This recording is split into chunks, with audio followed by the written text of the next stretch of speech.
Chapter 1279. One side killed extremely cleanly and efficiently, while the other died without any hesitation. Kui's original intention was naturally not to use the 1,600 cavalry his tribe had painstakingly amassed over the past 20 years to pave the way for Jin Cheng's meteoric rise in the Beimang imperial court. This Qiong warrior, who was used to enjoying victory on the grasslands near Beimang, remembered the blood feud from 20 years ago, but forgot what kind of existence the enemy he wanted to take revenge on was. Before leaving his home, which could be considered a foreign land, he had heard that the Dragon Elephant cavalry had slaughtered their way through half of Gusai province last year. However, he had also heard from the mouths of many southern court people that this was only the carelessness of the defending generals of Gusai province. He had also heard that as long as Dong Zhuo or any of the other great generals moved out, not a single one of the Longxiong army that had penetrated deep into the heartland would be able to return. The Beimang border army would toss the severed heads one after another along the border between the two countries. Kui had come for revenge, but unfortunately, his youngest son, who was still waiting for his father to return home, could only wait another 20 years before he could continue his revenge. For the Qiong people, their nearly 100 years of exile was like walking from one foreign land to another. He lay in a pool of blood, the sunlight above his head blinding. Then, he saw a shadow appear above his head. It was a dragon elephant light cavalry rider whose shoulders were one up and one down due to his injuries. Kui struggled on his deathbed, trying to raise the blade tied to his arm. That officer seemed to have noticed Kui's futile resistance. He frowned, and then chopped off this Qiong youth's head. After thinking for a bit, he also chopped off the corpse's right hand. Then, like many of the Dragon Elephant light cavalry who could still fight, the officer cleaned up the battlefield, found a suitable warhorse, mounted it, and began to charge again. In many of the rich places in the Chinese plains, no matter who killed who, most of them were filled with scheming plots and schemes. Even when gangs fought each other to the death, there might also be the competition of the government's backers and the secret instigation of schemers. In the end, killing people was not fun, and dying was not fun. However, at the border of Liangmang, it would be very easy for people to die. Moreover, it would be as fast as the speed of arrows and iron hooves. After killing the 1,600 suicidal Qiong cavalrymen, under the leadership of Wang Lingbao and the two captains, the Dragon Elephant light cavalry's warhorses slowed down and sped up in a rhythmic manner. In this way, the warhorses could fully unleash the second wave of momentum to ensure an effective pursuit. This was the invisible difference between a famous general on the battlefield and a mediocre general. War, especially a local battle, naturally required 10,000 men to fight against 1,000 men. However, it also required generals like Wang Lingbao who were familiar with the rules of the battlefield. Without the former, the battle would be more difficult, but without the latter, there would only be defeat. About half a li away, General Jin Cheng was completely dumbfounded.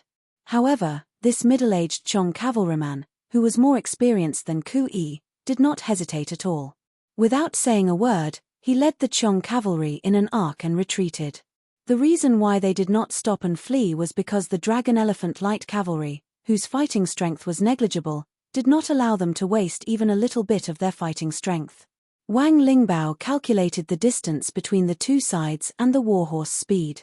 He squeezed his horse's belly and wanted to go to Xu Longxiang's side to tell him his thoughts.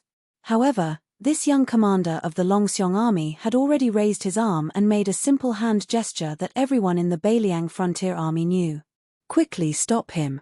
Xu Longxiang, who had not displayed much fighting strength in the previous charge, had only used his war blade to kill 3 Qiong cavalrymen. He had only chopped off their heads. When Wang Lingbao saw the commander jump up high and abandon his horse, he began to run with his blade in tow. Wang Lingbao laughed, not knowing whether to laugh or cry. Our commander really makes one feel helpless. After Xu Longxiang made that hand gesture, the Dragon Elephant cavalry that had been purposely maintaining an orderly formation finally changed. The more than 400 cavalrymen charged out of the army in an instant. These elite cavalrymen decisively followed the war god commander in their hearts to kill the remaining 7,000 Qiong cavalrymen. The aristocratic families were particular about the fact that the country could be destroyed, but the legacy of the family name could not be destroyed. However, for an army, the backbone supported by countless martyrs could not be broken. The backbone of the Bailiang cavalry. It would rather be broken. As for whether or not the Baimang had the ability to break this backbone, they would have to kill each other. As Xu Longxiang ran faster and faster, a giant black tiger rushed to his side. Then, the 400 cavalrymen behind the black-clothed youth and the 2,000 dragon elephant cavalry saw an extremely strange scene. Xu Longxiang bent down without slowing down, his hands grabbing the 2 legs of the black tiger. His body spun, and just like that, he smashed the black tiger into the center of the Qiong cavalryman. After the giant black tiger crashed into the ground, it continued to roll. Dust was kicked up from the ground. Countless mud-like corpses and a large number of people were thrown off their horses. Scarface and Wang Lingbao's mouth could not help but twitch. Those fellows that were smashed would definitely be in a lot of pain. When the 400 fast riders at the front were about to catch up to the tail of the Qiong cavalry, Wang Lingbao glanced at the large crater that was created by the black tiger's explosion. On the mashed-up corpses, large flowers of blood bloomed. Chapter 1280. The first year of Xiangfu. Early winter. Near the city of Liangju, a delicate and pretty girl in thin clothes and a young monk in a shabby kasaya were walking together. Stupid Nanbei, we're almost at Liangju. Why am I getting more and more nervous? It's almost as nervous as the first time I peeked at the love letter that the vixen at the foot of the mountain wrote to my father. You're nervous when you're close to home. Anyway, HSU Fengnian's home is half your home. A monk is pleading for you. Aren't you afraid that the Buddha living in the Western paradise will drown you with a sneeze? Master still has his wife. I don't see him being afraid of wind, rain, or thunder. Stupid Nanbei, we don't even have a copper coin to buy beautiful rouge and face powder this time. Will he think that I'm getting uglier and uglier? How can he? This is your promise. If it's not like this when the time comes, I'll beat you up. Amitabha, stupid Nanbei, let me ask you a question. You Buddhists, stop. Lizi, your home is my home. What do you mean you Buddhists? I was picked up by Master and brought up the mountain. It was Master's wife who helped me shave my hair. Master's wife said that I was crying at that time. Look, how old was I at that time? I already knew that I didn't want to be a monk. Okay. Just answer me directly. Why do Buddhists say that the heart is all prajna? Then, are those bodhisattvas' great wishes a kind of obsession? If so, how can there be hope to become a Buddha? Well, Lizi, why don't I answer you after I become a Buddha and burn the Sariya? Is this how you used to preach to those big and small baldies? No wonder the old abbot always likes to owe copper coins. Mother asked me to urge him, but the old abbot always laughed bitterly as if he had eaten something bad. It must be that the old abbot dislikes your preaching. Hey, stupid Nanbei, why are you crying? Can you be a little more promising? The old abbot has become a Buddha, not dead. Cry when you cry, laugh when you laugh, eat when you eat, sleep when you sleep, and recite when you recite. When the wooden fish rings, I am Buddha. This is what my master taught me. Come on, how stupid are you? You can't even comprehend Buddhism. If you become a Buddha, who will be willing to believe in Buddhism in the future? By the way, stupid Nanbei, speaking of the wooden fish, why haven't I seen my father let you knock it? My family doesn't have it either. That's true, but our stingy neighbor, Baldy Hui Neng, did hide a very precious wooden fish. I heard from my mother that it was carved from the wutong tree of Shishu. If you hit it with all your might, you could hear it from dozens of miles away. Are you serious? Of course not. Once, Master's wife wanted to go down the mountain to buy a set of clothes that she liked for a long time. Coincidentally, Master didn't have any extra money, so he took me out to hide from Master's wife and secretly met with Abbot Hui Neng to drink. Abbot Hui Neng drank happily and sat on the ground holding the wooden fish for most of the night. At that time, I stood outside the door to keep a lookout for them. I didn't feel that the wooden fish was very loud. Actually, Master's wife was thinking about the value of the wooden fish. Once, when Master's wife saw me washing clothes, she let it slip. She said that in the future, she must bring the wooden fish home and then give it to you as a dowry. How impressive. My mother. No wonder every time my mother saw Baldy Hui Neng a few years ago, she would ask him how old he was.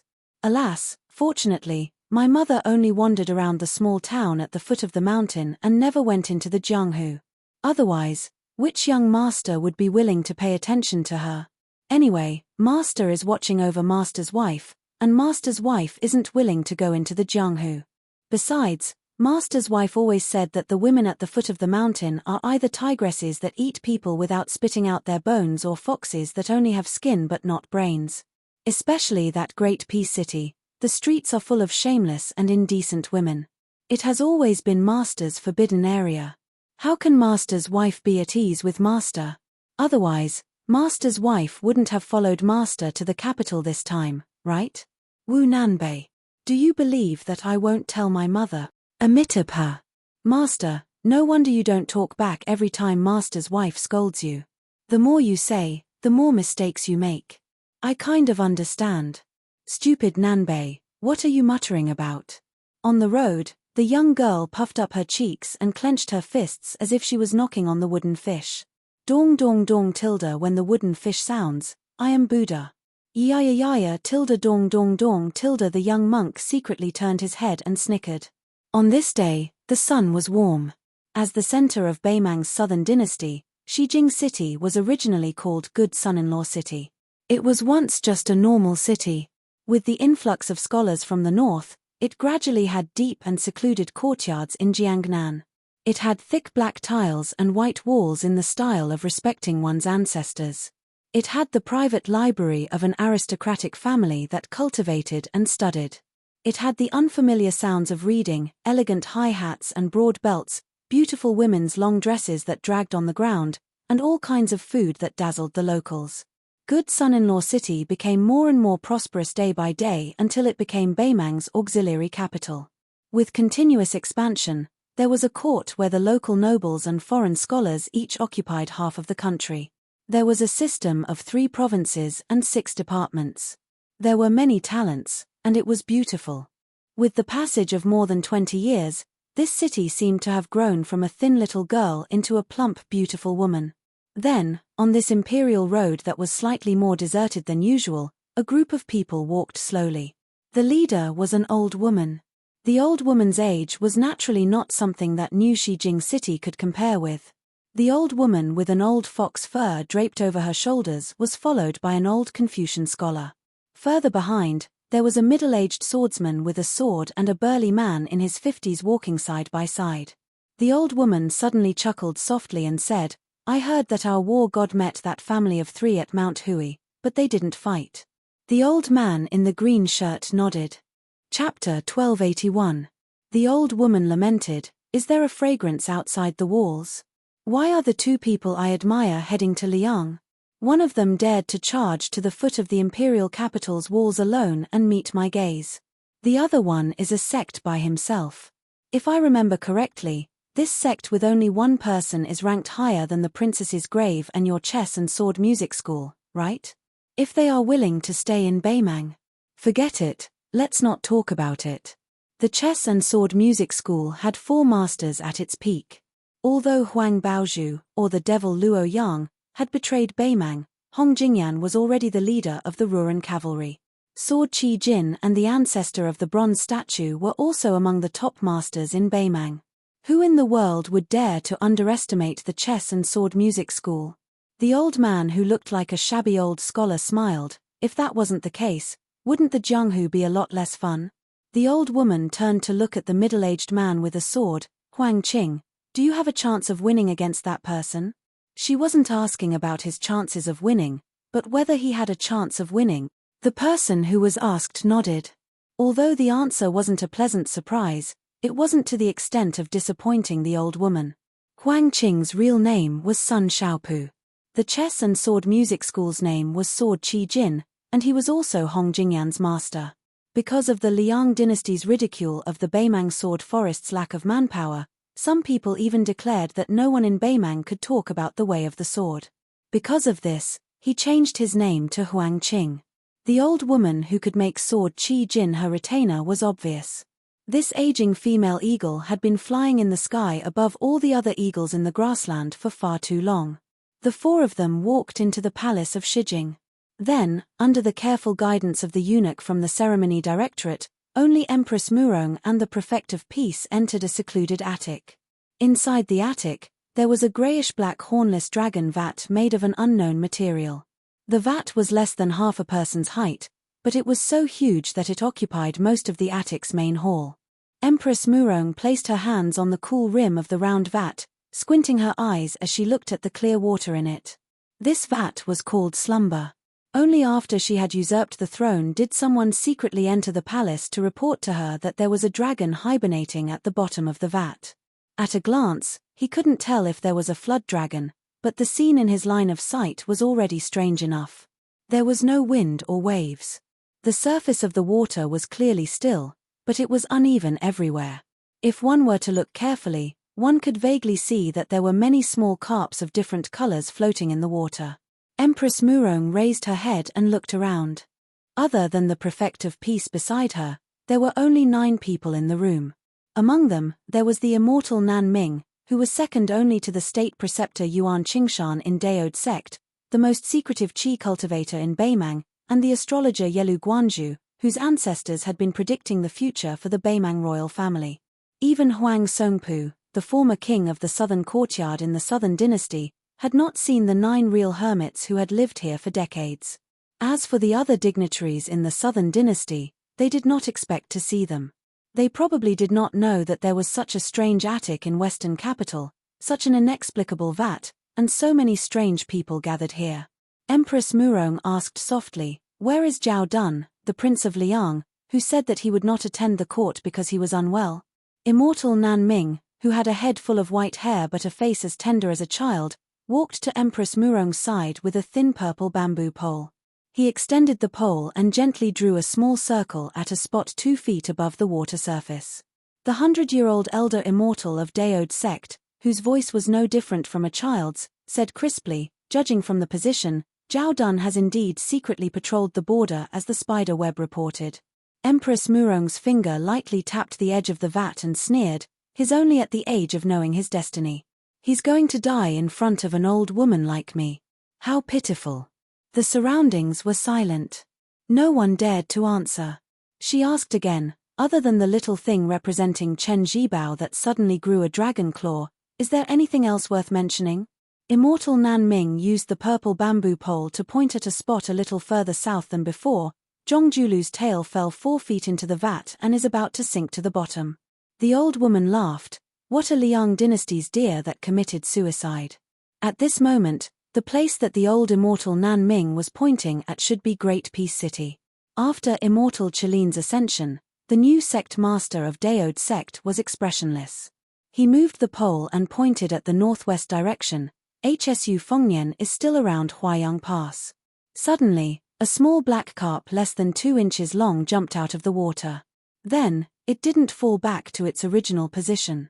Instead, it shifted slightly to the west. Empress Murong frowned. "This is?" Immortal Nan Ming still used his childish voice to say unhurriedly, "It's Shu Longxiang. Some martial artists who haven't entered the celestial phenomenon realm but are blessed with providence will be indistinct even if they occupy a spot in the vat, unless their qi leaks too much. It's even more so for those qi cultivators who are good at restraining their qi. But once they leak the secrets of heaven, it's hard for them to escape the net of justice. As for those who are close to earth immortals, their natal fish will even disturb the water in the vat. For example, Wudong sect master Li Yufu. Previously, this person caused the secrets of heaven to tremble, causing the vat's water to overflow. Anything else? Yes. Huang Longsha, Tantai Pingjing, and Xie Feiyu. The 3 people who originally had the most vague clues have shown signs one after another. Then Cao Changqing. Since he became the scholarly sage, he naturally jumped out of the vat. Empress Murong thought for a moment and said to herself, could it be that Liu Gui's main force has already encountered the Longxiong army? Immortal Nan Ming hesitated and shook his head. No. Shu Longxiang should have gone to the west of Azure City and encountered the Qiong cavalry. The old woman's face was gloomy, but it soon relaxed. Anyway, You have 2 sons. The imperial decree of peace guessed what Empress Murong was thinking and said calmly, since there's a flaw, we can let Huang Qing and Copper Man assassinate Xu Longxiang. Such an opportunity will be hard to come by in the future. The old woman pressed her thumb on the edge of the vat and asked, can they make it in time? The old scholar who was the imperial tutor of Beimang smiled and said, let them rush there as fast as possible. After that, it'll depend on their luck. The old woman smiled and said, then let's give it a try. The imperial decree of peace turned around and walked out of the room without hesitation to instruct Huang Qing. The old woman asked and answered her own question, if it succeeds, will there still be a war in Liuju after so many rounds of scheming?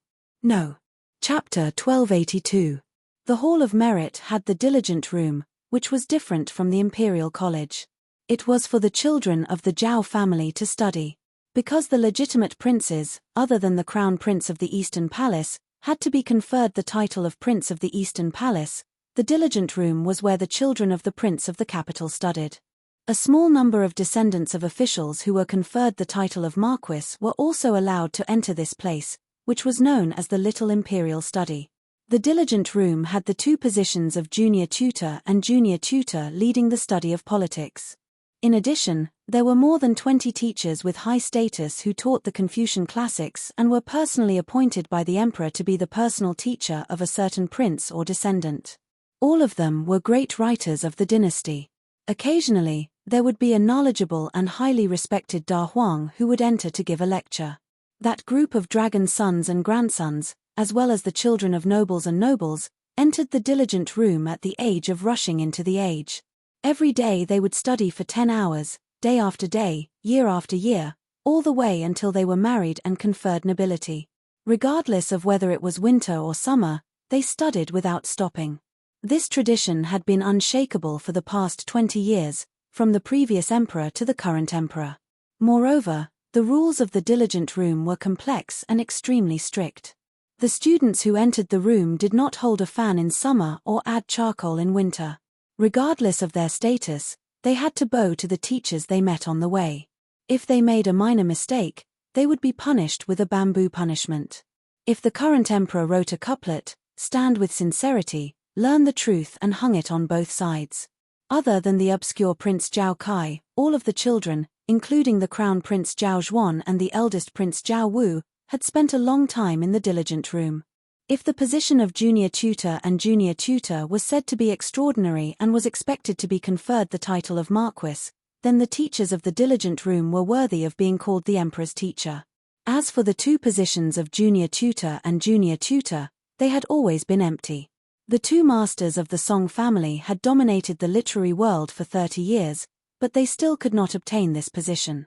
The previous junior tutor, Ma Rong, was the teacher of the previous emperor and the current emperor. He was not well known outside of the capital, but 4 years ago, when Ma Rong died of illness, the emperor and the empress personally went to the mourning hall of the Ma family to wear mourning clothes and keep vigil for a night. After Ma Rong's death, the positions of junior tutor and junior protector were empty. The nobles of Taiyan City all thought that Qi Yanglong, who had just entered the capital, would temporarily assume the position of junior protector as a transitional position between the past and the future, and then become the official leader of the Liang dynasty in one fell swoop.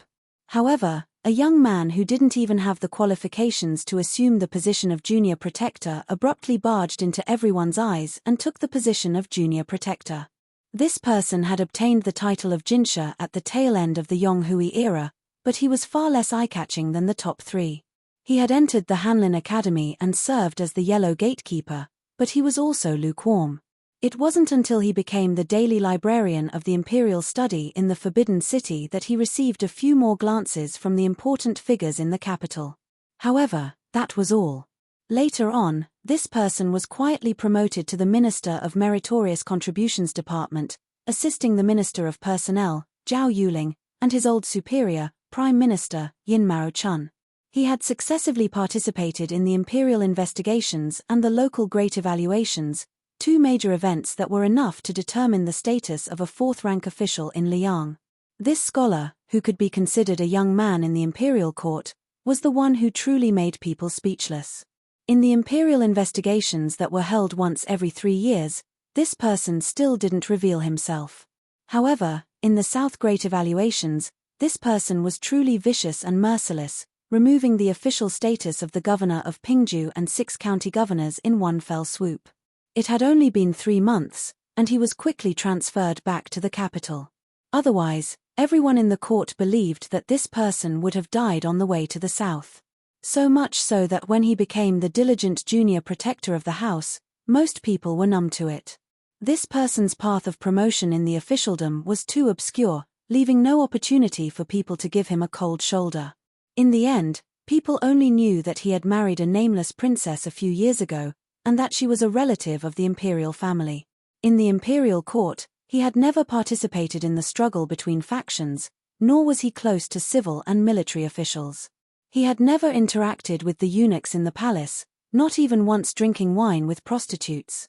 There were very few people who wanted to get to the bottom of things, and after they learned the truth, they became more and more confused. This person was actually from Beiliang? Originally, it was already very surprising that the court had produced Jin San Lang, who had made a meteoric rise. Unexpectedly, this person's fame was even greater than that. It should be known that Jin Lanting's path of promotion could not be said to be glorious. It was said that first, he had relied on a recommendation letter from the old Prince Liang to enter the officialdom in the capital. Later, he had squeezed his way into the government through the elegant tricks of Lanting Shuxian. And as a fellow countryman of the Right Chancellor of the Imperial College, he had a clean background, and his path of promotion was open and clean. Even though he had married a princess, there had not been any rumors of a husband depending on his wife's status. And over the years, he had held several positions in the capital. Whether it was the short-term Huang Men of the Hanlin Academy, the long-term Eastern Palace assistant lecturer, or the even shorter-term household assistant manager, he had always been a scholar who was quite close to the imperial family. It was likely that even if he were to shout on the streets that he was from Beiliang, no one would be willing to believe him. He was a scholar born in Beiliang, Chen Wang. Of course, nowadays, everyone in the capital should respectfully address him as Chen Xiaobao. Today, in the diligent room, it was only 4:45 in the morning. The sky was still dusky, but the sound of reading could already be heard. The diligent room was divided into upper, middle, and lower rooms. Generally speaking, 6 to 9 years old were in the lower room, 10 to 15 years old were in the middle room, and 15 years old and above were in the upper room. Among them, the age of the women was calculated separately. Only when the men and women were married and had obtained the approval of the teachers could they withdraw from the school. Today was Confucian Day. In each of the 3 rooms, there was an elder reading the classics of the Confucian sage Zhongsheng. The degree of difficulty was naturally different. Outside the lower room of the diligent room stood a young scholar wearing a purple robe and a mutton-fat jade belt bestowed by the emperor. He looked at the young children who were shaking their heads and doing their best to recite the classics. According to the rules set by the previous emperor, they were not allowed to wear a marten hat or fur coat in the room. The winter cold was bone-piercing. At this time, there was only a small copper stove placed under the teacher's desk. Most of the children who were born with the same surname as the country were no different from the children of poor families attending private schools. Most of their cheeks were frozen red, and their hands and feet were trembling. Taking advantage of the time when the teacher was reading, they hurriedly lowered their heads and blew a mouthful of hot air on their frozen fingers. Outside the room, in addition to this scholar who was dressed in special clothes and was quite unfamiliar to the eyes of ordinary people, there was also an old eunuch in the palace who was allowed to wear a red python robe. He stood outside carefully. The old eunuch was a little absent-minded and did not notice the arrival of the scholar. This was not surprising. He said that he had to keep an eye on the diligent room in case of accidents, but he had been standing here for more than 10 years. He had changed 7 or 8 robes. After more than 10 years, the affairs of the palace had always been strict, so how could there be any accidents? No matter how they acted outside after coming of age, the domineering children of the Zhao family all stood respectfully like him when they were studying, while they sat there obediently reading and reciting books. Even famous princes and princesses like Zhao Wu and Zhao Fengya had to tuck their tails between their legs after entering the diligent room and sitting down. The old eunuch looked outside the room and saw that a large red lantern had been hung on a branch in the courtyard after winter. He sighed quietly. He had heard that it was not peaceful outside. The remaining Evilders of the Guangling underworld had found a little girl surnamed Jiang from somewhere and revived the country just like that. Many of the old fellows in the palace who had escaped from the West Chu Imperial Palace back then were now trembling in fear. When they were free, they did not even dare to drink a few mouthfuls of wine, saying that they were afraid that others would misunderstand them and think that they were drowning their sorrows in wine. It seemed that the barbarians in the West were also not peaceful. If the big barbarian Beimang wanted to make trouble, the small barbarian Beiliang also wanted to make trouble. He could be considered to have seen some storms in his life, but he just could not understand why these fellows did not want to live a peaceful life. Why did they have to make trouble blindly? Even that Grand Secretary was obsessed. Say, you, Bai Yang, are not even as old as me, a eunuch, but you have already achieved such a high position. Why are you still not satisfied? Isn't this clearly seeking your own death? For no reason, the old eunuch thought of the flowers and plants in the courtyard and could not help but sigh. He thought to himself, Grand Secretary, human lives were not like those plants. If they were gone this winter, they would be there again next spring. At this time, a small and tiptoeing figure appeared outside the courtyard. He bent over and trotted in. As a result, when he saw the old eunuch who looked like a door god, he immediately looked as if his parents had died. The old eunuch only dared to laugh in his heart.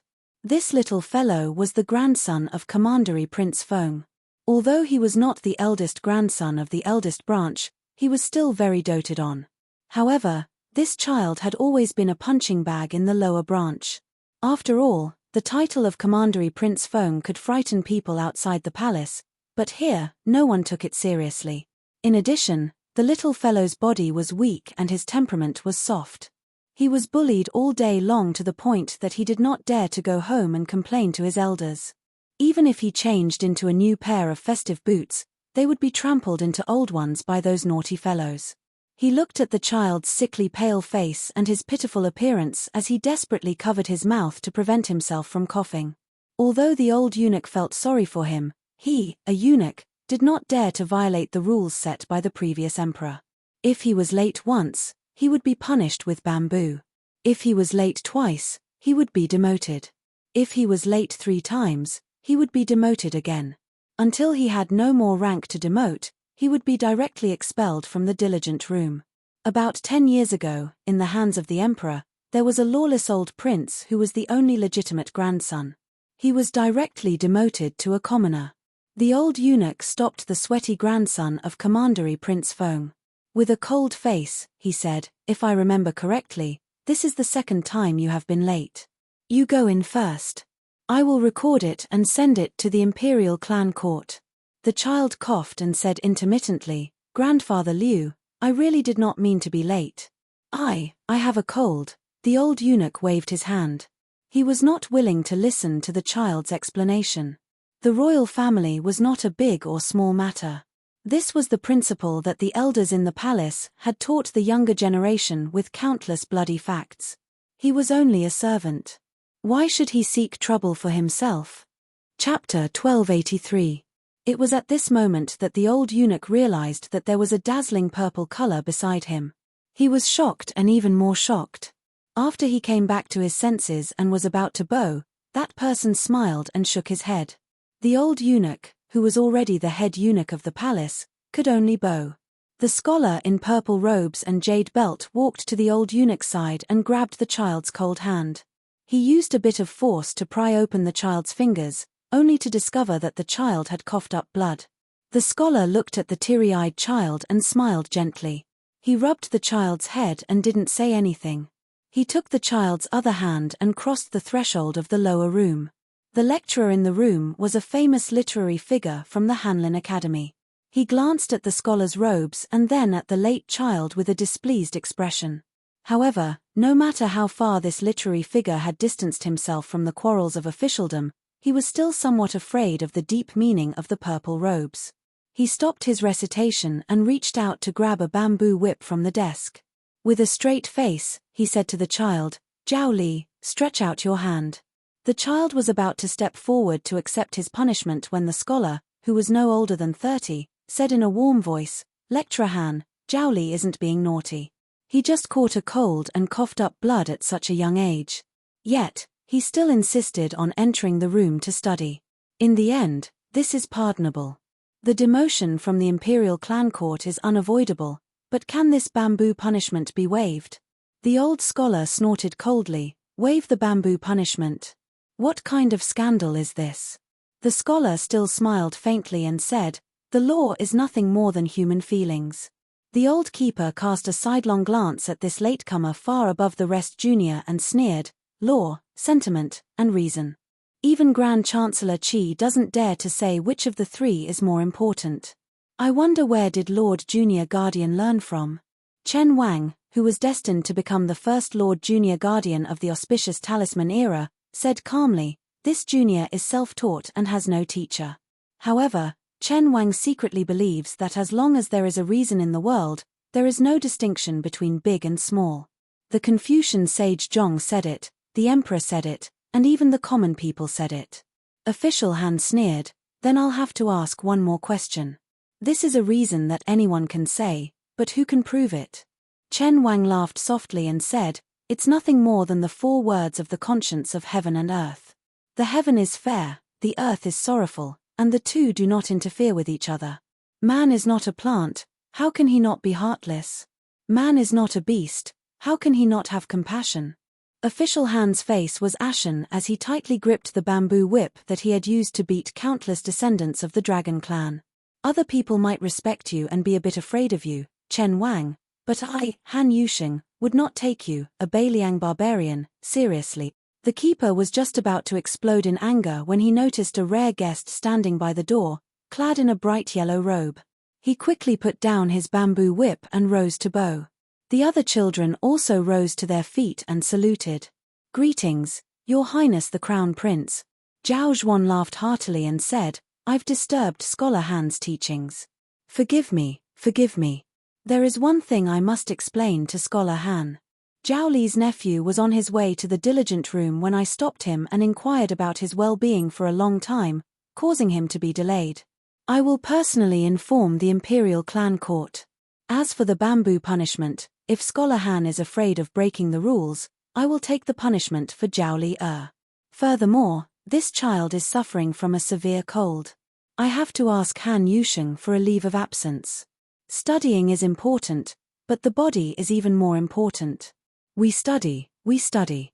It doesn't matter if we die from studying. Studying is a good thing, the more the better. But if we die from studying, then it won't be pretty." Han Yusheng hurriedly smiled and said, "Your Highness is too serious, too serious." With the Crown Prince pleading for leniency, Han Yusheng didn't dare to argue. He didn't feel that he was insulting the educated.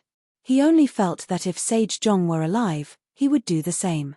Well, didn't Chen Xiaobao say before that the law is nothing more than human feelings?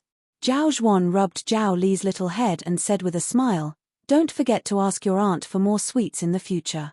Then he let the old eunuch lead Zhao Li to find an imperial physician. He walked with Chen Wang on a dark path. After a moment of silence, he joked, "Chen Wang, it seems like you're not happy being the junior guardian."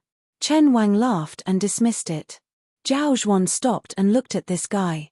He asked seriously, "It's said that a place's environment nurtures a place's people. You and our unyielding Jin San Lang are both people of Beiliang. Why are you so different?" Chen Wang hesitated and shook his head.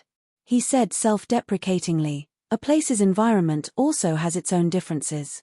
It seems that when I, Chen Wang, was practicing writing with firewood in the snow, the right chancellor was already thinking about how to develop high-quality rice paper." Zhao Zhuan said helplessly, "With your personality, who would dare to let you be a local official?" This who obviously wasn't referring to him in general. It was referring to him, the crown prince who was supposed to be the regent of the country. Chen Wang smiled. "If I were to be sent out, I'd at most be a county magistrate. If my official hat was bigger, it wouldn't be stable." Zhao Zhuan patted his shoulder. "Do you think I'm stupid to be willing to use a sledgehammer to crack a nut?" Chen Wang didn't reply. Zhao Zhuan suddenly asked, How do you evaluate the Grand Secretary and Chancellor Qi? Chen Wang didn't hold back and said straightforwardly, Zhongjulu's personality is strict and fearsome, like the scorching summer. Qi Yanglong's personality is gentle and cute, like the warm winter day. No matter if it's their ability to govern the country or their personal integrity, they are close to saints. It's my honor to be able to be an official with them. Chapter 1284. Zhao Zhuan sighed, it's a pity that a mountain cannot accommodate two tigers. Zhao Zhuan quickly smiled, the Minister of Revenue, Wang Xiongui, may go to Guangling as the administrator. Do you have any thoughts about this empty position? Yin Maruchun will definitely look down on this small temple, so you don't have to worry about competing with him. The Minister of Appointments, Zhao Yuling, the Minister of Rights, Bai Guo, and the Minister of Revenue, Wang Xiongui. Along with the Prime Minister, Yin Maruchun, they were all once the favorite students of Grand Secretary Zhongjulu and Tantanan. Now, only Wang Xiongui, who was publicly acknowledged as the least talented of the 4 scholars of Yonghui, was still persisting in supporting the facade. It sounded like even Wang Xiongui was going to leave, and to become the Guangling administrator, the biggest joke in the world. Even a blind person would understand the meaning of the imperial court's words. To kill a flying tiger, first cut off its wings. Chen Wang only shook his head and said nothing. Zhao Zhuan grunted and reflected, I was too hasty. Not only did I not help you, I even made you the target of public criticism. You're halfway through a journey of 100 li. Zhao Zhuan seemed to be talking to himself, father is secretly patrolling the borders. It doesn't seem like a good idea to drag it out and delay the court session. Chen Wang, who had once been evaluated by Ma Rong as being prudent, did not say these 2 words. However, Zhao Zhuan looked at the dawn sky in the east, and his eyes were already burning. Regent. After Zhao Zhuan withdrew his gaze, he was once again the gentle and gentlemanly crown prince. He smiled, I heard that Mr. Yuan brought someone with him on his travels. Chen Wang asked, can I tell you? Zhao Zhuan smiled helplessly, why can't you and I talk about it? That person is the young phoenix of the Song family, Song Kelly, who is regarded as a fallen phoenix. Chen Wang asked doubtfully, isn't Song Kelly a county magistrate in a county north of Guangling? This person is quite accomplished in suppressing the bandits. This is an impressive achievement, but it was deliberately suppressed by the higher-ups. Zhao Zhuan took a deep look at Chen Xiaobao. Then, he smiled so widely that his eyes narrowed into a line. He pointed at the cautious guy with his finger and said, keep pretending, keep pretending. Others might not be aware of Mr. Yuan's plan, but how could Chen Wang not grasp the crux of the matter? The Song family was destroyed in an instant. No matter how it appeared on the surface, or what it did behind the scenes, most of the old foxes in the first 5 or 6 rows of the imperial court actually saw one thing clearly, but those who could see 2 chews were really not many. Grand Secretary Daran and Yin Maruchun are definitely 2 of them. Next, even if there is only 1 person left, it will definitely be you, Chen Wang. Chen Wang didn't admit anything, but he didn't deny anything either. Zhao Zhuan sighed softly, Yin Maruchun, Bai Guo, and Song Dongming were all Mr. Yuan's Minister of Concealment candidates. Even if the latter 2 were eliminated, Yin Maruchun should have been the next Grand Secretary no matter how you look at it. Who would have thought that in the end, Song Kelly would quietly snatch the position from him? Chen Wang hesitated for a moment, then said, Mr. Yuan chose Song Kelly, but Grand Secretary Daran also made a choice. Zhao Zhuan was really confused about this matter. He asked curiously, it definitely wasn't Wang Xiongui, nor was it Zhao Yuling. Then who could it be? Chen Wang said calmly, the Minister of Rights, Bai Guo. Zhao Zhuan instinctively laughed. He clearly didn't believe this absurd statement. Bai Guo. Impossible, impossible. Even though Bai Guo has an excellent reputation throughout the court, and everyone in the capital's officialdom is close to him. I also admire this wanton and extremely talented Minister of Rights. But if you say that after more than a decade of careful selection, Zhongjulu finally chose Bai Guo, who had given up once, to be the next master of Jiyu Hut, I wouldn't believe it even if you beat me to death. Chen Wang said calmly, I can't really beat you to death, Your Highness. Zhao Zhuan froze for a moment, then burst into laughter. In his mind, Chen Wang was a person like this old man who would never joke. These words really opened his eyes. However, after laughing, Zhao Zhuan began to think deeply. In order to pave the way for him, it wouldn't be an exaggeration to say that his father had spared no effort and calculated everything. Among them, the one that gave his father the most headache and pain was undoubtedly the Minister of Rights, Green Eyes. After Zhao Zhuan acknowledged Grand Secretary Daren's contributions, he had absolutely no good impression of Zhong Julu. Before His Highness the Crown Prince, the fourth Prince Zhao Zhuan was extremely fearful of this Grand Secretary, who had no selfish desires even though he had the power to overturn the court. If Zhong Julu was only a scholarly sage who devoted himself to learning, he would at most be made into a statue by the court and placed on an altar beside Sage Zhong. It was very simple. However, Zhong Julu was different. He valued merit over learning. He was a typical powerful minister. In the depths of Zhao Zhuan's heart, he felt that Zhong Julu was a lifeless living dead. He wanted nothing more than to stay away from him. If Zhong Julu really did as Chen Wang said and chose his former favorite student Bai Guo to be his tombkeeper after his death, then Zhao Zhuan would have to carefully weigh the pros and cons. Song Kelly, who needed many years to mature, could be easily dealt with in the future even if Zhao Zhuan didn't have any tricks up his sleeve. This was just thinking about the future. This was because every new emperor was never afraid of any new officials. They were only afraid of those old officials. It was obvious that Bai Guo could become a great threat close at hand. This was the immediate worry. Chen Wang didn't disturb the crown prince's thoughts. After waiting for a while, seeing that he still hadn't come back to his senses, he quietly turned around and left. After a long time, Zhao Zhuan opened his arms and stretched. He turned his head and didn't see Chen Wang. Zhao Zhuan left alone. The sky was also bright. Chapter 1285. At the end of the first year of Shangfu, the first snow suddenly fell. If it did not fall, it would be a heavy snowfall. However, compared to previous years, it was said that this year, there were 70 to 80% fewer visitors in and out of Great Peace City. It would probably cause the scattered stalls to make less money. There were countless Zhong mansions in the capital, but there was one mansion that was undoubtedly unique. Whether it was a local official who went to the capital or a scholar who went abroad to study, as long as they casually asked the people in the capital where Zhong Mansion was, the latter would definitely not bother to ask which Lord Zhong it was and would directly give the answer. Even if it was snowing heavily, and the snow on the imperial path was so thick that it could not be swept clean, the court session still continued. Also, it was a sensitive time for the crown prince to be regent. Which official would have the guts to be late? But today, there was one person missing in the imperial court. Without him, everyone was shocked and absent-minded. Even the crown prince, who was in charge of supervising the country, appeared to be in a trance. This person who was absent from court for the first time did not ask for leave. It was as though he was telling the crown prince and all the civil and military officials a simple truth: if I am not coming, I am not coming. His Highness the Crown Prince ignored this. He did not have the chief eunuch go and ask about his well-being, nor did he fly into a rage. The Minister of Rights, Bai Guo, who could make a big fuss over a small matter, was the same. He acted as though nothing had happened. Some people wanted to use this as a pretext to make a fuss, but after hesitating for a while, they did not dare. After all, even Third Jin had sewn his mouth shut today. This official who made the entire court session seem like it was not a court session was the Grand Secretary Zhong Julu.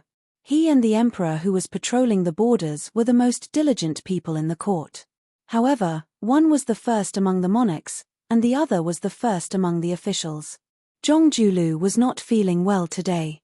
After putting on the purple robes of the standard first rank, he suddenly did not want to attend morning court. Therefore, he did not go.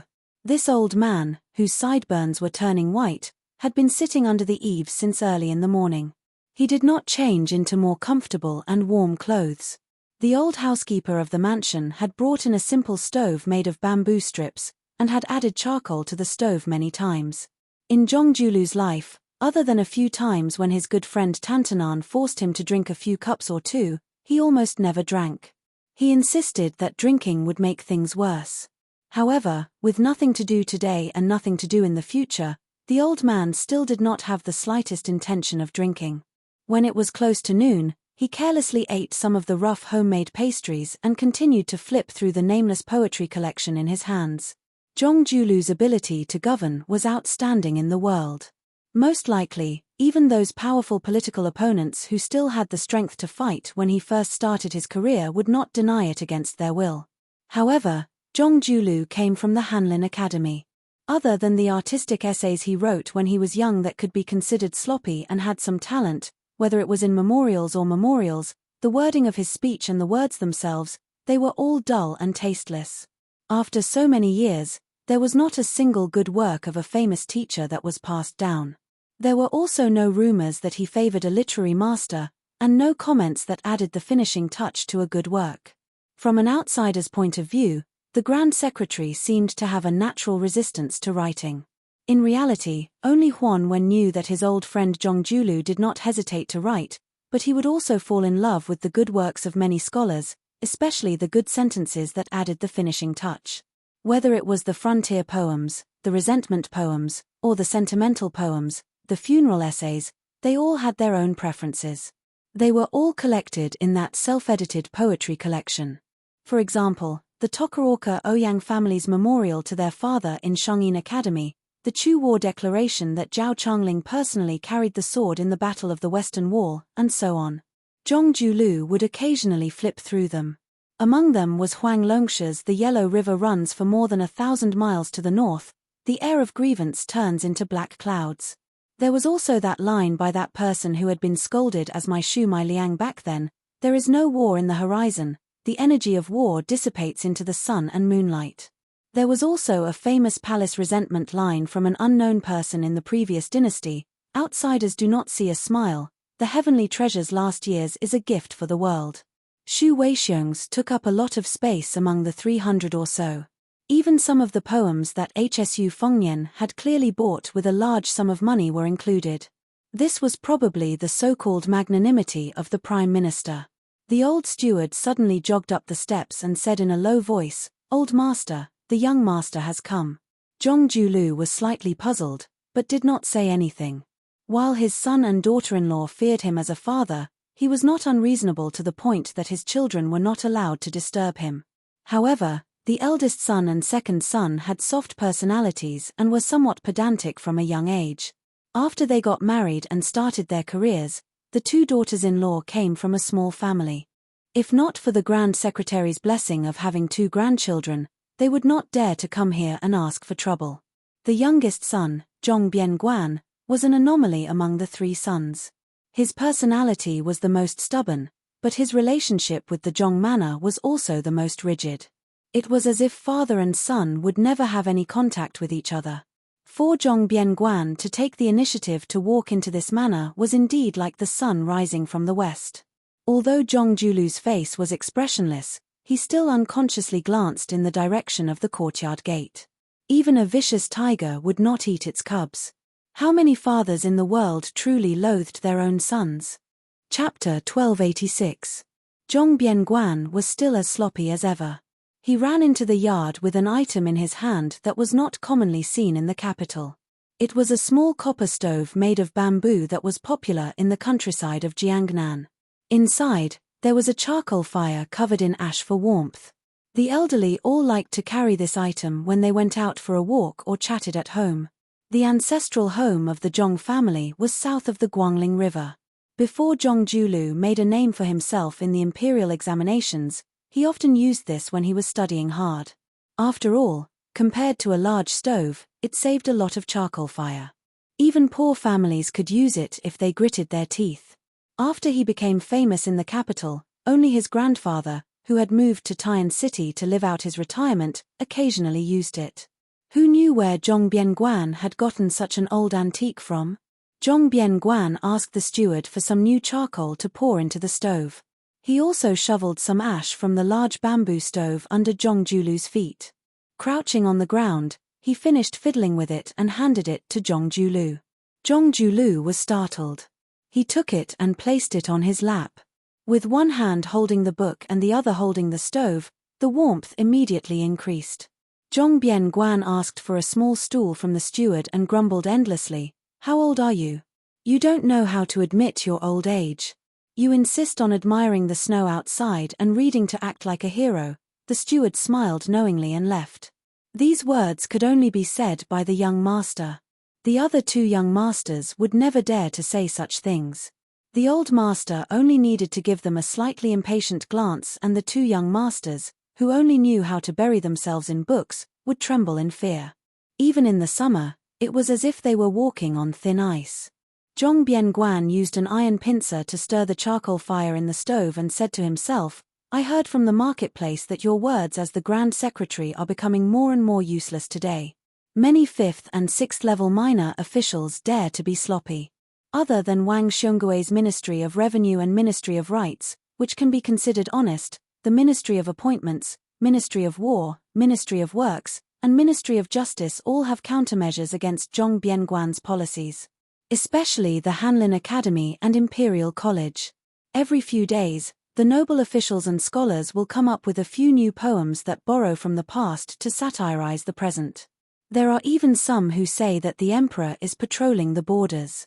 Earlier, he went to Liao to clean up the corruption case between the internal and external courts. Now, he is going to Jizhou to overturn the case of the Han family. If you want to talk about it, even a basket of them won't be enough. Zhong Julu calmly asked, "Didn't you also say that right now, it's just some low-level officials who are stirring up trouble?" Zhong Bian-guan placed his hands on the stove to warm the fire. He didn't even raise his head. Gusts of cold wind rise from underground. If we don't stop it in time, when the evil rain falls on our heads, can we still be saved? Zhong Julu impatiently said, "That's it. If you're done, you can leave." Zhong Bian-guan suddenly raised his head. His eyes were red as he asked, "This time, I actually want to talk about two things. First, there was an imperial censor who accused my eldest brother of embezzling fertile land and my second brother of cheating in the imperial examination. Others are cursing you, the Grand Secretary. I don't care, and I don't have the ability to interfere. But why do you have to treat my two brothers so lowly? You clearly have the ability to interfere, so why do you have to swallow your anger? Even if the ending is the same, and I'm just a pile of mud who doesn't care, can't you let my two brothers die a bit more honorably?" Zhong Julu calmly said, "Your second brother cheated in the imperial examination. He said that the 6th place in the provincial examination had an improper origin. Although I didn't incite him to do anything back then, if you think about it carefully, it can be considered true. After all, the chief examiner appointed by the emperor at that time was my disciple. With your second brother's craftsmanship, although it wouldn't be difficult for him to pass the provincial examination, to obtain the title of the chief examiner was no different from a fool's dream. As for your eldest brother embezzling fertile land," Zhong Bian-guan angrily said, "My eldest brother, that bookworm, and my eldest sister-in-law, every time they come to the residence, they wear the exact same clothes and jewelry that can be considered valuable. How can they compete with the common people? For the sake of his reputation, your Grand Secretary has never taken a look at eldest brother's official residence. I, Zhong Bian-guan, have been there countless times. I know better than anyone what kind of poor life eldest brother and sister-in-law lead."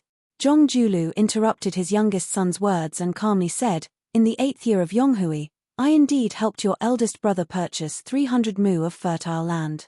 My method was not honorable, but your eldest brother has always been kept in the dark." Zhong Bian-guan was stunned. Then, tears immediately gushed out of his eyes. He muttered to himself, "Why is this? Why do you even have to scheme against your own son?" Zhong Julu looked at the snow in the courtyard. It was a vast expanse of white. No one had swept it away for half a day. Perhaps it was knee-deep. He softly said, "The so-called spring of Yonghui, all the officials in the imperial court are well aware. In the future, those who stand side by side will mostly come from humble families." Zhong Julu put down the book and stood up. He carried the small stove with both hands and muttered to himself, "The rule of humble families having no noble children has already been broken. The significance is great. Compared to the past when the great Emperor Qin established the Qin dynasty, the wandering scholars were no longer rootless duckweeds. However, In the past 800 years, everyone has deeply experienced the advantages and disadvantages of the noble families. In that case, in the next 800 years, will those poor scholars who have jumped over the dragon's gate today reflect on themselves? How much will they reflect on themselves? Poor scholars suddenly become rich and powerful. In the morning, they become field salaried workers. In the evening, they ascend to the hall of heaven. Do you really think that anyone can control their own hearts in the dyed vat of officialdom? It is precisely these barefooted people who stand at a high position. Once they do evil, they have no bottom line. Jongjulu smiled and said, "This door was opened by me, Jongjulu." Then, looking at me, Jongjulu, the Grand Secretary of the Imperial Court, who has been in power for 20 years, I have lost my reputation because of the corruption of my descendants. Does this count as giving a dose of refreshing medicine to the poor scholars and officials who have ascended to the Imperial Court in the future? Chapter 1287. Zhongbian Guan slowly raised his head. With tears streaming down his face, he said in a trembling voice, "Father, you are always so high and far-sighted, saying the loudest words under the heavens, doing the boldest things under the heavens. But have you forgotten to turn around and look down at us, your children?" Jongjulu did not turn his head to look at his youngest son. He sneered and said, "What, are you afraid? That's right, who in this world is not afraid of death? Even those upright officials who frequently ask their families to prepare coffins and then generously go to their deaths are also afraid of death. For some reason, I thought of an interesting matter. Some of the officials who had been thrown into the imperial prison were not afraid of death, but they were more afraid of dying without knowing why. Almost all of them used charcoal pens to write suicide letters on the walls of the prison. Perhaps the common people did not know that a charcoal pen in the imperial prison cost several hundred taels of silver to buy. For the poorer ones, it was not a problem for them. Dipping their fingers in blood, they were still able to write a letter in blood that was both praiseworthy and tragic. Your eldest brother is inflexible, he cannot do this kind of thing that can accumulate prestige the most. Your second brother is slightly more clever. If he is lucky enough to become an upright and noble official, he would not dare to do it even if he wanted to. As for you, Zhongbian Guan, you probably feel it is beneath your dignity to do it."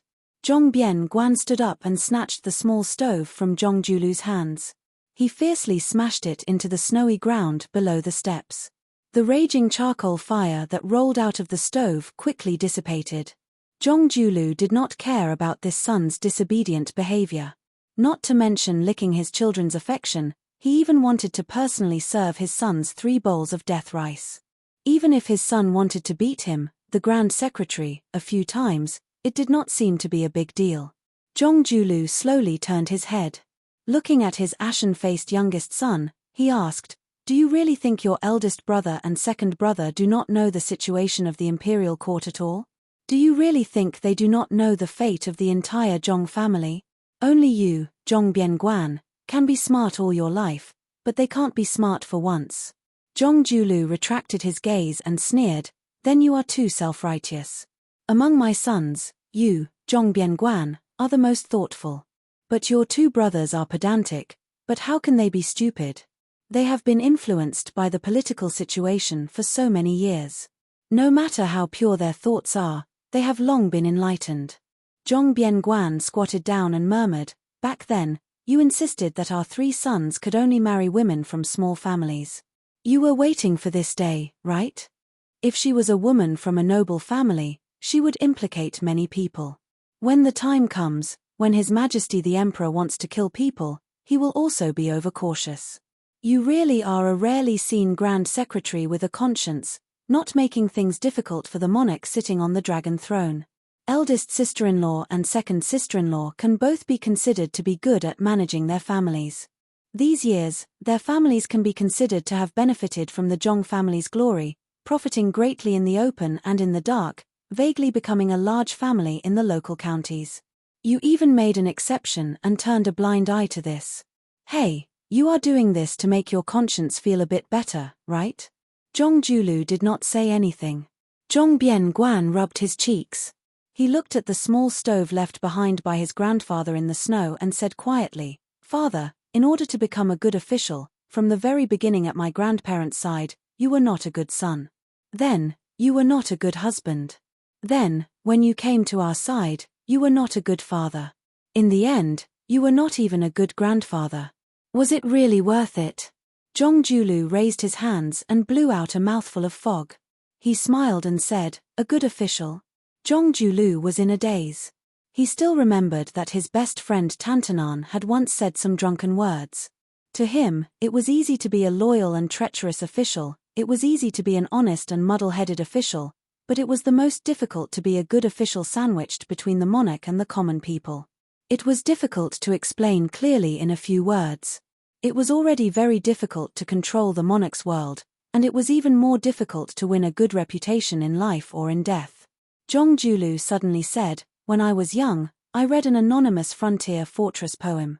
In it, there was a line, riding a horse to the west, wanting to reach the sky, passing Chi to the west, feeling that the sky is low.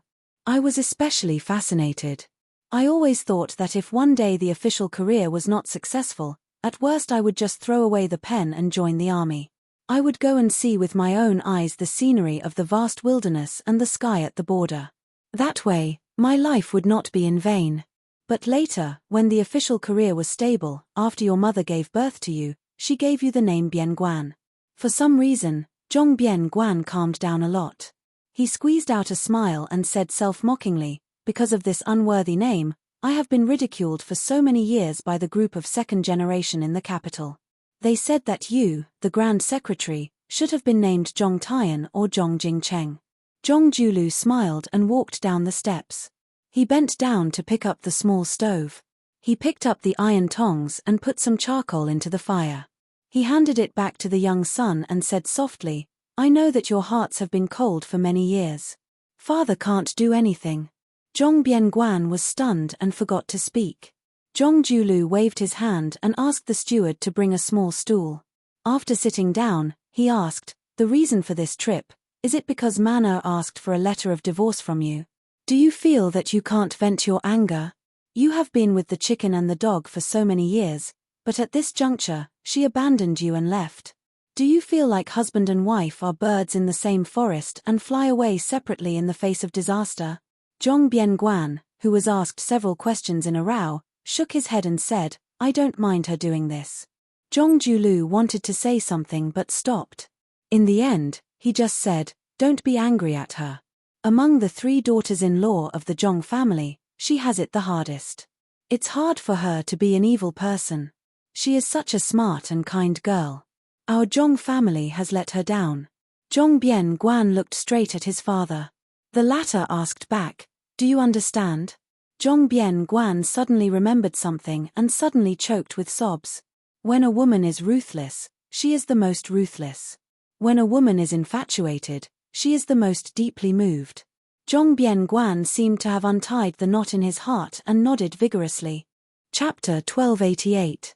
Jongjulu smiled and asked, that Tantanan always said that even if one has eternal fame, it is not as good as a cup of wine when one was alive.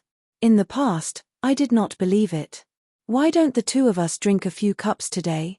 Naturally, Zhong Bianguan would not refuse.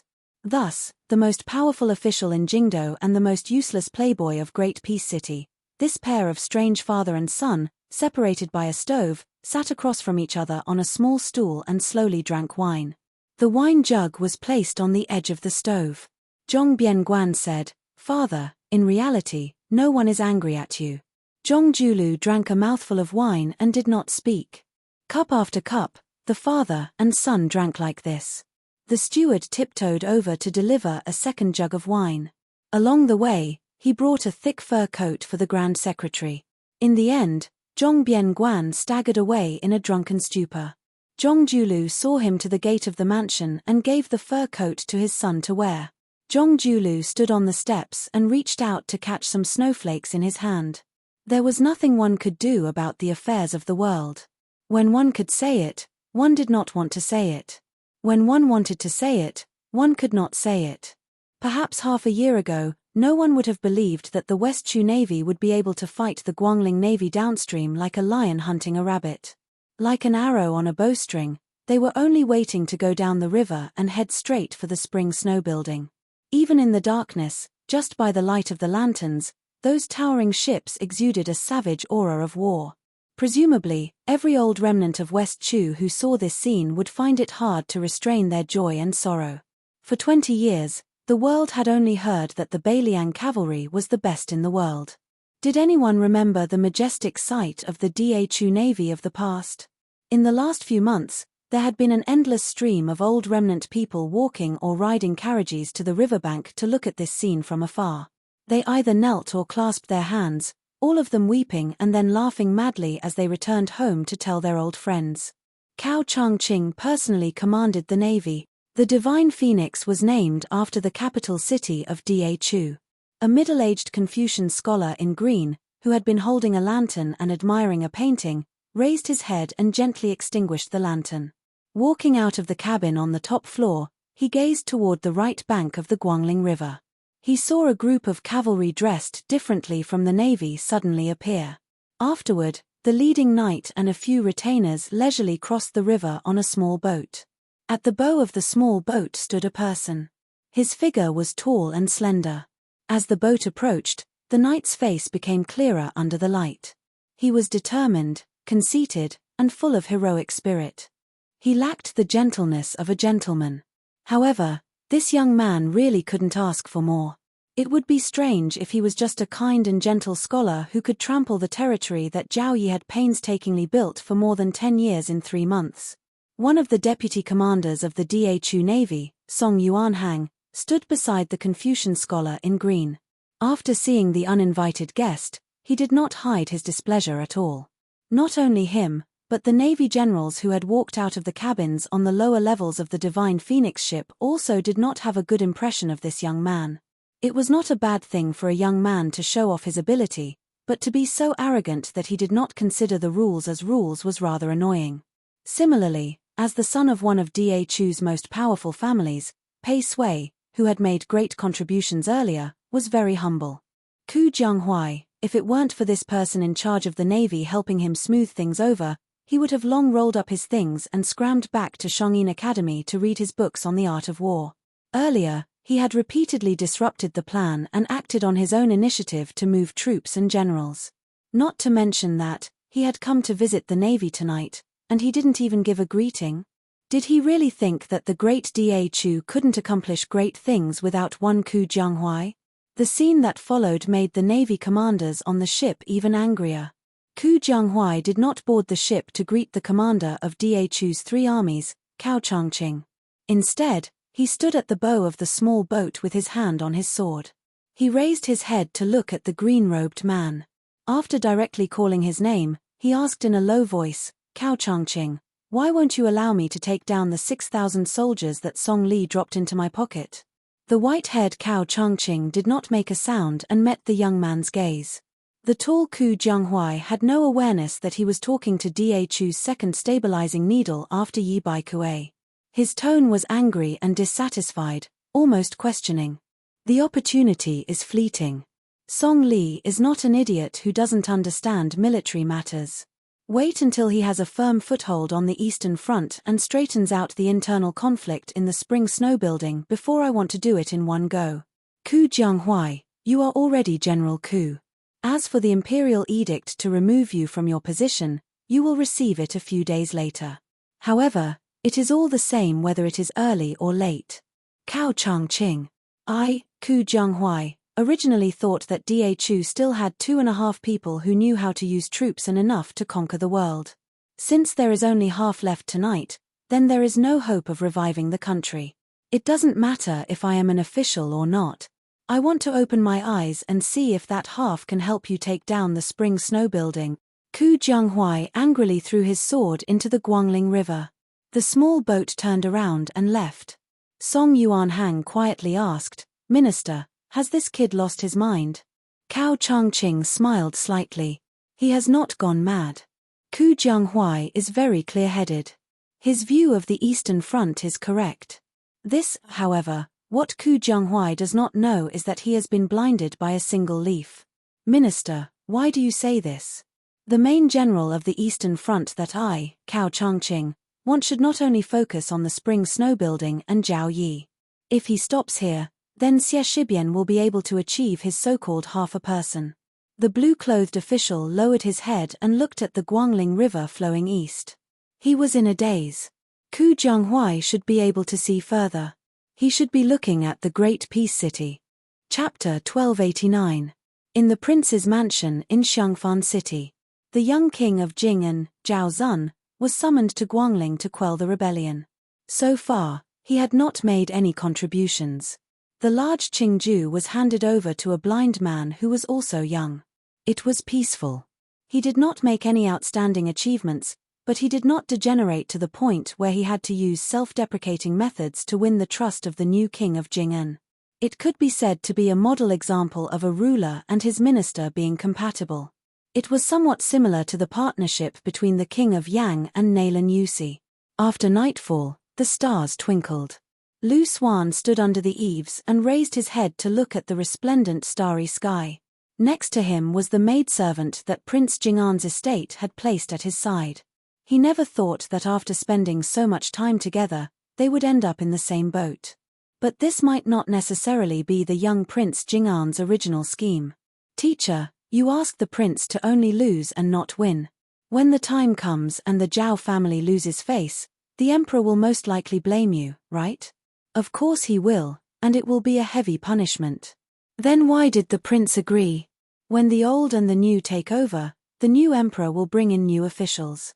The close and distant relationships of the past will be overturned. Often, it is not about contributions, only loyalty. It is about enough to use a few thousand lives in Qingju to show loyalty. When the old emperor deliberately suppresses someone, it is to pave the way for the new emperor to use. Otherwise, who will remember the good of the new emperor? Most of the wise emperors who retired from the stage in history liked to do things in such an obscure way because they were worried that the new emperor would have no one to use. Also, chaos is inevitable. After His Royal Highness loses this time, other than expressing his stance with the emperor and the crown prince, he can also take the opportunity to remove himself from the chaotic world and observe the changes quietly. Teacher, do you count as a scholar who knows everything in the world without going out? I, as a teacher, am still lacking compared to Mr. Yuan of Great Peace City and Mr. Naylan of the King of Yang. Teacher, you are too modest. Blind Lu Shu smiled but did not speak. Teacher, tell me some more principles. Although I don't understand, I like to hear them. How can there be so many principles? I am just full of complaints. Teacher, don't be angry when I say this. If one day Wang Ye uses me to threaten Mr. can rest assured. Isn't it difficult to use a dead person to threaten a living person? Don't do anything stupid. If you kill yourself, with Zhao Zun's personality, I won't be far from death either. Otherwise, he won't be able to sleep well with a so-called confidant that he can't control. Sir, are you helping me find a lame excuse to live? You're not stupid. But to be honest, this reason is not lame. Sir, you're a good man. Are you tired of living like this? What's so tiring about it? At the very least, it's easier than cheating people by gambling in Yongzi Alley a few years ago. Sir, I think you have great wisdom, but I can't tell whether you're wearing new clothes or old ones. I'll know if I touch it, after taking it off. See no evil, sir, don't you like to say that you're blind? Lu Shu suddenly laughed. Then he said softly, Zhao Zun, Huainanzi is called a beautiful jade, but if you break it down, isn't it a Zun emperor? Lu Shu sighed, the backbone of us scholars will be broken in a few days. It was the same night, but far away at the border. Along with the sound of horse hooves in the distance, Jiju's wild goose castle, which was not inferior to a border town, was like a giant beast that had been awakened. Almost instantly, countless lanterns and torches lit up at the same time, illuminating the castle as bright as day. There was a moat outside Wild Goose Castle. As the city gate was opened, the bridge was slowly lowered. The 7 or 8 riders did not need to wait for a moment before they rode their horses onto the bridge and entered Wild Goose Castle. Inside the city gate, a large group of Li family members were kneeling in Wild Goose Castle. There was the reclusive old castle master Li Chulin, the eldest son Li Yuanya who had specially rushed home from Jishi, and a group of elders who were rarely seen. No one was absent. Other than Li Huili, the eldest son Li Huili, who had suddenly died after traveling south to Jiangnan, the entire Li family, who was like a local tyrant in Jeju, was present. Even the old castle master's 80th birthday 2 years ago was not as grand as this. The leader of the 7 or 8 riders had an unfamiliar face. His face was pale, and he looked like he could not stand the extreme cold of the winter in the north. He wore a thick fox fur coat from Liaodong. Probably because he was old, he had already nurtured his loftiness to be very restrained and did not give off an overbearing feeling. Other than the father and son pair, Li Chulin and Li Yuanya, no one in Wild Goose Castle knew the identity of this graceful man. However, with the help of the brilliant lights and the corner of their eyes, the others could still see some clues. The rider behind the man who was acting as an attendant was actually the only great pillar of Liang, General Jiyu Gentang. The members of the Li family kneeling on the ground, other than the ignorant teenagers and ignorant children, all guessed the identity of this man. For a moment, their eyes were filled with awe, anxiety, and pride. What a great honor it was to have such a distinguished guest visit them. How glorious was it to bring glory to their family. Perhaps because Jiyu Gentang had reminded them before, Li Chulin and Li Yuanya only knelt to welcome him and did not greet him superfluously. The man dismounted from his horse and smiled warmly.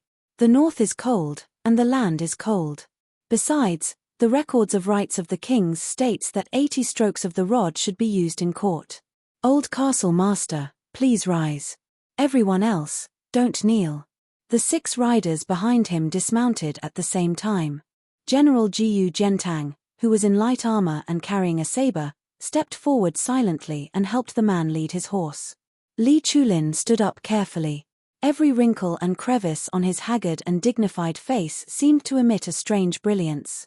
The old man, who was particularly tall, still bent slightly after getting up. He probably did not dare to let the man 5 steps away raise his head and speak. In terms of physical condition, Li Chulin, who was 80 years old but was still strong, looked more like a young man than the man in front of him. At least, Li Chulin gave others the impression that his heroic spirit had not diminished in the past. On the other hand, the guest who visited Wild Goose Castle in the middle of the night seemed to be unable to hide his exhaustion. Especially with the invisible contrast of the martial arts grandmaster Jiyu Gentang, he seemed to be even more lethargic. Chapter 1290. As the man moved forward, the group started to break apart. At the same time, there was a suspicion that they were trying to steal the show. The man in the fur coat walked at the very front and called for the old castle master, Li Chulin, to accompany him. Jiyu Gentang held a horse in each hand and followed closely behind. Then came Li Yuanya.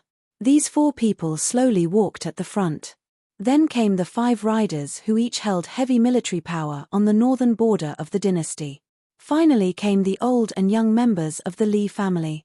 Because the sight of the 5 people holding the horses was blocked, the Li family members who couldn't go to Jiyu Daezhuguo's side to see what was going on started to look at the backs of these people.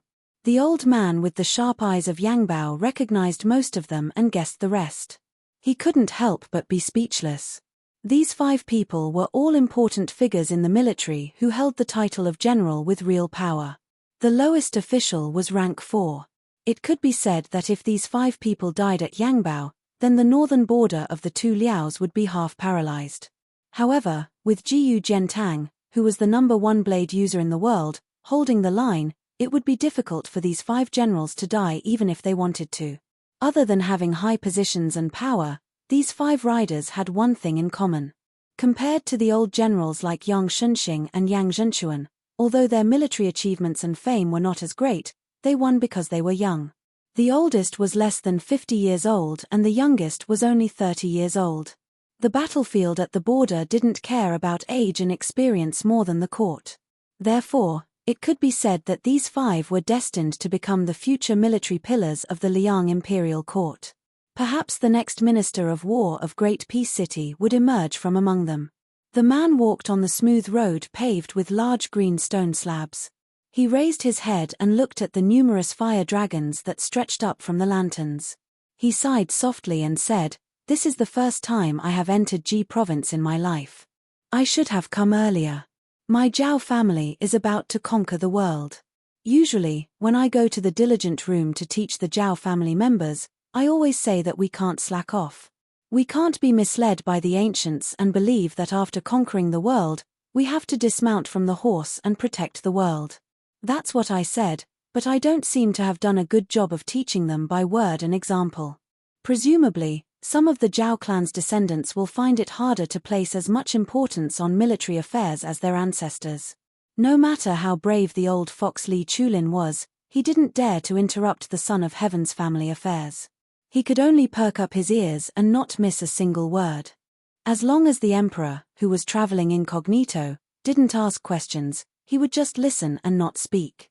This man who could allow Jiyu Jiantang to lead his horse and guard him with a clear conscience was none other than the current emperor, Zhao Dun, who had stealthily arrived at the border. However, the emperor did not issue an edict for the crown prince to be regent as soon as he left the capital. Instead, when he was about to return from Jeju, he had the head eunuch of the ceremony directorate, Song Tonglu, hand a secret edict to Bai Guo of the Ministry of Rites and make it public. The edict was ambiguous, and it was enough for the purple-cloaked officials in the officialdom to chew on. This was the first time the old man had seen the emperor with his own eyes, and his heart palpitated violently. That year, the execution of the entire Han family had caused turmoil in Jeju. The Li family of Yangbao, who had a marriage alliance with the Han family, had also been implicated.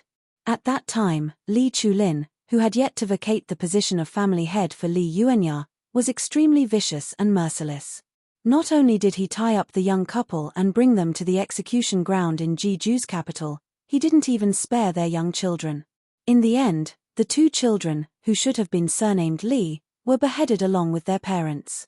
Thinking about it now, although Li Chulin felt somewhat guilty, he didn't regret it in the slightest.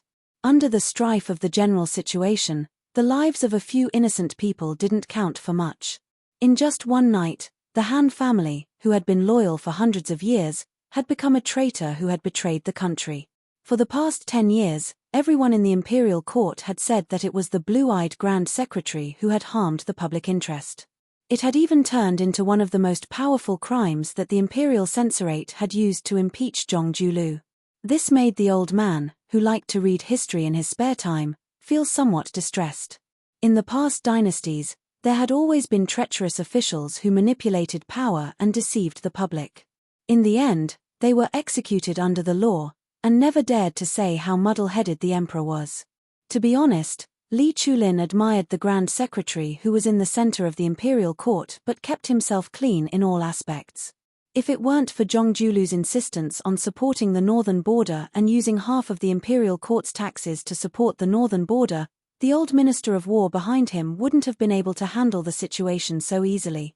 As for why the current emperor had to make such an unnecessary move to visit Yangbao, after Li Chulin received Jiyu Jiantang's handwritten secret letter, he had a private meeting with his eldest son, Li Yuanya. There were only 3 answers he came up with. Firstly, the imperial court of Zhao, or rather, the emperor, had to provide evidence that could convince the public in Ji province in order to redress the Han family's innocence. Yangbao was an old and wealthy family that had been rooted in Ji province for generations, and was also one of the victims in the past. If the Li family stood out and spoke at this critical moment, it would be more ironed out than the impeachment of the Right Chancellor of the Imperial College. It would also win more sympathy from the imperial court. It was an irresistible trend for everyone to push the wall that was down. However, not everyone had the right to push the high wall of the Zhong family that had stood in the imperial court for over 20 years. Furthermore, the Yuju side was restless. Currently, there were some extreme actions that crossed the border. Tens of thousands of riders had entered Ji province. Naturally, the imperial court would have to guard against the young man from Beiliang's Shu family. With the departure of the old general of Ji province, Yang Shunxing, the Li family of Yangbao, who had 7,000 to 8,000 private soldiers, would naturally fall into the eyes of the imperial court.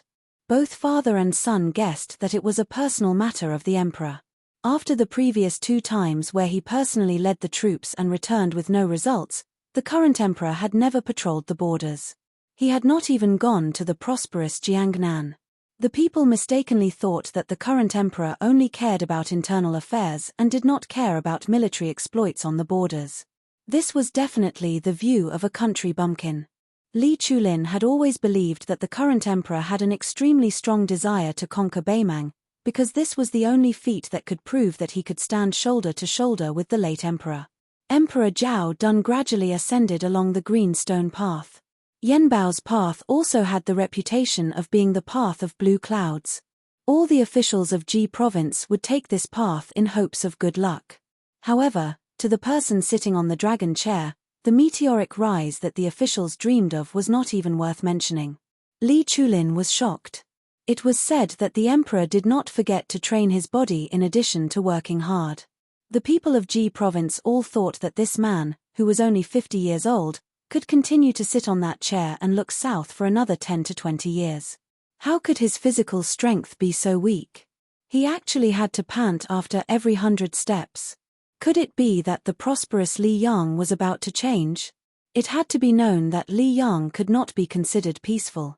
There were internal and external troubles. Outside, there was Beimang's million-strong cavalry eyeing them covetously. Inside, there was the revival of West Chu. Even more inside, the imperial court was in a state of crisis. Everyone was in danger. If something were to happen at this time, Li Chulin did not dare to think any further. He was afraid that the emperor beside him would notice if he revealed even the slightest abnormality. Yangbao was like a mountain. It went up layer by layer and climbed steadily. His Majesty stopped to rest at a pavilion with a wide view halfway up the mountain. He reached out and tightened his grip on the thick fur coat. After a long silence, he glanced to the west and suddenly said, "Old Castle Master, you must have a plan to deal with my uninvited visit. However, you are probably overthinking and wrong. I might as well tell you the truth. The reason I came to Yangbao was to take a closer look at that place."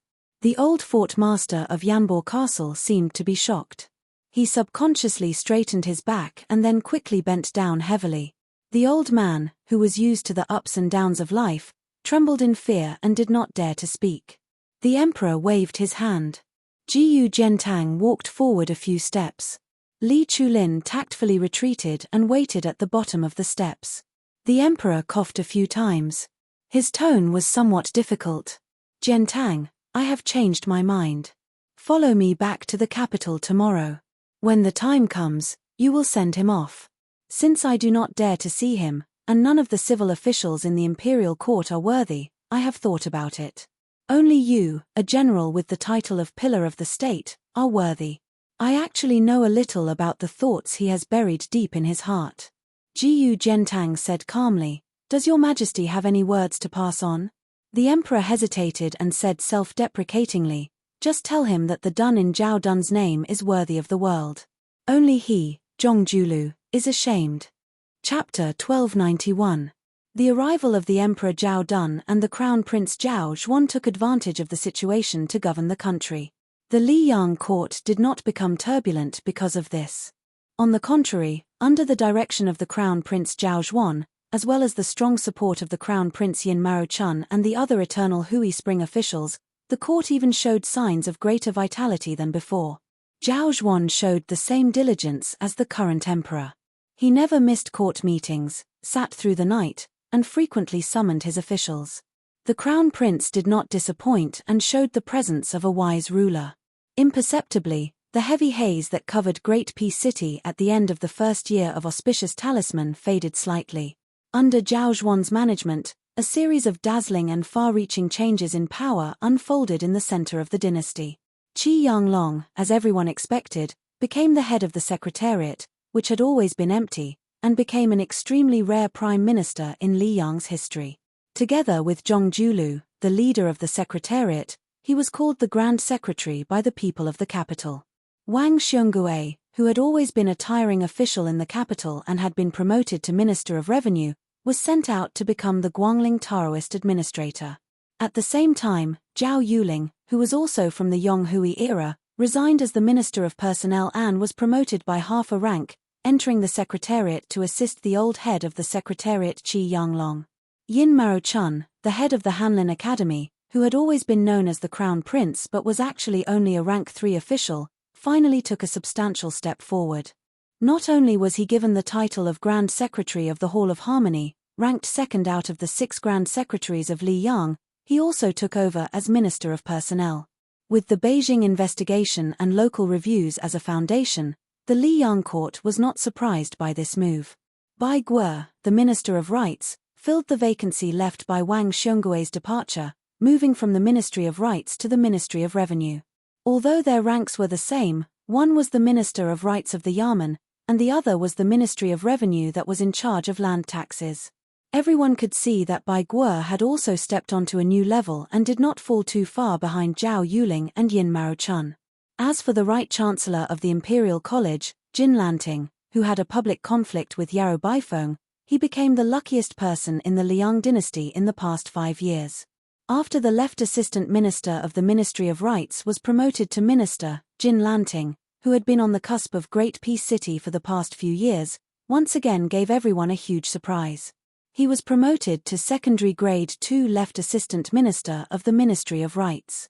The left Chancellor, Yarou Baifeng, who was supposed to be in charge of the Ministry of Rights, became the unexpected person. The commander at the front, Lu Shengxiang, who did not know how to use troops and caused problems in the rebellion, was promoted instead of being demoted.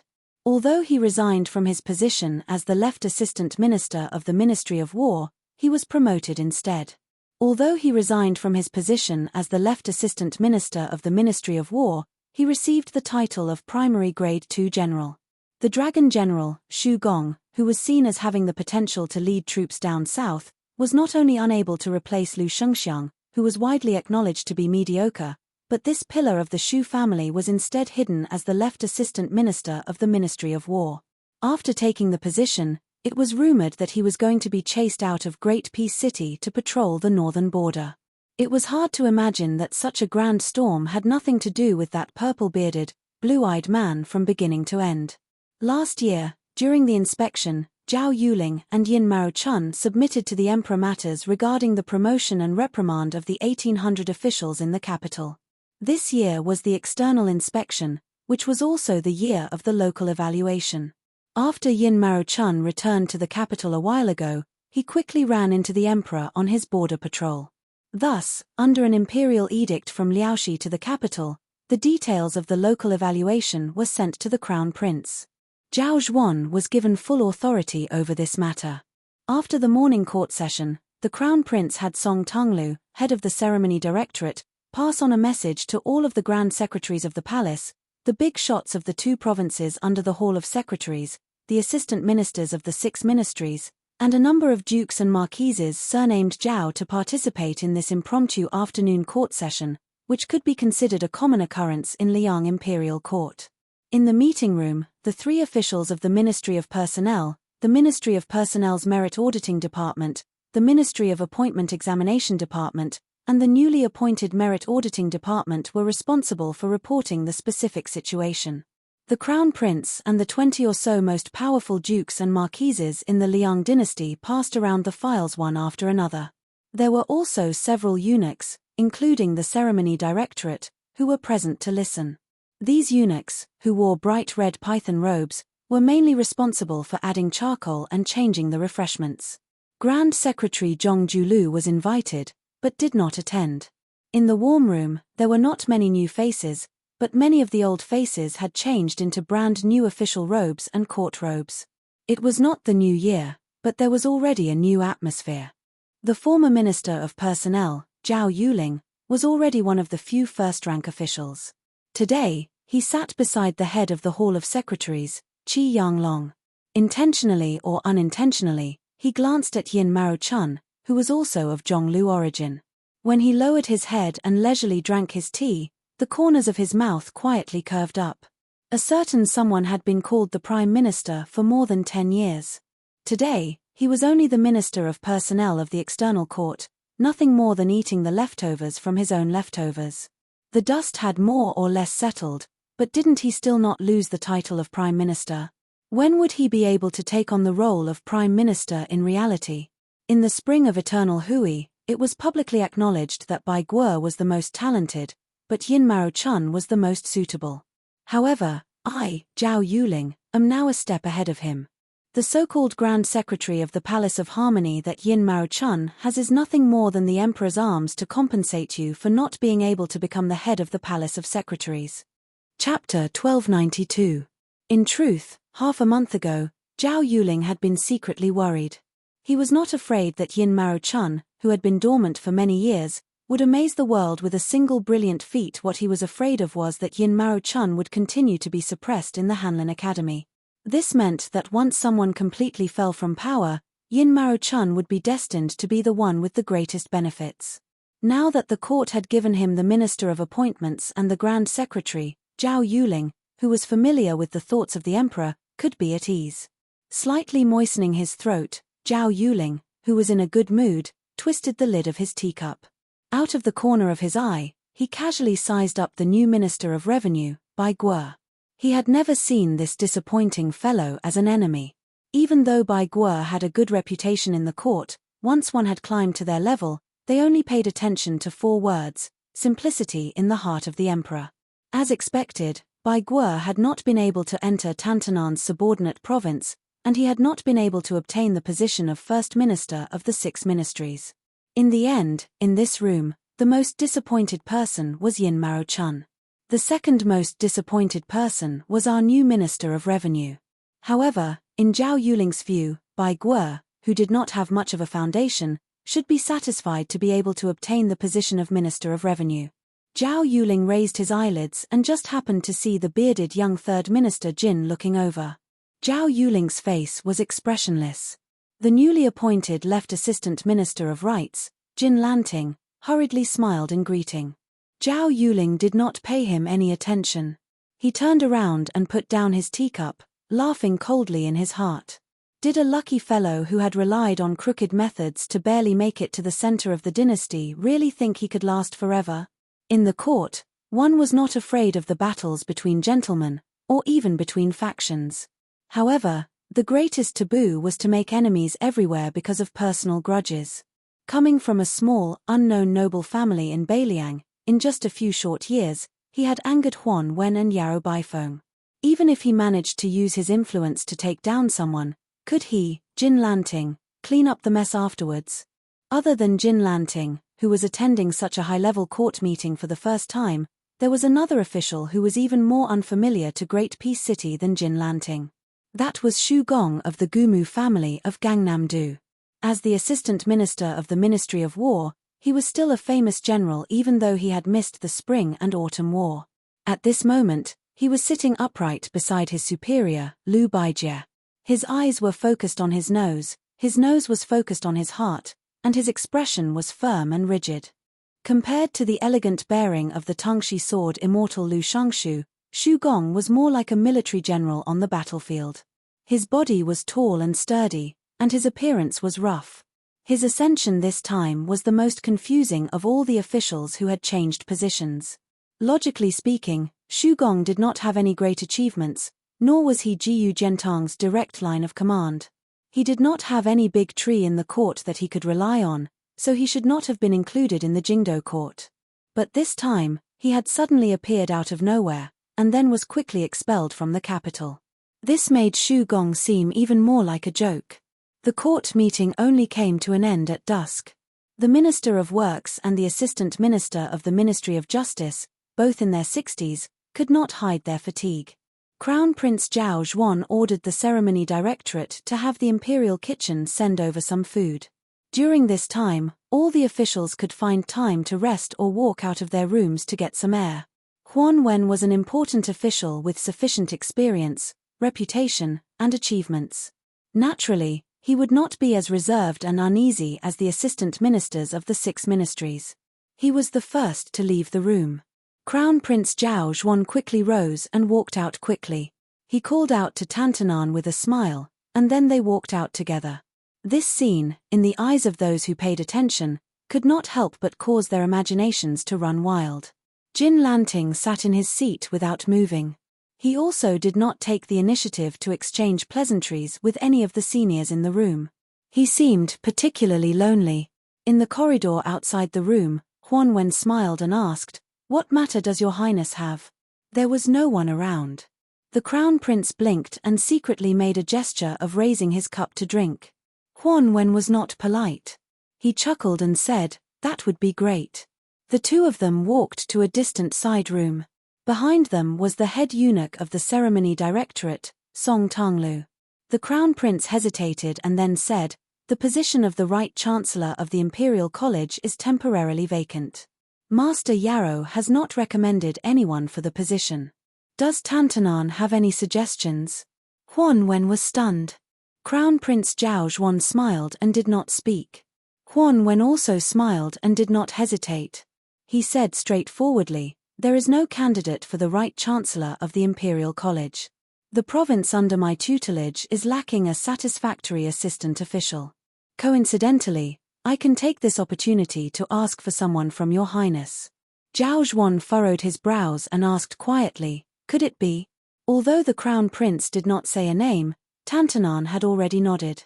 Both sides were well aware. It was Chen Xiaobao, Chen Wang of the Diligent Department. He was born a poor scholar and had achieved Jinsha. He did not make it into the top 3, but he was barely qualified to enter the Hanlin Academy and become a noble servant. He then served as the personal attendant of the Son of Heaven.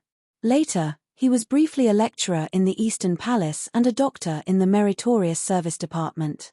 Noble was noble, but his official position was not high. Junior Guardian could only be considered a title bestowed by the Son of Heaven. But if Chen Wang could go to the Manxia province and become Huan Wen's right-hand man, then it would not make sense if he did not have a high third-rank official. It was even possible for him to be a second-rank official. In this way, the popular Jin Lanting in Great Peace City would pale in comparison. Huan Wen suddenly slapped his head and said, "The candidate for the Right Chancellor of the Imperial College, I have thought of a very unsuitable candidate." The Crown Prince couldn't help but smile.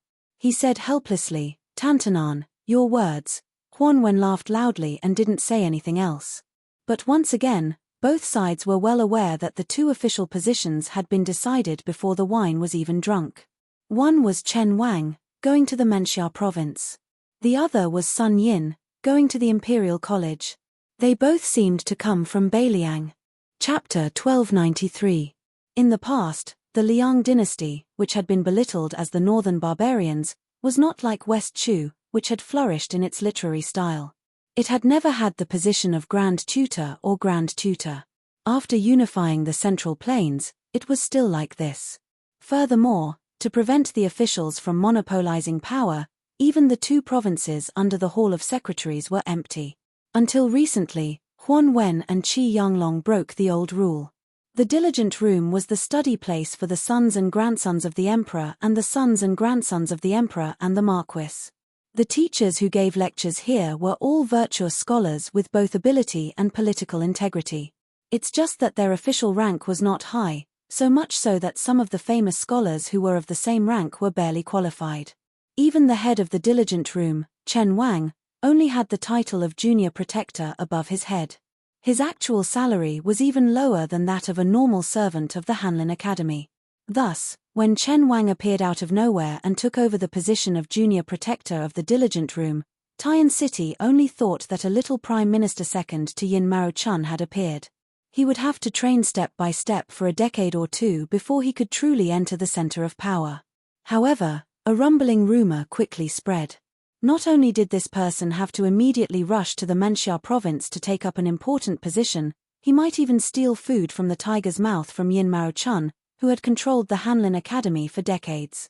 As if to prove this rumor that came from an unknown mansion in the capital, Tantanan and the Imperial College's left chancellor, Yarrow Baifeng, visited Chen Xiaobao together.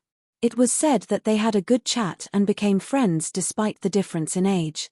Looking back at Third Minister Jin, compared to the previously unknown Chen Wang, although he was riding on the crest of success, he had never received such special treatment among the top officials of the dynasty. From this, it could be seen that Chen Wang's ability to raise Wang was far more natural and smooth than Jin Lanting. In a moment, Wang County Street in Taiyan City was filled with nobles and relatives of the emperor.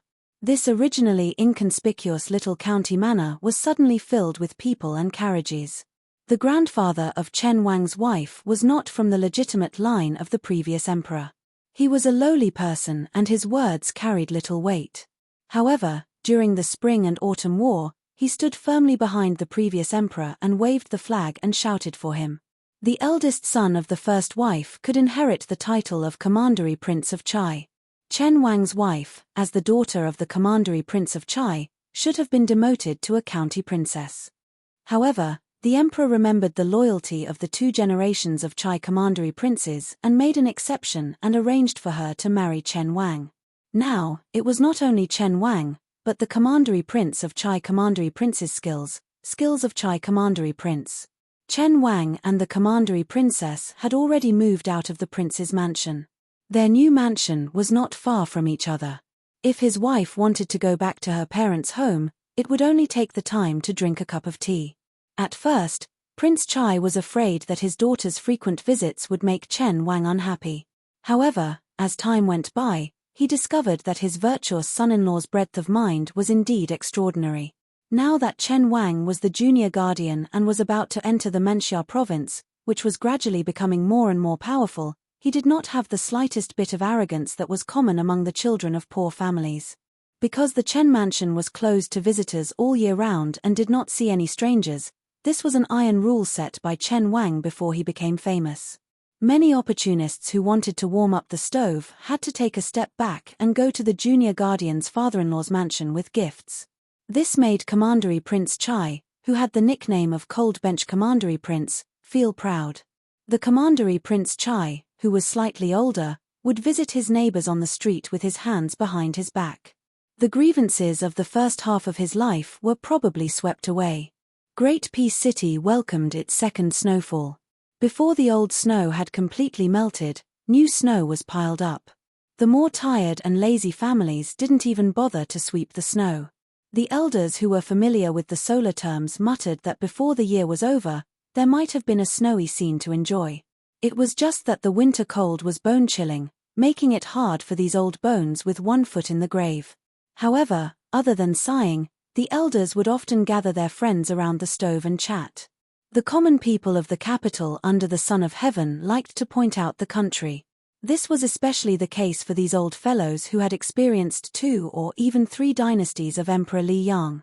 Even though they were not happy about the rising smoke of the northwest frontier fortress and the ending of the Guangling battle, they were still generally optimistic. After all, the current dynasty had gone through more than 20 years of cultivation and recuperation. Li Yang also had the solid foundation of the eternal Hui spring. The old people of the capital who were accustomed to wind and rain believed that by this time next year, the world would be completely at peace. Some of the elders would even think that if they could see the scene of the current dynasty swallowing up Beimang before they lay in their coffins, then they could die without regrets. This place in Great Peace City that the common people called Junwang Alley vaguely seemed to be in a confrontation with the street where Grand Secretary Zhong's residence was located. Only, the situations of the 2 sides were completely opposite. The latter, whenever it was time for morning court and after court, would always be full of people and carriages, while the former streets were rarely seen. It was because even though the people in the former's residences all had top-notch statuses, apart from an extremely small number of people who could participate in court politics, most of them were pretty to look at but useless embroidered pillows. Ever since Eternal Hui, they had always been excluded from the center of the imperial court by a certain purple-bearded and blue-eyed individual. As a result, when they made that trip back and forth every morning and evening, they could only be pushed out as decorations during the few imperial court ceremonies that could be counted on one's fingers. The latter's streets were incomparably noisy, everyone dressed in purple scarlet official robes. However, ever since autumn of the first year of Shangfu, the carriages in the always lifeless Junwang Alley gradually became more frequent. This place that was originally used to standing on its own mountain began to accept many new faces. Under the twilight, the young master of the Chen Manor that was previously considered to be at the bottom of Junwang Alley took the initiative to bring an unfamiliar guest home. The manor's gatekeeper was an elder who had served the old Junwang Manor for generations, but he still couldn't recognize who this middle-aged man who was still dressed in court clothes was, to actually be able to make the master treat him so seriously. Looking at that person's official patch, it was clearly a brocade-embroidered third-grade peacock. The elder believed his eyesight was still quite sharp. Whether or not he was an aristocratic family's descendant, the old gatekeeper had confidence that he would be able to recognize him with a single glance. He carefully sized up this fella who crossed the threshold with his master, always feeling like this person's aura was a bit contradictory. He was clearly a civil official, yet he seemed like a military general who had just walked out of the battlefield, yet he also didn't seem like those crude people who often entered and left the Ministry of War's GU hut and made a fool of themselves. The number of servants in the manor was just enough to ensure that the 4 courtyards of the manor could operate without hindrance. Thus, when Chen Wang and his guest entered the manor and walked all the way to the study, they didn't encounter anyone. Not to mention the luxurious mansions built according to the standards of a prince, even the nearby Junwang mansions that had 3 roads and 5 courtyards, according to the ancestral system, were all bustling with people coming and going at this banquet. In the heavy snow, there was no reason to hold a bowl of wine, invite 1 or 2 close friends, and have a high status to talk to one's heart's content. On the contrary, this Chen Manor, which paled in comparison in terms of size, had the richest courtyard with a profound artistic conception. After the host and guest sat down, a tall woman of middle age rushed over when she heard the news. When she entered the room, her husband was personally brewing tea. The flame in the stove flickered slightly, and the pot of water gradually boiled, adding some warmth to the slightly cold room. Chen Wang raised his head and glanced at his wife. With a smile, he introduced, "This is Assistant Minister Xu of the Ministry of War." Regardless of status, there were no ignorant and ill-informed people in Junwang Alley. The woman who had been conferred the title of Princess Changle immediately knew of the multiple identities of the visitor. General of the Dragon, Xu Gong, the pillar of support of the Gumu Xu family, and a young and strong general whose prestige ranked among the best in the Liang army. Presently, he was ridiculed by everyone in Junwang Alley as the new wife of Great Peace City. She had also heard that this Assistant Minister Xu was not very well liked. Although it could not be considered a public promotion or a hidden demotion, it was as difficult as ascending to the heavens for him to successfully integrate into the capital's court as quickly as the Tangxi sword immortal, Liu Baijie. The woman, whose real name was Zhao Song, had never been interested in court politics. As usual, she did not think deeply about why her husband had brought this assistant minister of the Ministry of War home. The visitor was a guest, so she naturally knew how to respond. She could not lose face for her husband. Thus, after a tepid greeting to Xu Gong, she hurriedly took over Chen Wang's task of brewing tea. After pouring 2 cups of tea for the 2 men, she immediately bid farewell and left. Xu Gong joked, "Junior Guardian has good fortune.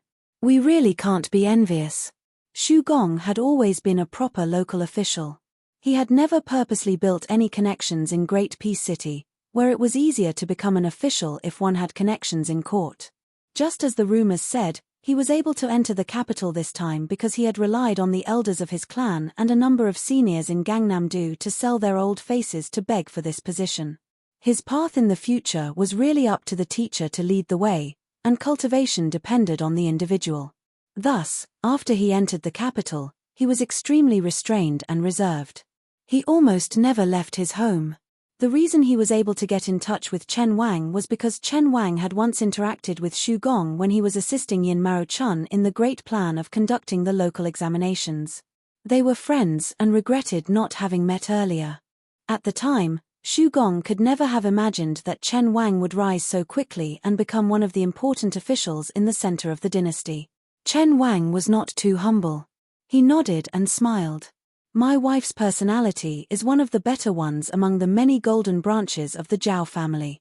Chen Wang paused for a moment. His expression was gentle as he subconsciously added, "I cherish it."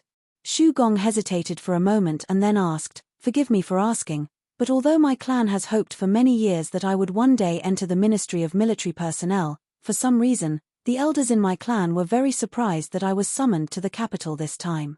In particular, Elder Yu gave me the words half fortune and half misfortune. In his words, there was an inexplicable sorrow about the unpredictability of the world. It is clear that Gangnam-do hopes that I, Xu Gong, can enter the capital, but whether or not I can enter the capital is not something they can control.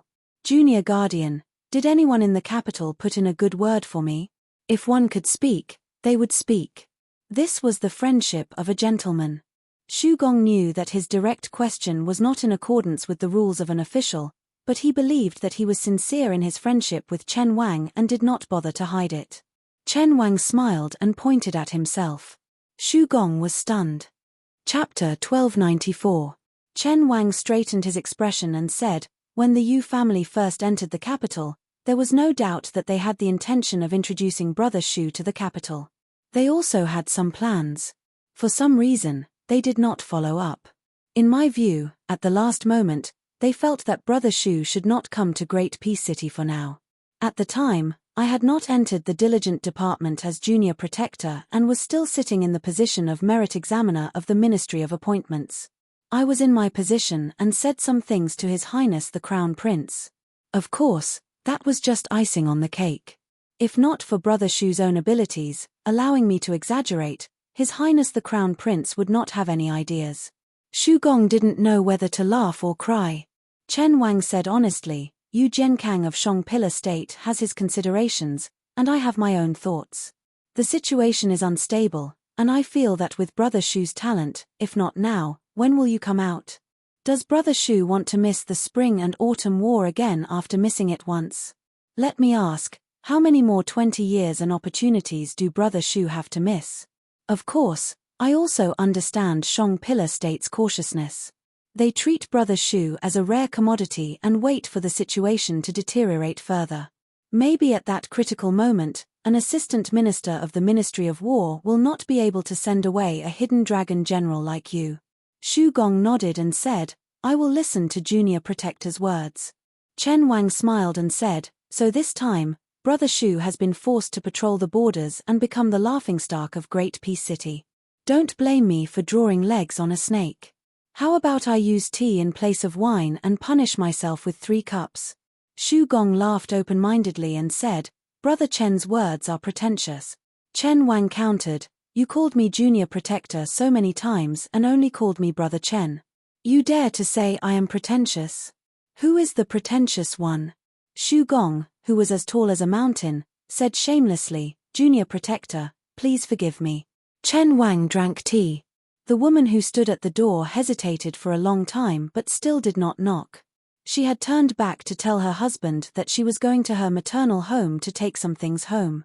Seeing the warm smile on this man's face, she felt both heartfelt and indescribable guilt. She was happy that her husband was a perfect match that no picky woman could find fault with.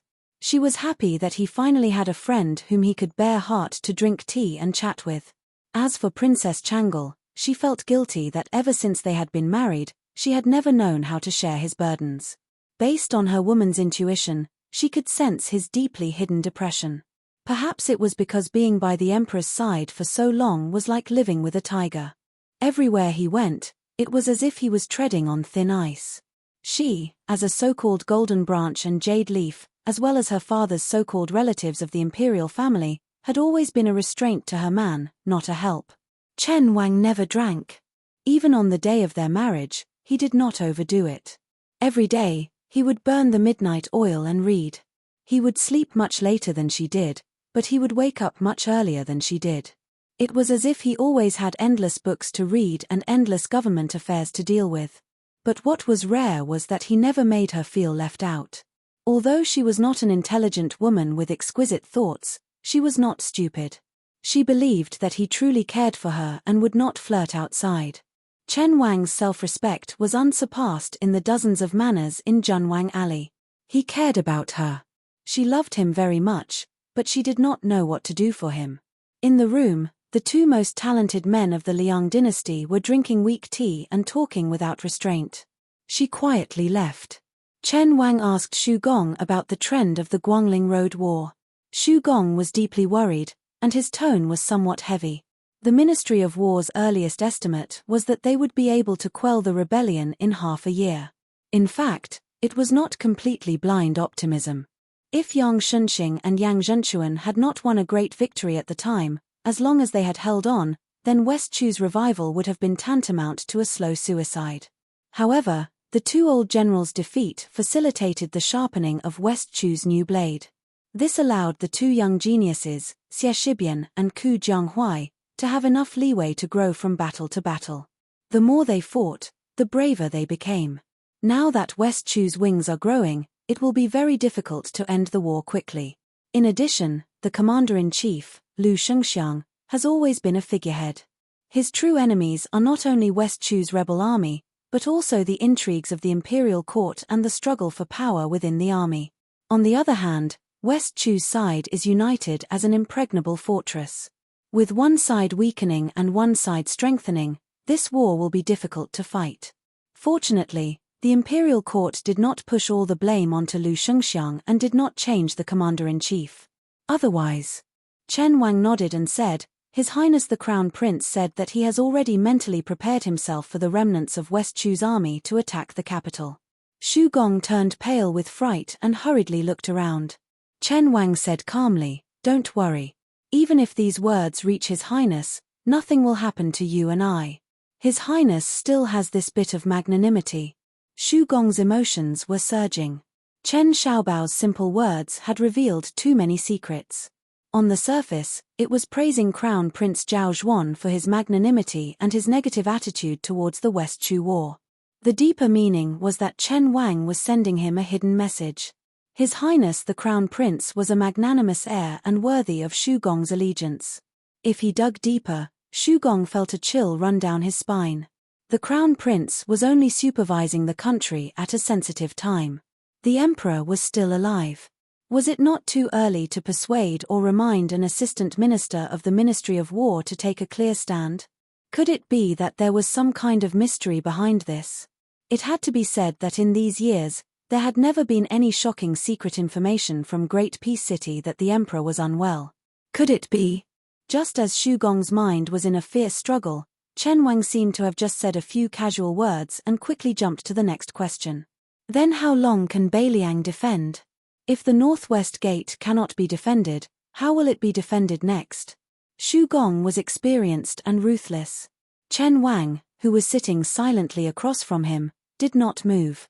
His expression did not change at all.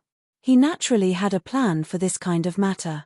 He immediately replied, Under normal circumstances, the Beiliang Frontier Army can defend for 2 years, but this is based on the premise that neither side makes any major mistakes or plots. In reality, when two armies are facing each other, you can never guess whether the opponent's next move will be stunning or muddle-headed. There are many classic battles in history that were created by a strange combination of factors. Some made the best of the mistakes, and some made the best of the mistakes. Some people lost mysteriously, and some people won in a strange way. Some people won in a strange way, some people won in a strange way, some people won in a strange way, some people won in a strange way. If it was a normal confrontation between two armies, the leader's ability to use soldiers was mediocre. It was just a competition of the resources of both sides. There was no suspense. But in the Great War of Liang Mang, it could not be compared like this because both sides had too many famous generals. Xu Gong was slightly fascinated and a dazed look appeared in his eyes. Beiliang had Chu Lushan, Yuan Zuozong, Yang Wenwan, Chen Yunxue, He Zhonghu. Which one of them was not a general who had been exposed to the smoke of battle and could take charge of an area? Beimang had Tuoba Bodhisattva, Dong Zhuo, Liu Gui, Huang Songpu, Yong Yuanzan. Xu Gong sighed and said, Almost everyone can cause unpredictable changes to the entire battle situation. Chapter 1295. Xu Gong gradually entered a good mood. Once he started talking, he could not stop. He held a cup in one hand but did not drink the tea. He raised the other hand and pointed in the air. Before Beiliang was absorbed into Liang territory, there were two paths for the northern nomads to invade south. One was to use Beiliang, which was at the head of the Central Plains, as the first choice. The army occupied the high ground and was usually unstoppable. The disadvantage was that the battle line was slightly longer. Even if they fought all the way to Xiangfan, which was at the middle of the Central Plains, it would be difficult to advance any further. Often, they could only retreat. The second was to go south through the gaps at the border of Ji province and send cavalry to search in batches to clear out the scattered obstacles outside the pass. On one hand, they would cover the army, and on the other, they would pillage villages and force the Central Plains dynasties to retreat to their strongholds. Right now, the northern Mang seems to have chosen an unwise path, But in fact, choosing short-term troubles and abandoning long-term considerations is a method they have no other choice. The northern barbarians are determined to attack our dynasty, and there is no better plan to speak of.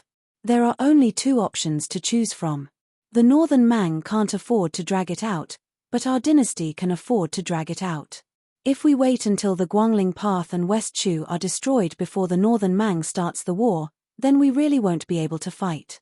A central plains with a stable interior and a central plains imperial court that was eager to make progress was undoubtedly the nightmare of the nomads in the north.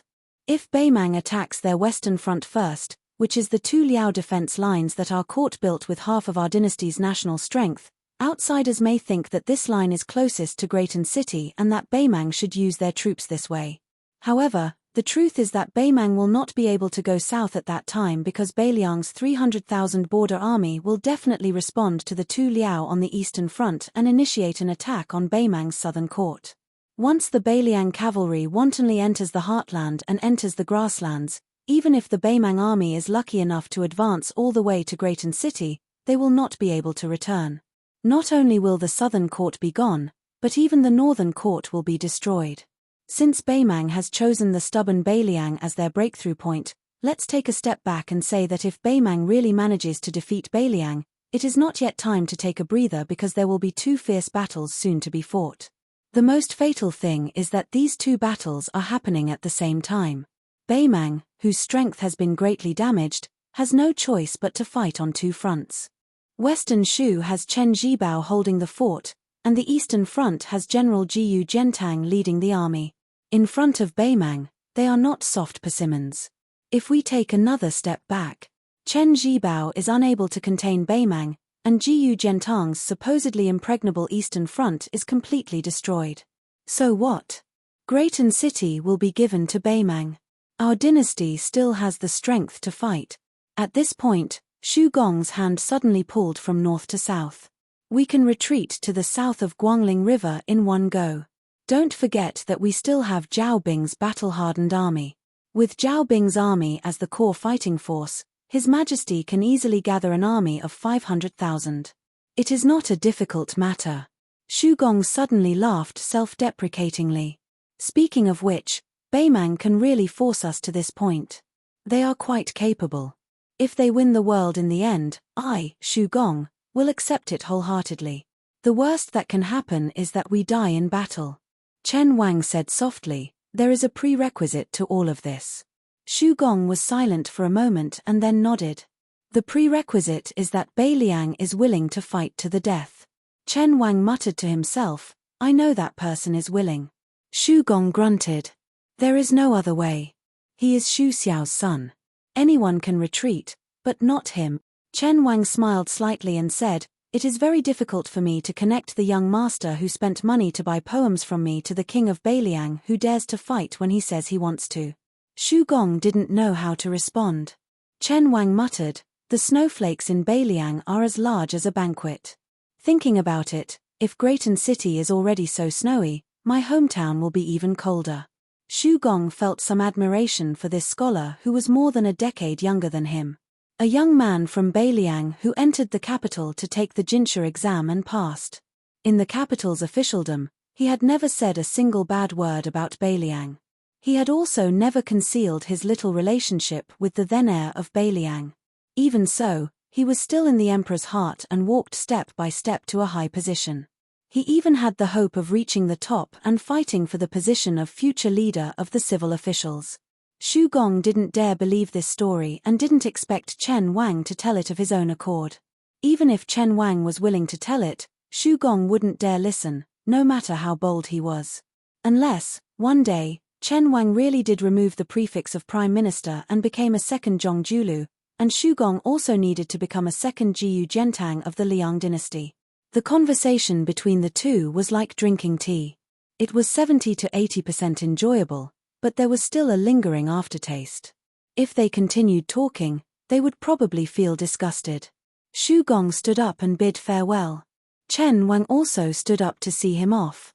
He walked him all the way to the door and said with a smile, Brother Xu will be heading to the northern front tomorrow. I have to be on time to go to the diligent room, so I won't see you off. Shu Gong nodded. No matter. You and I will have plenty of opportunities to meet in the future.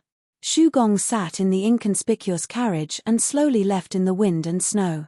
The tracks left behind by the wheels were quickly covered by the goosefeather snow. Chen Wang turned around and stepped onto the steps.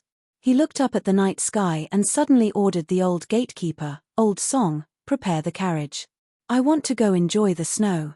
Also, remember to send someone to inform her. The old man was surprised. Night ban? Like Shu Gong, Chen Wang didn't have time to take off his official robes and court robes.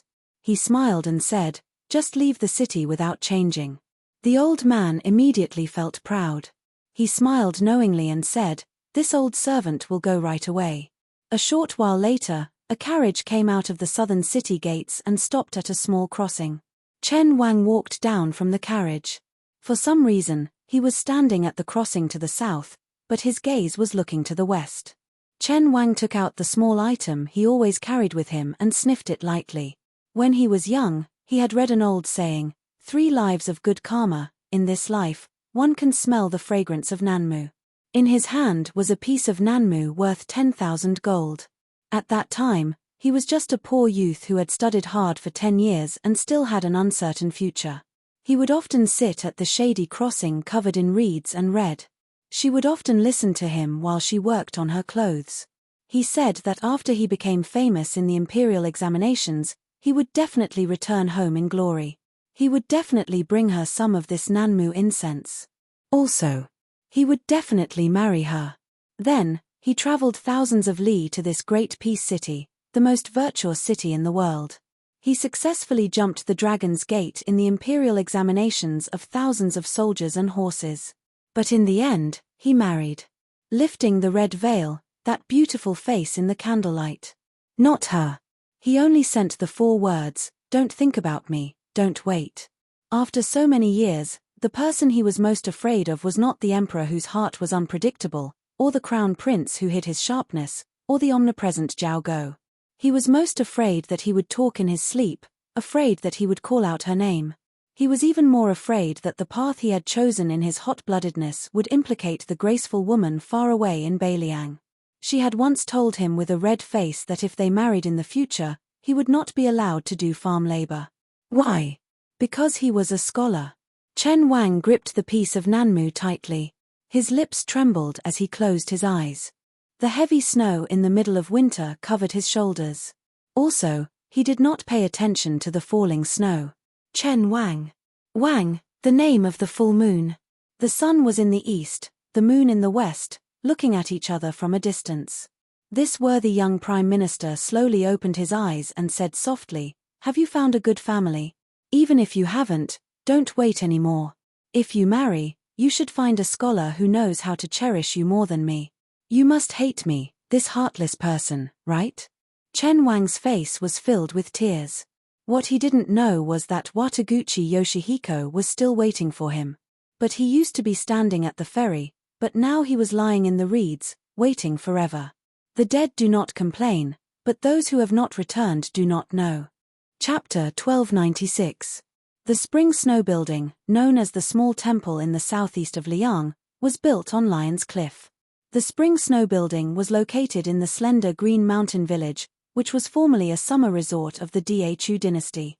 It was destroyed by the fires of the Spring and Autumn War. After Guangling Wang Zhao Yi spared no effort in expanding it, he collected countless famous flowers and rare stones and raised them in his boudoir. Among them was a huge rock from the Spring God Lake that was carried to the village by the Guangling Navy and the vassal king's cavalry. It was shaped like a pearl and was worthy of being called the most famous stone in the world. It was also a treasure that contained feng shui. The slender green mountain village faced the Guangling River to the south. In the Lion's Cliff area, scholars from Jiangnan often climbed high to write poems. After it became the vassal king's exclusive residence of the emperor's younger brother, Zhao Yi, only the Guangling Path had the right to enter the spring snow building to discuss politics. It was a special benefit for a small group of influential people. Lion's Cliff was also known as the Treasure Trove Mountain. In the last years of the Da Feng dynasty, there was a saying that an enlightened monk subdued a lion here.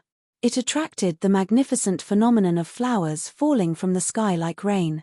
From the last years of the Da Feng dynasty to the first year of the Yonghui dynasty, every time there was a war, these ownerless stones were constantly picked up by travelers, wanderers, and quarrymen until less than a tenth remained and entered the homes of the common people.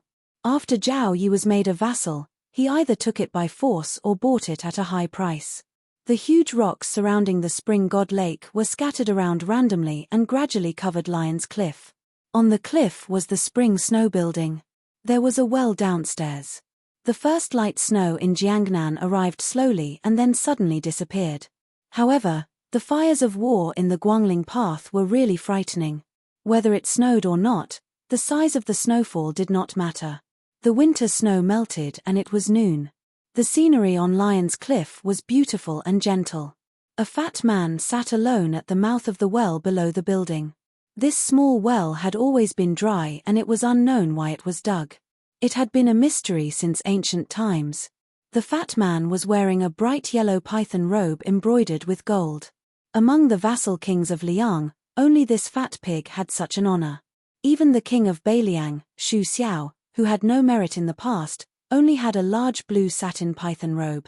The king of Yang Kai, Zhao Bing, was inferior to this fat pig in terms of dragon poise and python water. As for the more substantial vassal lands, the southern border, which was full of miasma all year round, naturally couldn't be compared to Guangling, where half of the world's taxes came from. The Liang court had always had bad comments about Guangling king, who was the most suspected of receiving rewards without merit.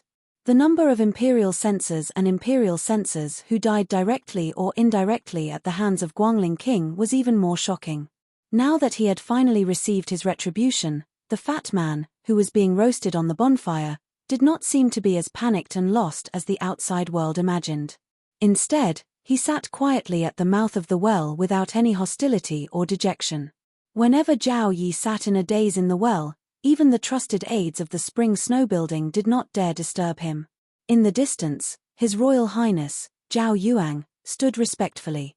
The main general of the Western Front, Song Li, who had just returned from the front lines, stood shoulder to shoulder with him. On the Guangling River outside the cliff, there were densely packed navy warships. Although it was said that half of the Guangling navy had been taken away by West Chu, that was only a loss in numbers. Most of the ships were firmly in the hands of the Guangling army. Zhao Yuang and Song Li had a close relationship and had called each other brothers for many years. Everyone knew that in Guangling, only by becoming Song Li's woman could one truly escape the clutches of His Royal Highness. Otherwise, even if one had a provincial governor as a father, they could not be considered a life-saving talisman.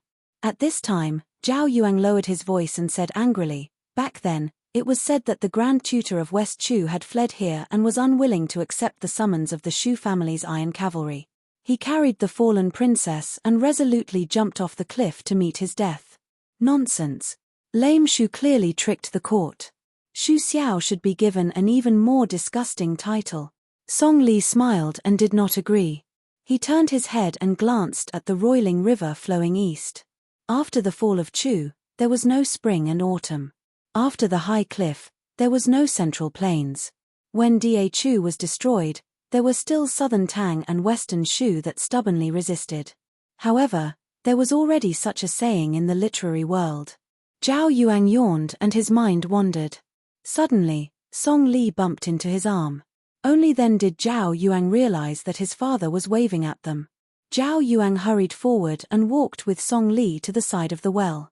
Zhao Yi looked at Song Li and asked with a smile, "Then Ku Jianghuai really resigned and went into seclusion?" Song Li nodded and said, "At the beginning, this general also thought that it was Cao Zhangqing's smokescreen. Now, it seems that Ku Jianghuai's abrupt abdication of responsibility should not be far from the truth." Zhao Yi gave Song Li an encouraging look.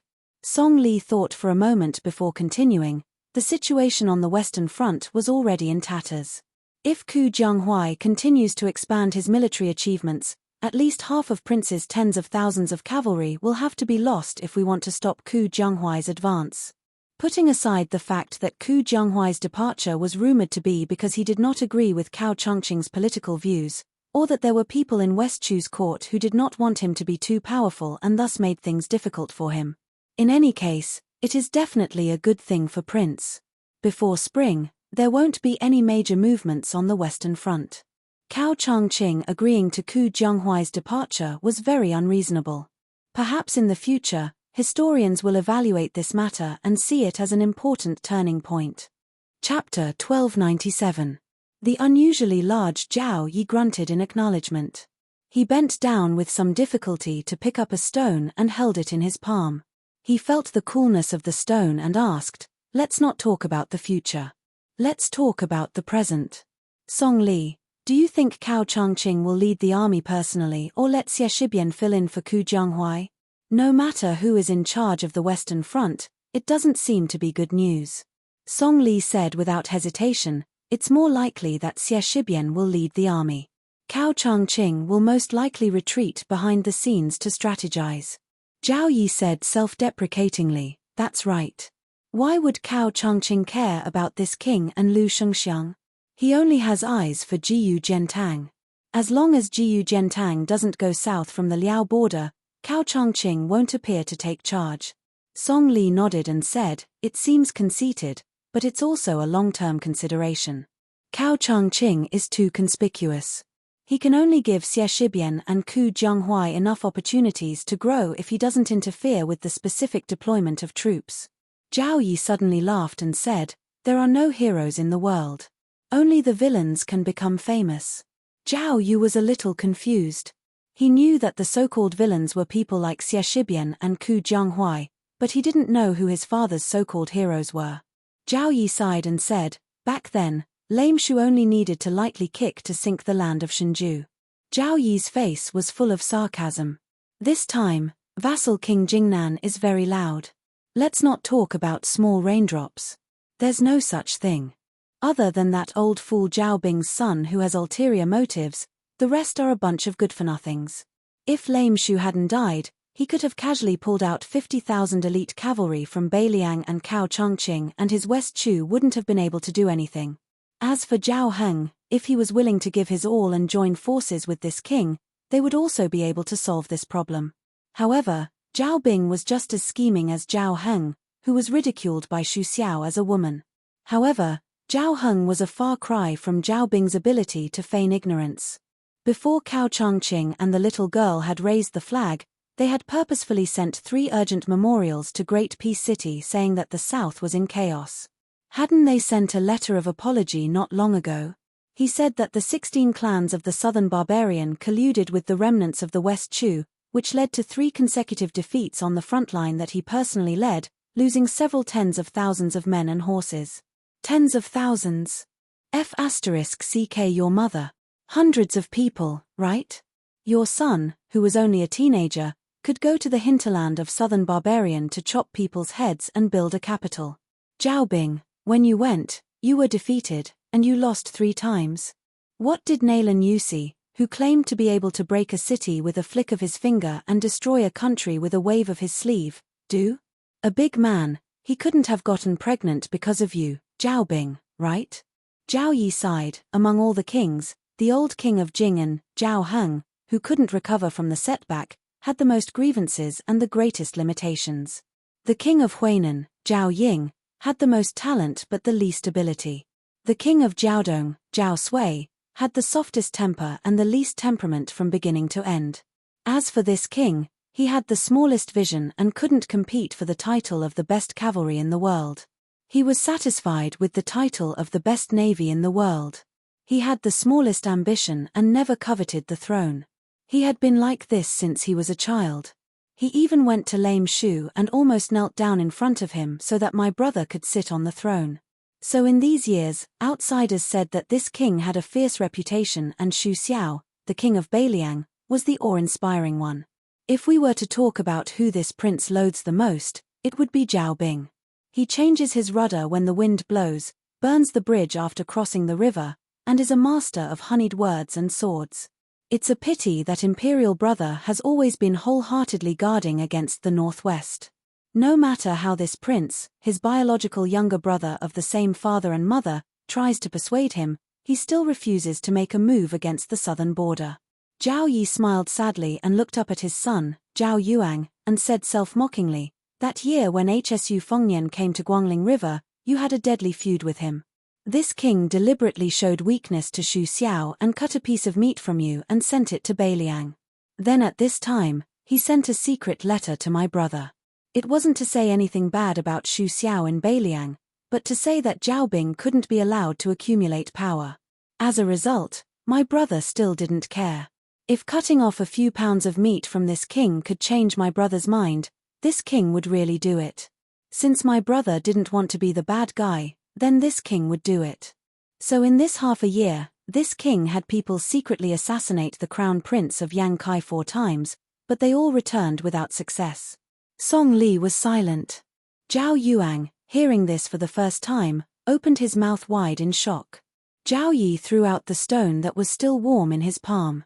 Later, when Chen Zhibao entered the capital to take up the post of Minister of War, this king knew that this person would definitely be given the title of king. So, he sent a secret letter to my brother, proposing that Chen Zhibao be given the territory between Guangling Road and Nanjiang Road.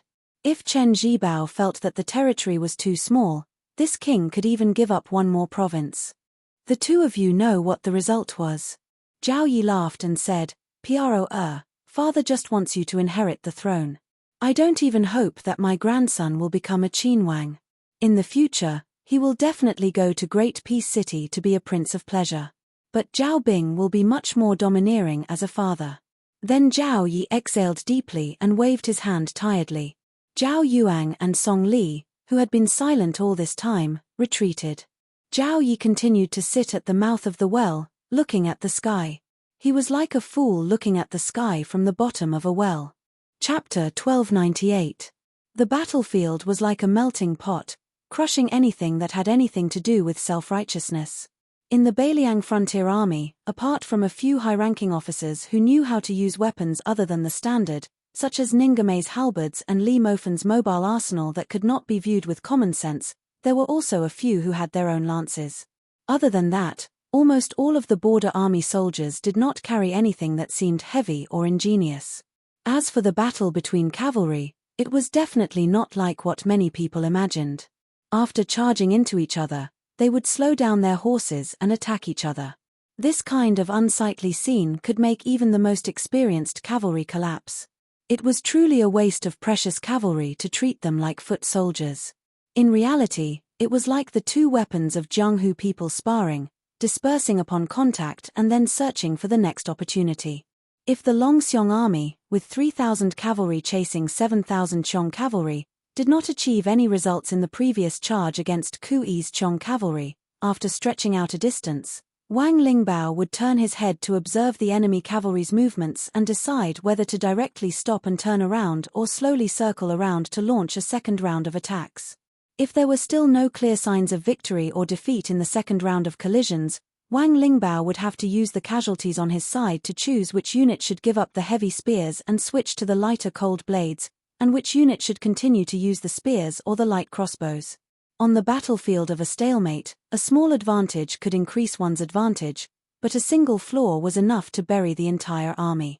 From Great General Xu Xiao to General Chen Zhibao, the two people who had left the deepest imprint on the Beiliang cavalry both believed in one thing. The true strength of the Xu family cavalry was that they had enough patience and strength to wait for the enemy to take the initiative to make a mistake. Encountering such an invulnerable enemy, the Qiong cavalry undoubtedly had 8 lifetimes of bad luck. The Qiong cavalry originally thought that they were wolves in a flock of sheep. Not only could they eat their fill in Liuju, they could even go to the rich central plains and pillage. All of the cavalry had heard year after year of people talking about the beauty of the central plains. There were countless fields and mountains of shining silver. Moreover, the women there were of all shapes and sizes. Most importantly, their skin was much better than the women on the grasslands who were exposed to the sun and wind. To the touch, it was like touching fine silk. But in reality, before the sky turned dark, the beautiful dream was shattered. The 3,000 dragon elephant cavalry killed them like stray dogs. If not for the Qiong cavalry's unique speed, in this kind of retreat, under the dragon elephant cavalry's pursuit, they would not even last an hour. The cold crossbows that had been hidden away during the previous charge were finally starting to show their terrifying killing power. For the sake of pursuing the greatest speed, the Qiong cavalry even took the initiative to abandon the spears and lances they were unfamiliar with. As for the armor they wore, it was only the standard issue for northern Mang's ordinary light cavalry. Compared to the light but sturdy and expensive armor of the southern dynasty's great generals, the difference was too great. One must know that the crossbows were a freak that successfully combined the strengths of the Qin crossbows and foam crossbows. They were easy to assemble and disassemble. After 2 generations of Beiliang craftsmen improving the bows, the various Zhongliang crossbows had a close to perfect balance. Other than firing speed, the range, penetrative power, and accuracy of the large crossbows were better than the longbows. In the countless battles between the dynasties of the Central Plains and the nomads of the north, the foot crossbows and ballistae could be used to great effect. As a result, some people said that for thousands of years, the Central Plains had used 2 things to block the horse hooves of the nomads. The first was the majestic cities and the second was the crossbows. Amongst which, if Beiliang, who could be said to be second in the use of crossbows, no one would dare to say they were first. The northern Mang and the southern dynasties couldn't be more familiar with northern Liang's short crossbows. It could even be said that they loathed them deeply. The great king of the southern courtyard, Huang Songpu, had once worked hard to promote similar short crossbows on a large scale. However, due to various complicated reasons, he was obstructed by many sides, and the results were minimal. The dragon elephant cavalry with the best riding skills were in charge of stopping the Qiong cavalry and slowing them down. As long as they caused damage, they didn't care about the life and death of the Qiong cavalry. Even if a Qiong cavalry fell off their horse, they wouldn't take a second look at the military merit that was within their reach. Everything was left to the comrades behind who didn't have a crossbow to stab and kill with a spear. With such a clear division of labor, it was naturally really vicious and bloody. To these haggard Qiong cavalry, the silver lining was that the teen who tossed the black tiger around for fun. After the initial round of killing, he got back on his horse and stopped killing. It wasn't that the Qiong cavalry didn't think about fleeing in all directions like birds and beasts to avoid being chased down by the dragon elephant cavalry. However, as soon as this thought appeared, the dragon elephant cavalry, under the command of that tall and sturdy man, immediately had a way to deal with it. Apart from the dragon elephant cavalry and crossbow cavalry that were tangling with the Qiong cavalry, the 2,000 dragon elephant spear cavalry quickly spread out, and then suddenly charged forward, all of them raising their crossbows, almost forming a pocket formation with the crossbow cavalry in front of them. When the Qiong cavalry gave up on this idea and continued to crazily retreat towards the north, those dragon elephant cavalry gradually slowed down, resting on the backs of their horses. This kind of combat strength was even more hidden than crossbow attacks, making the Qiong cavalry feel their scalps go numb and a chill run down their spines. Chapter 1299. The nomads in the north were born to live on horseback. Because they were born with hardships, they had no choice but to fight bravely. However, the vast land also nurtured the unruly nature of the grassland knights that went deep into their bones. They could be brave and fearless and launch a wild charge at lightning speed. However, their messy frontline was not worth mentioning in the eyes of the Central Plains military experts. Their valiant attitude of roaring and waving their blades, and even lifting their butts off the back of the horse, was an edge that had to be polished off in the strict Beiliang frontier army. The Beiliang cavalry valued unity the most and did not worship heroes who fought alone. Huang Songpu, Liu Gui, and Yang Yuanzhan were able to stand out in Beimang because they preserved the advantages of Beimang and learned the essence of the Central Plains art of war while suppressing the weaknesses of the Beimang. Today, the 3,000 dragon elephant cavalry were the teachers, and the Qiong cavalry were the students. The teachers taught the students this principle. Unfortunately, the school fees were too expensive and had to be exchanged with their lives. Wang Lingbao calculated the speed of the Qiong cavalry's retreat, the geography of the southern dynasty's border, the distribution of troops, and the speed of the other 2 dragon elephant cavalry's reinforcements. He was considering whether or not he should just kill his way into Gusai prefecture and sneak behind Liu Gui and stab this southern dynasty generals but with his iron spear. In the Beiliang frontier army, no one cared much about the old southern courtyard king Huang Songpu or Yang Yuanzhan. Only Liu Gui was someone that everyone wanted to behead. The reason was simple. The northern barbarians kept saying that Liu Gui can be half a Shu Xiao. Wang Lingbao could not tolerate it. The entire Beiliang frontier army could not tolerate it. As a fierce general who had experienced hundreds of battles at the border, Wang Lingbao naturally had his own thoughts. His two thoughts were not selfish. One was to kill Liu Gui, and the other was to use his own dragon elephant cavalry to fight a great battle against the two kings' heavy cavalry. In the soul-stirring history of war, there had never been a true battle between light cavalry and heavy cavalry. Even Liang Mang, who produced a lot of war horses and had excellent horse management, used light cavalry more often in their 20 years of confrontation. They had enough mobility to launch surprise attacks and pursue. On the border of Liang Mang, where blood was destined to flow for thousands of miles in the future, both sides had the best war horses, the sharpest war blades, the bravest cavalry, and the most spacious and flat battlefield. Perhaps one day, the first battle between heavy cavalry and heavy cavalry in the history of war would erupt. Among the Beiliang cavalry, besides the great snow dragon cavalry, there were close to 6,000 heavy cavalry from the old Longxiong army. Meanwhile, the great snow dragon riders were Beiliang's most crucial asset and wouldn't be easily mobilized. As a result, Wang Lingbao firmly believed that he had a high chance of letting the entire world see what a battle of heavy cavalry was like. For the next 100 or 1,000 years, there would be people who would never forget about this. No one would forget that there was an army called the Beiliang Cavalry. Wang Lingbao never had any sense of righteousness for the country or the people. As for Beiliang defending the northwest to the death, they were schemed against by the Liang imperial court and treated as heartless barbarians by the people of the Central Plains. Did he not have any resentment? He did, and it was a great deal. However, the history books could forget about Wang Lingbao, a small figure who died, but they could not forget the general's life's work, the Beiliang army. Wang Lingbao suddenly saw the commander wave at him.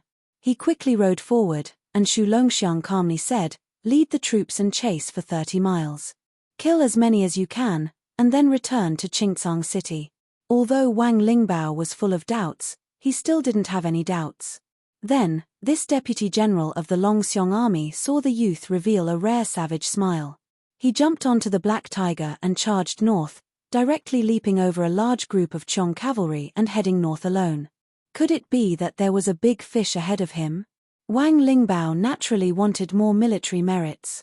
It would be even better if he could go to Gusai province and show off.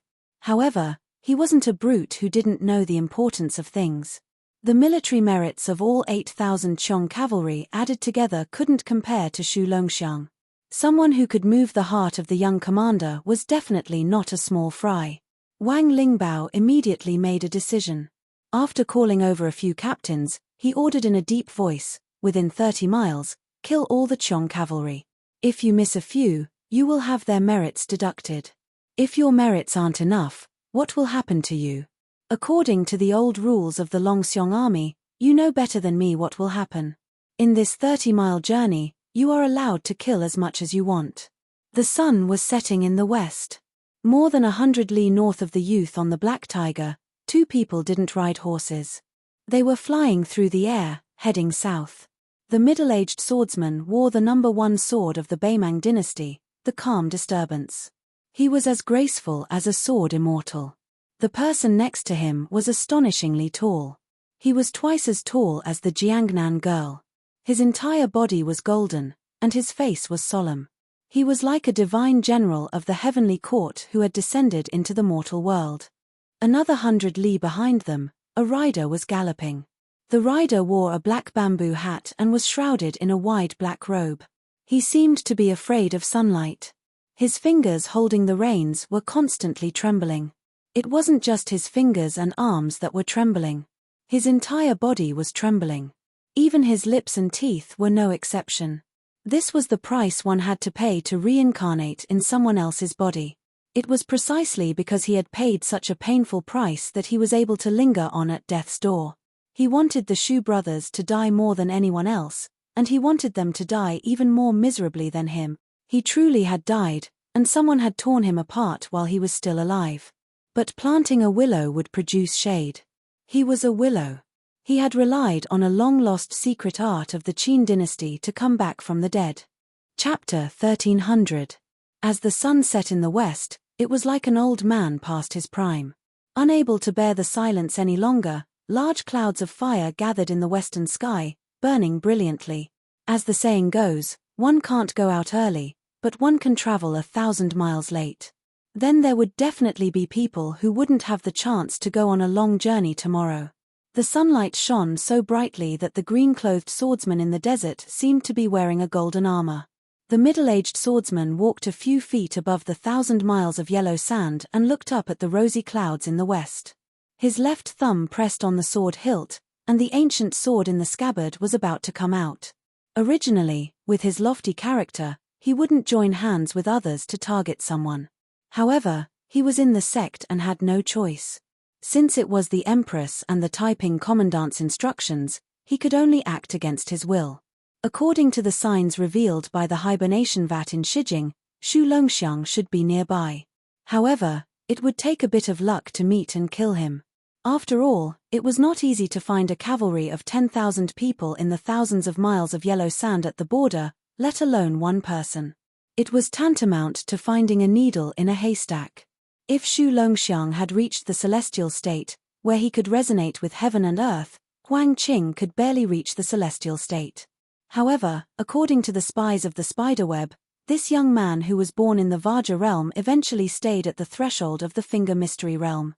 He didn't choose to break through the realm like a hot knife through butter. Huang Qing suddenly stopped.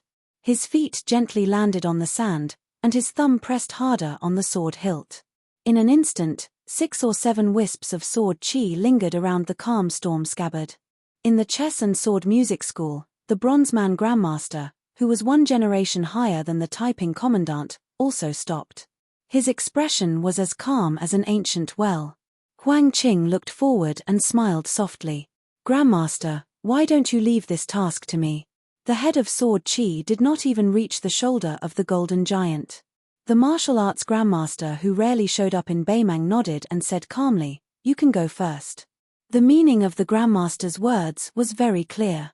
In his opinion, sword chi might not be able to take down Xu Longxiang. Huang Qing dismissed it with a smile and did not complain. He was extremely respectful to this Grand Master, not only because of the difference in seniority, but also because of the Grand Master's path of proving Tao. This Grand Master and Wang Shenji were like the same year in terms of textual research. Compared to the martial god of Beimang, Tuoba Bodhisattva, and Shenyuan Pan in the Liyang realm, they had tested the feasibility of opening the heaven's gate on their own. The saints of the 3 sects of Confucianism, Buddhism, and Taoism had proven Tao and immortality by borrowing the gate of heaven and earth. However, the Grand Master of Bronze Man and the others had directly chosen to break the gate and enter. The reason why Li Chungang, who had already passed away, was known as the first person after ancestor Lu was because this sword god was even rarer. He strived to use the sword in his hand to build his own heaven's gate. Li Chuangang's sword Dao was unique and was close to the heavenly Dao. This was the competition of the path under each person's feet. It had nothing to do with the ranking of the martial arts evaluation. However, if Wang Shenji was once the whetstone of the Liyang Jianghu, then the Grand Master of Bronzeman beside Huang Qing was another whetstone of the Beimang Jianghu. From Tuoba Bodhisattva, to Murong Baoding and the 5th Raccoon, to Hong Jingyan, without exception, they had all exchanged pointers with the Grand Master of Bronzeman. Unlike the old monster Wang of the martial emperor city who had a perfect record of winning hundreds of battles in 60 years, the Grand Master of Bronzeman did not have such a terrifying number of battles. He also did not have the shocking rumor of crushing any top experts. However, no matter who he faced, he was undefeated. He only hoped to not lose and not win. The imperial decree of peace once said that the Grand Master of Bronzeman only needed to be undefeated when he fought with others. It was only necessary to win the final battle with the heavenly Tao. The Grand Master of Bronzeman reminded softly, "This person once broke Murong Bading's invincible Vajra in the Qingcang city. You should be careful. It's best if you don't engage in close combat." Huang Qing's aura was already rising, and his sword intent was overflowing. He slowly pulled his sword out of the scabbard by 2 inches and acknowledged. He then smiled and said, "Grand Master, Huang Qing will take his leave first." The Grand Master of Bronze Man nodded his head and said, "I will keep an eye on that child who doesn't know his place first." Huang Qing gently let out a breath and skimmed towards the south. The wisps of sword aura outside the scabbard gradually became as thick as a green rainbow as Huang Qing sprinted. The sword aura was close. It was a magnificent sight. The steed heading south didn't slow down after seeing the golden giant and rushed to the side of the Grand Master of Bronze Man. He originally wanted to brush past the Grand Master of Bronze Man in a spurt of energy. However, the warhorse suddenly stopped as if it had crashed into an invisible wall and even retreated a few steps. Wearing a conical bamboo hat and a black robe, One Section Willow reached out his hand and touched the manner of his mount. He finally managed to pacify the Fergana-treasured colt that was feeling extremely restless. His hand was deathly pale like snow without any color of blood, and the meridians under his skin were clearly visible. One Section Willow, who was once the chief assassin of the spiderweb, was obviously displeased. Is there a need to be so cautious? In front of the sword aura that is close, there is no bullshit Vaja realm in the world. Even if there is, it would be Li Xiaoshan of the two Zen temples. The tall and sturdy giant crossed his arms over his chest with an indifferent expression. One Section Willow suddenly bent over and laughed like a madman. He pointed at the Grand Master of Bronze Man. "I was wrong. I actually forgot about you who was close at hand. In the past, the Spear Immortal King came to Beimang to practice his spear. In the end, he was blocked by you with his bare hands." The Grand Master of Bronze Man shot a glance at this pitiful worm who should have had a bright future but ended up in a life worse than death. He didn't conceal the pity in his eyes. An illegitimate child who couldn't see the light of day, others would be somewhat afraid of him. Why would he need to care? Even if One Section Willow's father was standing here, it was nothing. Li Mibi, the creator of the spiderweb, Beimang's #1 spy, and a man who was said to be able to sit on Her Majesty's couch to discuss matters. So what? One Section Willow's face was gloomy. The Grand Master of Bronze Man, who was always serious in speech and manner at the chess and sword music school, sneered for the first time. "I've seen many stunning young people in my life. They all thought that the whole world should revolve around them. They never talked about retreating when doing things. In the end, without exception, they all died very early, and the way they died was quite miserable." One Section Willow sneered. "Then isn't HSU Fengnian living well?" The Grand Master of Bronze Man laughed out loud for the first time. His laughter was like thunder, shaking the heavens. "Are you worthy of being mentioned in the same breath as him?" One Section Willow seemed to have gone mad. He lowered his head and bit a finger. "I'm not worthy. I, Li Fengshuo, entered King Kong at the age of 14. At the age of 20, I entered Finger Profound Realm. At the age of 22, I went to challenge Tuoba. What was HSU Fengnian doing at that time?" The Grand Master of Bronze Man asked in reply. "What is HSU Fengnian doing now? What are you doing now?" One Section Willow raised his head and looked at the gradually fading clouds of fire. He pretended to be indifferent.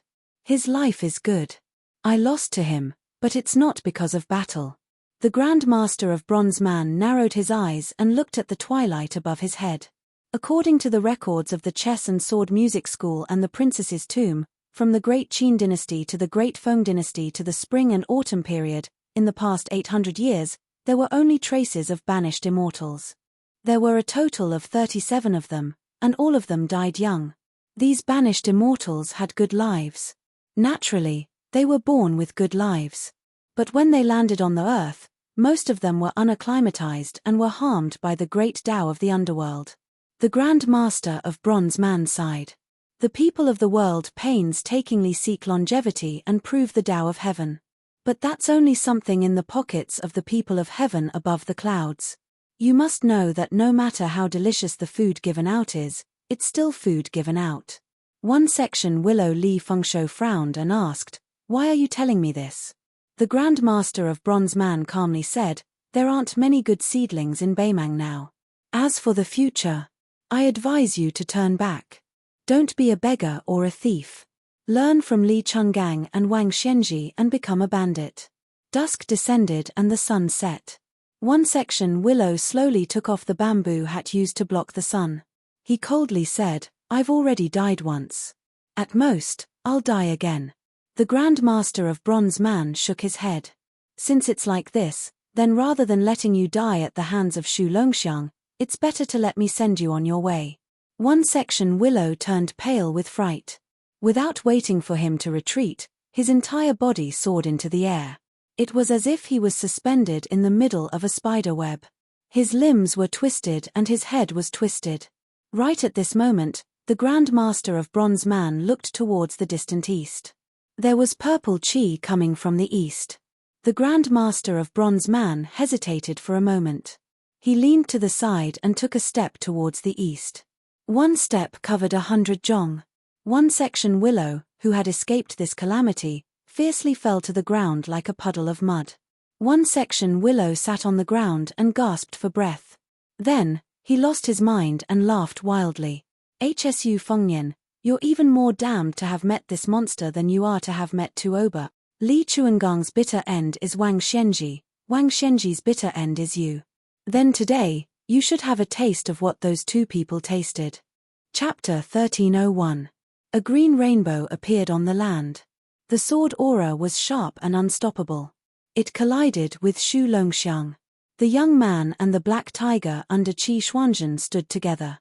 They didn't use the cold blade to meet the enemy. Instead, they stuck the war blade into the ground. In 3 years, the stubborn child who didn't want to go to Mount Longhu with the old immortal of the Taoist master's residence had grown to become the commander of an important border army in Beiliang. In the eyes of the world, the young man was different from his brother who didn't do proper work and often traveled the Jianghu. He was more like the son of the butcher Xu Xiao. He didn't like luxury and wasn't good at romance. However, he was famous on the battlefield like his father. He had won the title of the 10,000 enemy. There was only one flaw. He had never fought with a top master. However, he was the complete opposite of Hsu Fengnian from His Royal Highness to the King of Beiliang. Shu Longxiang didn't have any doubts. Even when he led the Dragon Elephant Cavalry at a young age, he quickly convinced the people. He even caused a storm in the official circles of Beiliang. Why didn't the amazing Shu Longxiang inherit Xu Xiao's title? Shu Longxiang was carefully nurtured by Zhao Shituan of Mount Longhu. He taught him the dream of spring and autumn and gradually opened his mind. Huang Man was no longer the stupid Huang Man of the past.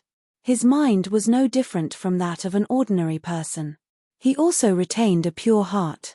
Although pure heart was a saying from the scholarly sage, it was actually no different from the Buddha who doesn't touch karma and Tao embryo who doesn't provoke dust recorded in the secret books. They could be considered as the immortality of the 3 sects. Shu Longxiang turned a blind eye to the imposing and thick sword aura. Instead, he turned his head to look at the black tiger and grinned. In the eyes of outsiders, this spiritual creature that had once listened to the words of the sage beside the great Daoist Qi for dozens of years to comprehend the Tao was still somewhat suspected of being unworthy of this young man. The black tiger, which was twice the size of an ordinary king of the forest, had a very human expression on its face. It lowered its huge head and touched Shu Longxiang's forehead. Shu Longxiang reached out his hand to stroke Black Tiger's head and muttered to himself, "When I was young, my mother often punished my brother to recite books. Back then, I didn't understand anything and would forget what I heard. I only felt that my brother was reading books." At this point, Shu Longxiang imitated the young Hsu Fengnian and shook his head. "Very beautiful." There was a smile on the young man's face. Later on, my father often said in private that our Shu family's ancestral graves were blessed with green smoke. Finally, there was a scholar. Black Tiger suddenly lay on the ground. When he heard the word scholar, he revealed a deep sense of nostalgia. Once upon a time, on the demon-slaying platform of the Lotus Peak, the Zhenren who was praised by the common people as having immortality would recite scriptures at sunrise and sunset every day. Occasionally, there would be people who would climb to the peak to visit and discuss the Tao with Qi Xuanzhen. Lotus flowers would bloom from their mouths and spring thunder would sound. Black Tiger had accompanied Qi Xuanzhen, the reincarnated ancestor Lu, for a long time. It was greatly blessed and had great fortune. Even the noble Huangzi of the Taoist master's residence had to treat it with respect. They would never dare to treat it as a beast. The green rainbow was already less than 10 miles away from the man and the tiger. Xu Longxiang smiled. When I was young, my eldest sister was lazy. She didn't even want to learn needlework, much less read and write.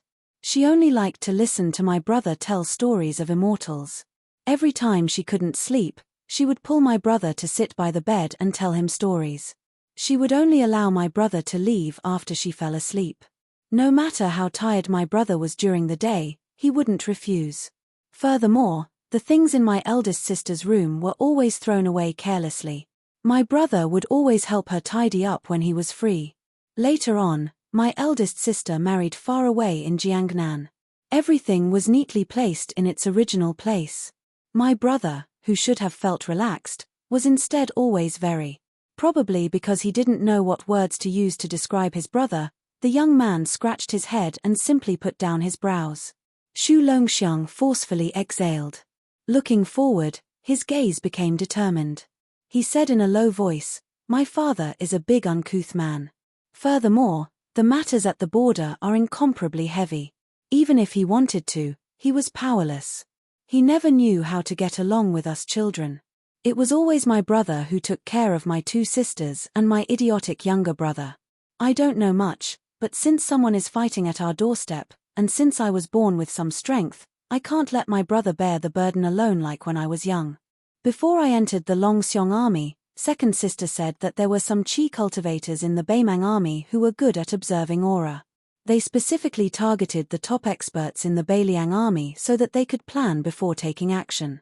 She also said that the Beimang spiderweb had secretly formulated a series of dragon-slaying plans, placing my brother at the top of the list. I was also in the top 5. Thus, second sister didn't allow me to have killing intent in my heart and use all my strength to prevent the aura from leaking out. But I thought that rather than letting them sneak around and plot against my brother, it would be better for me to be the bait and disrupt their plans. Xu Longxiang pointed at the green rainbow that was like a hot knife through butter. He smiled happily and said, "Look, didn't someone take the bait?" This time, Xu Longxiang disobeyed military orders and led troops to intercept and kill the Qiong cavalry. He did not wear the indestructible talisman armor, and did not even bring it with him. He left it in the commander-in-chief's tent outside Qingcang city. Since young, his elder brother, Hsu Fengnian, would always give him the best things, Xu Jihu, Xu Weixiong. It had always been like this. Xu Longxiang clenched his fists and heavily punched in front of his chest. There seemed to be a loud sound of a bell ringing over thousands of miles of yellow sand. With him as the center, countless yellow sand rolled and spread out rapidly. At the same time, before the green rainbow arrived, the sword aura arrived. In the distance, the swordsman of the chess and sword music school, Huang Qing, closed his eyes. The ancient sword at his waist was still less than 2 inches out of its sheath. When the 2 sides fought, apart from that black tiger, no one else was watching. Copper Man, who was 100 miles away, also rushed to the east for the purple energy. However, if someone saw this and didn't know that the sword energy was close to Huang Qing's identity, even a grade 2 Master Realm expert would feel pity for this swordsman to use his sword energy so wantonly.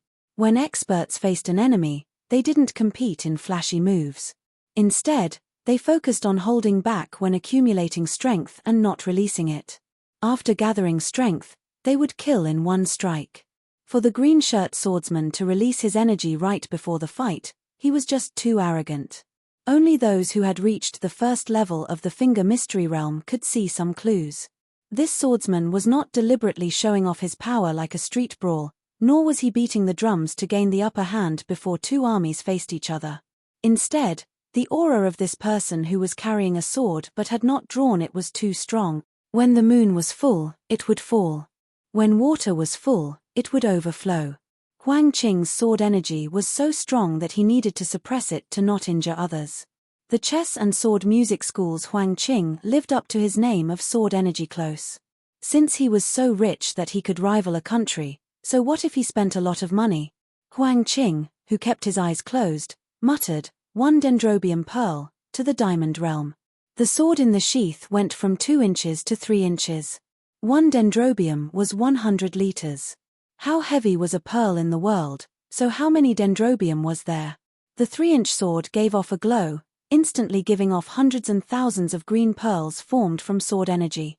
Green pearls of different sizes rolled forward, like numerous green lightning bolts rolling across the ground, heading straight for Xu Longxiang. In the distance, Xu Longxiang, who could already see the majestic scene, only twitched the corner of his mouth like he was disdainful. The teen raised his arm and punched the ground heavily. When Hsu Fengnian first appeared in the Beiliang Frontier Army, the teen Xu Longxiang personally beat the drums. In the next moment, between the teen and the sword energy, sand dunes exploded. Earth dragons protruded out, yellow sand filled the sky. Like a bull turning over. The teen who was born at the Diamond Realm and had the strength of a dragon elephant was close to the sword energy. The battle between the two of them would perhaps be a battle of strength that had never been seen before and would never be seen again. Chapter 1302. This battle of strength was also like a battle of contradictions. In the water element, the dragon force was the strongest, and in the land element, the elephant force was the strongest. Xu Longxiang, the only lucky person in the world who was born in the Vajra realm, was known as Beiliang's sturdiest shield. However, he met Huang Qing of Beimang's 13 prefectures, who was the sharpest spear in Beimang. Huang Qing's sword was only 3 inches out, but it was already magnificent. It was like the sword immortal in the sky had broken a string of prayer beads. Thousands of sword energy beads, big and small, fell on a jade plate and rolled forward. Xu Longxiang, on the other hand, used the desert as a drum. With a punch, he attracted the scene of the earth ball turning over. The sky and earth were turned upside down, and yellow tornadoes broke out of the ground continuously. The green pearls condensed by the sword energy were smashed into pieces in the yellow sand, filling the sky with dust and obscuring one's vision. Although the earth ball had the unrivaled spirit of pulling up mountains and rivers, each and every one of the pearls guided by the sword aura contained spirituality. Although 8 or 9 out of 10 of them were shattered by the yellow sand tornado, there were still no less than 100 green sword pearls that bypassed the sand column and rushed toward Xu Longxiang. Xu Longxiang, who had a wooden expression, took a step forward. A fan-shaped sand wall was erected in front of him. The beads crashed into the wall one after another. There was both the brilliance of mutual destruction and the helplessness of hitting a rock with eggs. The green sword energy was flowing chaotically, and the yellow sand was also surging endlessly.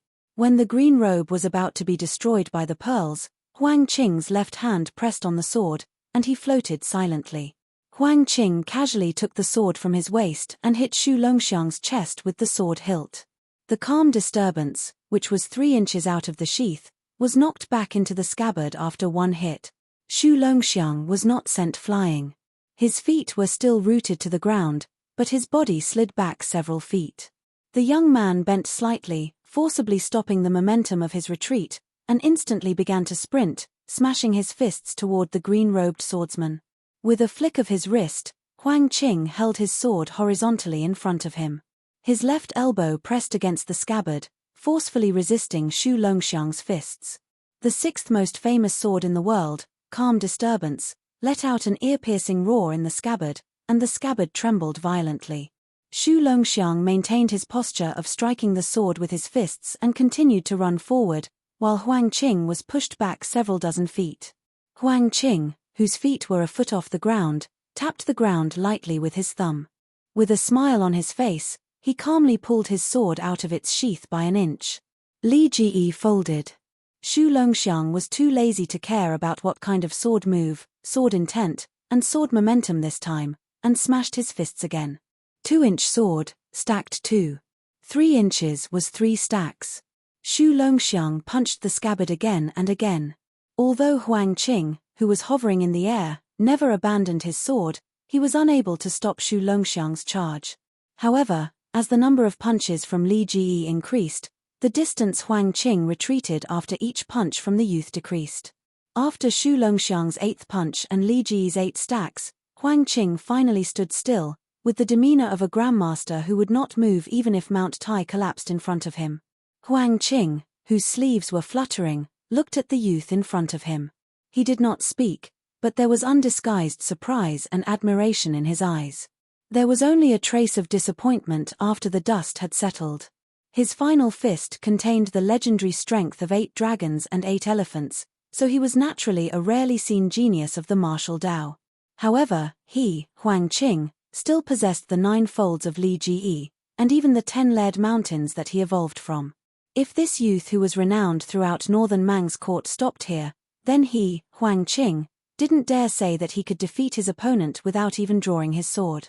At the very least, he would be in an invincible position. The reason why Huang Qing chose to use Li Ji to fight against Xu Longxiang was that he did not have the thought of comparing the youth with Murong Baoding. The latter was a stone Buddha who had been famous for a long time. Huang Qing had once compared notes with the high-ranking imperial relative a few years ago. They did not fight to the death and did not overdo it. When Huang Qing was young, he was determined to use his sword to break the Vajra meditation of the white-robed monk of the 2 Zen temples and complete the feat that Tuoba Bodhisattva could not. Murong Baoding, who was known to be invincible, was undoubtedly the best test stone for his sword. It was said that the youth in front of him, who had cracked Murong Baoding's golden body in Qingcang City in Liuzhu, was even more so. The expressionless Xu Longxiang threw out another punch in a seemingly lukewarm manner. The previous 8 punches were all done step by step, with the strength of the dragon and elephant progressing layer by layer.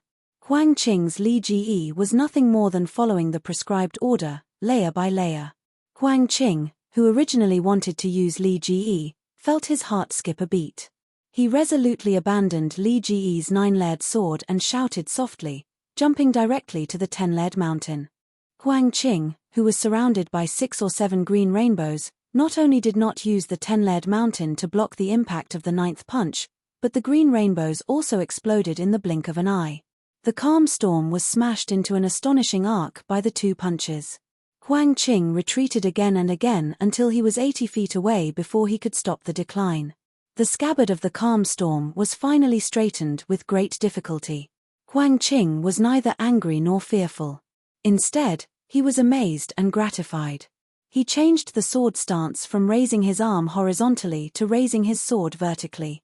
In the blink of an eye, he took the opportunity to remove the huge remaining force from the sword. Huang Qing's thumb caressed the sword hilt. The scene of the sword energy pouring out into green rainbows was gone. However, the more it was like this, the more oppressive it felt like a storm was coming. Li Chungang had passed away. Fortunately, there was still the peach blossom sword deity. Before Enji, who went to the sea to visit immortals, returned to the land, he lifted the sea with his sword and flooded the Guanyin sect. Huang Qing had only gone to Liang River Lake once in his life, but he had stopped at northern Liang. He had met the young chief of Wudong Mountain, Li Yufu, once, and quickly returned to northern Mang. During this period of time, it could not be said that they were at each other's throats, nor were they at daggers drawn. Instead, he took the opportunity to admire the spectacular scenery of the 81 peaks. He also watched the peaceful scene of thousands of people practicing their fists in front of the Wudong main palace at Big Lotus Peak in the morning and evening. In the end, Huang Qing did not continue his long journey to the hinterland of the Central Plains. He did not challenge the white-robed monk Li Dangshan, nor did he meet Deng Taya, the new champion of the world's sword art. However, he left in high spirits and returned in high spirits. In addition, he occasionally learned something from his chat with Li Yufu, which was of great benefit to his martial arts cultivation.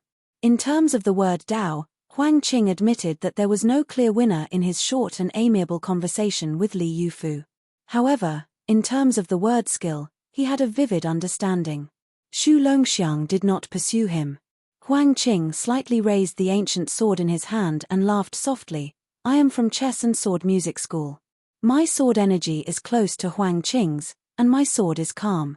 When I was young, I entered the sword art through the way of chess and returned to the way of chess at the age of 30. I thought that returning to the way of sword art in my lifetime would be the end of my martial arts life. Unexpectedly, I found a new way by accident and reached the 3rd realm of the 3 realms of chess player observation in my sect. With this, I created a new sword. I wanted to use this sword to compete with Enji Tai. The young man looked puzzled and whispered, "Just fight." Why are you so meddlesome? Huang Qing smiled and explained patiently, you said it was one sword, but it may be 100, 1,000, or even 10,000. To be precise, it should be a game of swords. Xu Longxiang did not talk nonsense at all.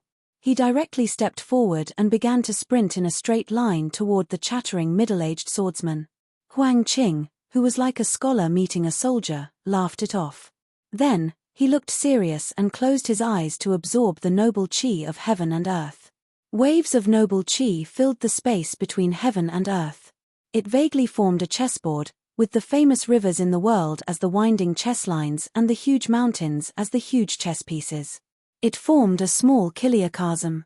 If the strength that Huang Qing had shown so far was that his swordsmanship was only at the mysterious level and his will was not at the celestial level, but his mind at the moment reached the level of an immortal on earth. It was no wonder that Huang Qing returned to Beiliang happily after a trip to Beimang. Huang Qing let go of the calm disturbance in his hand, and the ancient sword quickly floated in front of him. The sword was halfway out. Huang Qing's right hand made the shape of lifting and placing chess pieces, and said softly, Mount Wudong. Top. Top was one of the terms of Go. It was just right to restrain Xu Longxiang's seemingly dignified but slightly clumsy chess style. A sword aura was born. Xu Longxiang's shoulder crashed into the ethereal aura of the Mount Wudong in front of him. Huang Qing continued to lift and place chess pieces. The change of the first two pieces was very small. That was why it was called Little Sharp. But the sword aura was vigorous and solid. As the saying goes, there is no evil hand in a small point. Huang Qing's chess moves, or sword moves, were also upright. It was just a normal game of chess. Of course, it was one piece after another. But this game of chess created by Huang Qing was like flying pieces, not following the rules at all. After the small point, it was the tight qi. After the tight qi, it was the elephant step. Then, it was the combination of the seal and suppression. There was also the continuous power of the 1,000 treasure pavilion. Huang Qing's elegant face glowed with a kind of solemn and dignified brilliance. All the yellow sand that could be blown by the breeze was strangely still at this moment. Only the majestic sword aura was wantonly rampaging. I have an abundant sword aura that is unparalleled in the world. There will be a sword to tell the world. I have been depressed for 40 years. Today, I have to speak my mind. Chapter 1303. The sword qi was like a mountain or an abyss, it was like a river or a river, it was like a fish or a dragon. Within 2 miles of the youth, the sword qi rose and fell one after another. No matter how recklessly Xu Longxiang charged, it was difficult for him to get close to Huang Qing and the half-unsheathed calm disturbance. Instead, from time to time, he was hit by the majestic sword qi and staggered back. Before he could stand still, he was hit by the continuous following moves. One side was like a trapped beast fighting, while the other side was motionless. How could a chess piece compete with a chess player outside the game? It was obvious who was better and who was worse. What was more frightening was that Huang Qing's new sword did not weaken after a spurt of energy. On the contrary, the moves became more and more smooth, and the artistic conception of the sword gradually entered a better state. The more Xu Longxiang struggled fiercely with his powerful body, the more meticulous and seamless Huang Qing's moves became. It seemed that the sword qi, who was determined to correct the name of Beimang's sword art, was using Xu Longxiang as a whetstone. The more indestructible the whetstone was, the sharper the sword edge would be under the sharpening of the two. No matter how shallow and narrow-minded a layman was, he knew that when the half-sword was completely unsheathed, its power would be able to destroy even the bodhisattva of the human world with an indestructible golden body. The young man on the chessboard was hit on the shoulder by a sword qi that was as thick as an arm. His thin and weak body tumbled a few times in the air. After his feet landed on the ground, he still slid 7 or 8 feet away, leaving 2 marks on the sand. However, the yellow sand and dust were suppressed by the sword qi, and it only floated up for an inch before it was suppressed again. One could see the general situation from a small clue. Even if Xu Longxiang did not move or trigger Huang Qing's sword qi to launch a counterattack, as long as he was on the chessboard, he was constantly fighting against the sword intent that encompassed 3 miles of area. But even so, Xu Longxiang ran tirelessly again and again without showing the slightest sign of fatigue. The so-called infinite strength of the world was extremely suitable for the youth. Xu Longxiang raised his head and looked at the green-robed swordsman in the distance. His eyes shone with a faint golden light. He rushed forward again, but this time he did not run in a straight line. The young man's figure left behind a long series of frozen after-images on the sand. His running path could be vaguely seen. The short distance was messy and disorderly, but if stretched out, it was a half-moon arc. Without exception, those after-images were all destroyed and dissipated under the crushing pressure of the sword qi. When the last after-image, which was only 10 feet away from Huang Qing, disappeared, the swordsman who was closest to the sword qi raised his arm and put 2 fingers together, making the gesture of twisting a piece. He paused 3 times in the process. With each pause, the sword qi in front of Huang Qing became denser and denser. After 3 consecutive moves, the 2 of them were in high spirits and showed their sharpness. The chessboard that Huang Qing had set up suddenly became thicker and stronger, as if 3 huge chess pieces had been added to the chessboard. Xu Longxiang ran 3 times, each time louder than the last. The last time he knocked away the sword qi, his figure, which had been like a hot knife through butter, showed a trace of stagnation for the first time. Huang Qing smiled slightly and turned his wrist, changing the pressure into a hook. A streak of sword qi broke out of the ground, slanted up and hit a spot in the air. It was like waiting for a rabbit to come out of a tree stump, knocking away Xu Longxiang, who had appeared in a flash. There was a saying in Elephant that the earth and earth carried all things. Then Huang Qing's sword was drawn from the earth, seeking the earth in one go. Xu Longxiang, who had been knocked into the air, did not have time to react before the sword qi pulled out of the ground smashed into his body. The sword qi was as sharp as an earth dragon or a yellow flood dragon. Even if Xu Longxiang was knocked back to the ground, it did not stop. The youth stuck his hands into the ground and his feet against the sand, trying to reduce the distance he retreated. However, the sword qi was so powerful that the youth's body kept exploding with clouds of yellow fog.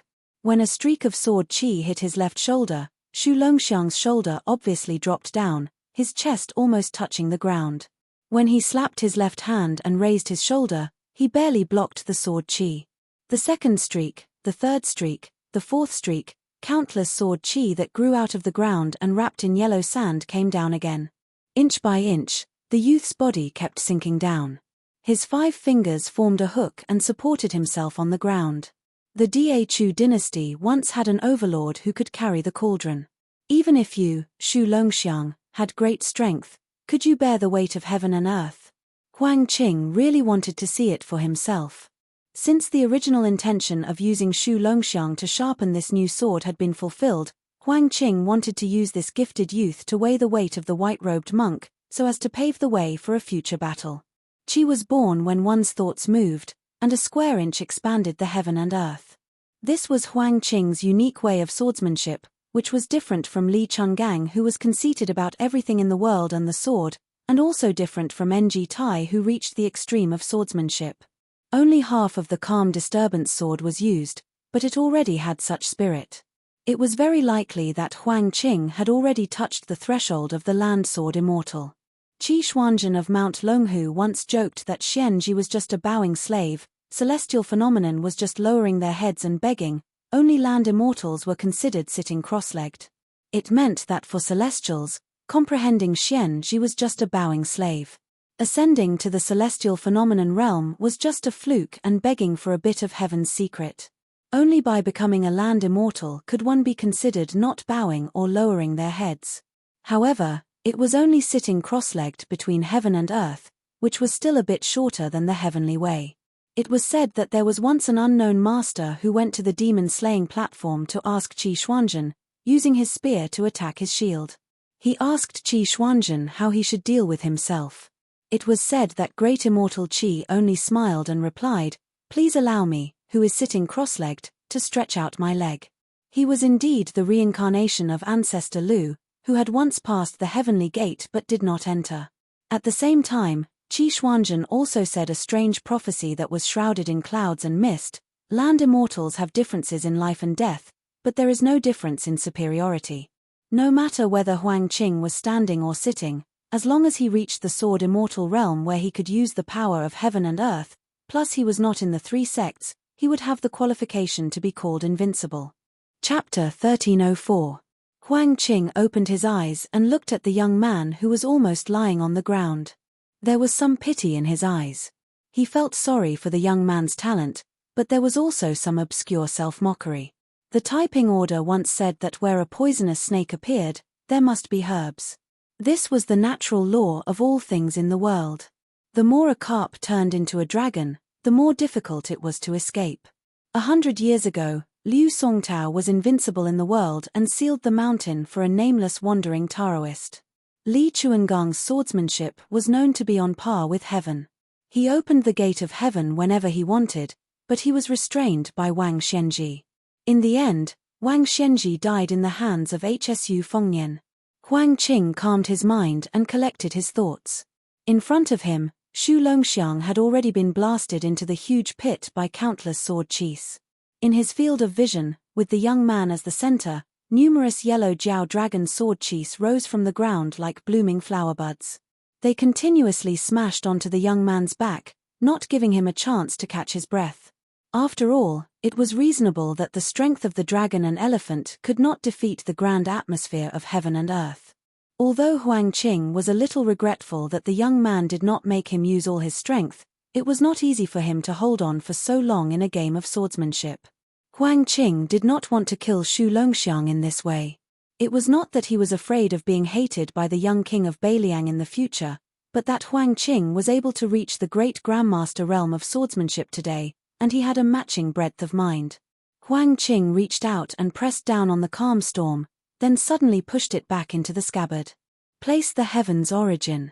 At the same time, a terrifying sword qi as thick as the roots of a mountain fell from the sky. The sword qi exploded into the ground, just like a famous sword returning to its scabbard. The sword qi was so rich that it was exaggerated to the point of flowing water. It crazily overflowed from the big pit and flowed rapidly outside the big pit, soaking the yellow sand. Huang Qing sighed slightly in his heart and turned to return to Gusai state. The calm storm in his hand trembled slightly, and the amplitude was increasing. Huang Qing frowned and looked at the big pit again. He could not detect a trace of vitality, but because of this, the laughter squeezed out from the throat like a beast was particularly terrifying.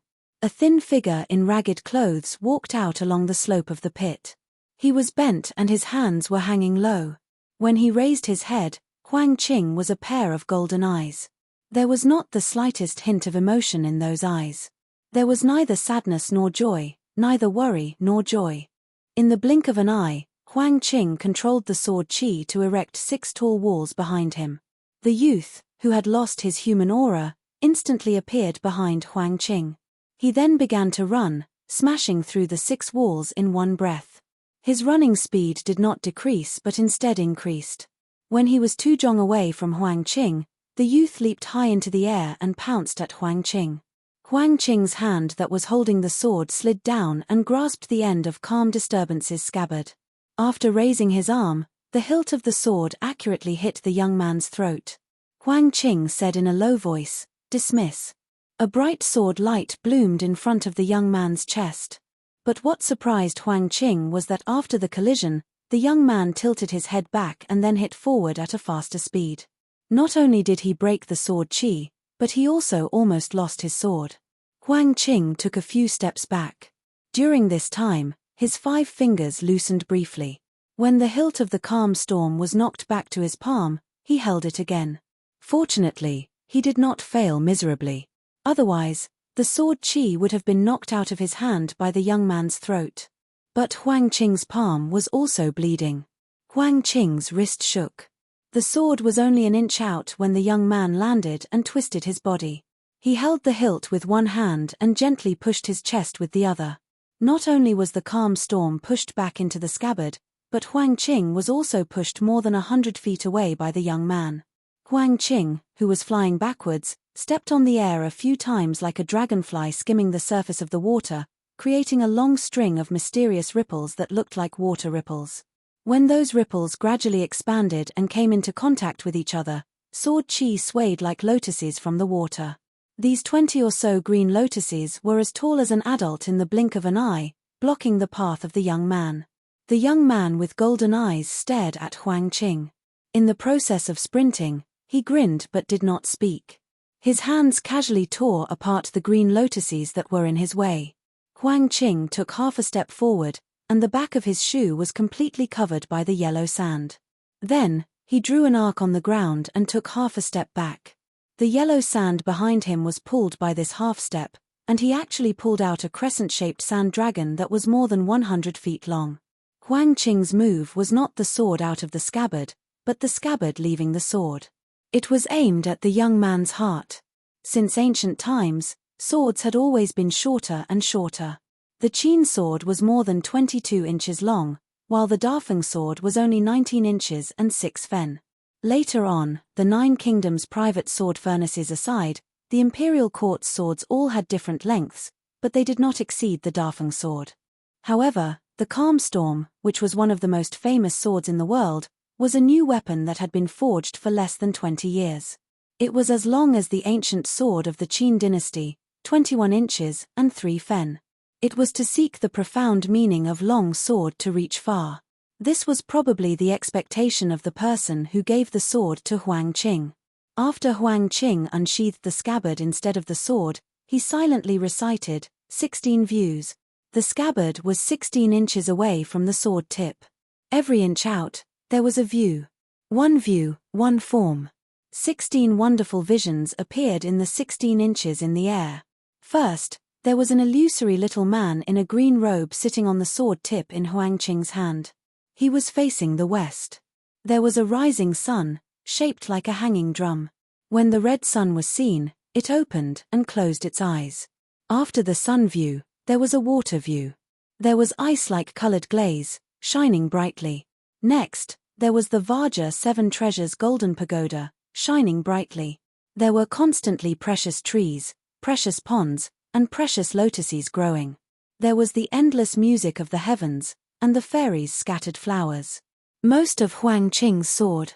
One sword gave birth to Buddha. Xu Longxiang's heart was struck by this sword, or rather, the scabbard. His body maintained a charging posture, but he suddenly stopped. Huang Qing slowly moved forward and pushed the sword back into the scabbard. Every inch the sword returned to the scabbard, there was a form that dissipated, and the young man took a step back.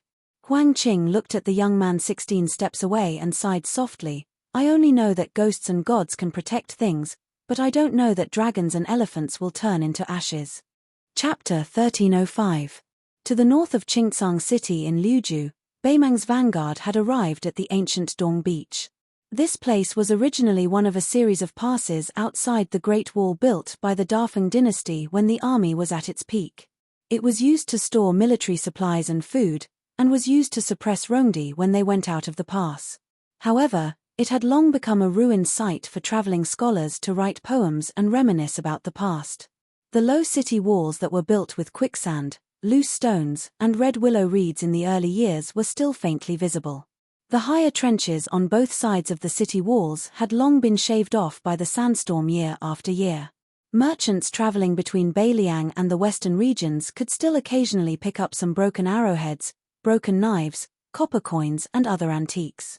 Therefore, the ancient Dong Beach was called. General Liu Gui's commander's tent was stationed on the north bank of a small lake in the ancient Dong Beach. Around the commander's tent, in addition to many skilled guards in the army, there were also more than 10 well-known Beimang Jianghu people. In fact, it was not only border commander Liu Gui who had this privilege. Any general at the border would have such a small group of heroes around him, in case of any accident. The war was imminent. If a Beiliang martial arts grandmaster came to take the head of a general in the midst of tens of thousands of soldiers, it would not only make the Liang imperial court laugh at him, but also hurt the morale of the Beimang army. However, Liu Gui was obviously a very special one among the powerful generals of the southern dynasties. Otherwise, he would not have been praised as half of Xu Xiao by the Empress of Beimang.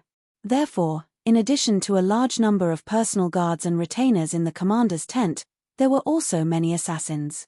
In addition, there was a group of more hidden hermits. Everyone had an unworldly aura and lived in seclusion. These strange people with withered faces were Qi watchers. Most of them were from the remnants of the spring and autumn period. In Beimang, they were always superior to the direct descendants of the powerful families. The former abbot of Aquarius State was convicted of killing 2 Qi watchers by mistake and was exiled to an extremely cold place thousands of miles away. After Great General Liu Gui led the army to Gudong Beach, there was nothing unusual about him. He ate and slept as usual. Various military orders were passed out of the commander's tent in an orderly manner. He even personally rode to the front line to check on the situation. This made the Qi watchers and expert retainers extremely nervous. They were afraid that the young and naturally aggressive king of Beiliang would suddenly attack the army camp in a rage. No matter how valuable their Qi watchers' lives were, they could not be compared to Great General Liu Gui. Who did not know that Liu Gui was one of the best candidates for the commander of the Central Plains campaign in the eyes of the Empress? His position was even far ahead of Great General Yang Yuanzhan and the other abbot of the southern dynasties. At this time, Liu Gui was squatting alone by the lake. News of the unusual movements of the dragon elephant cavalry had long reached the commander's tent. A few of his confidants had suggested that they use this opportunity to lead the army down south and flatten Qingcang City, which did not have enough military strength. Liu Gui did not agree. Thinking of the bloodthirsty light that he was all too familiar with in the eyes of those young people, Liu Gui could not help but smile. It was good to be young. They did not even care about life and death. However, it was an old man like him, who could lie down and enjoy a comfortable life, who cherished his life more and more. However, Liu Gui, who had not yet reached the end of his life, cherished his life, but he was not afraid of losing or dying. However, he did not care about Liuzhu, much less a small Qingcang city that did not affect the overall situation. Previously, Fatty Dong had been hiding and making a series of gaudy movements on the border that even his own people could not deceive. Now, he had finally revealed some of his fangs. Even if he had been sent to Liuzhu and was destined to do some shady business that added icing on the cake, Liu Gui was not angry. After all, from the beginning, Liu Gui had his eyes set on a piece of fat meat that was even more tempting than the barren Beiliang. The Central Plains. Liu Gui muttered to himself, "When I was young, I read a line in a book. Riches and honor that do not return to one's hometown is like walking at night. The older I get, the deeper my feelings become." Liu Gui suddenly thought of something and laughed self-mockingly.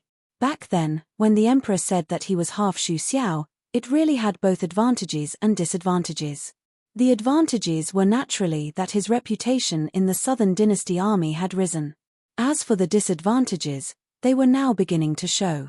He heard that the 30,000 dragon elephant cavalry did not even need their commander to say anything. They all spontaneously wanted to chop off their own heads and use them as urinals. Liu Gui subconsciously touched his neck. A few days ago, his old friend had sent him a letter.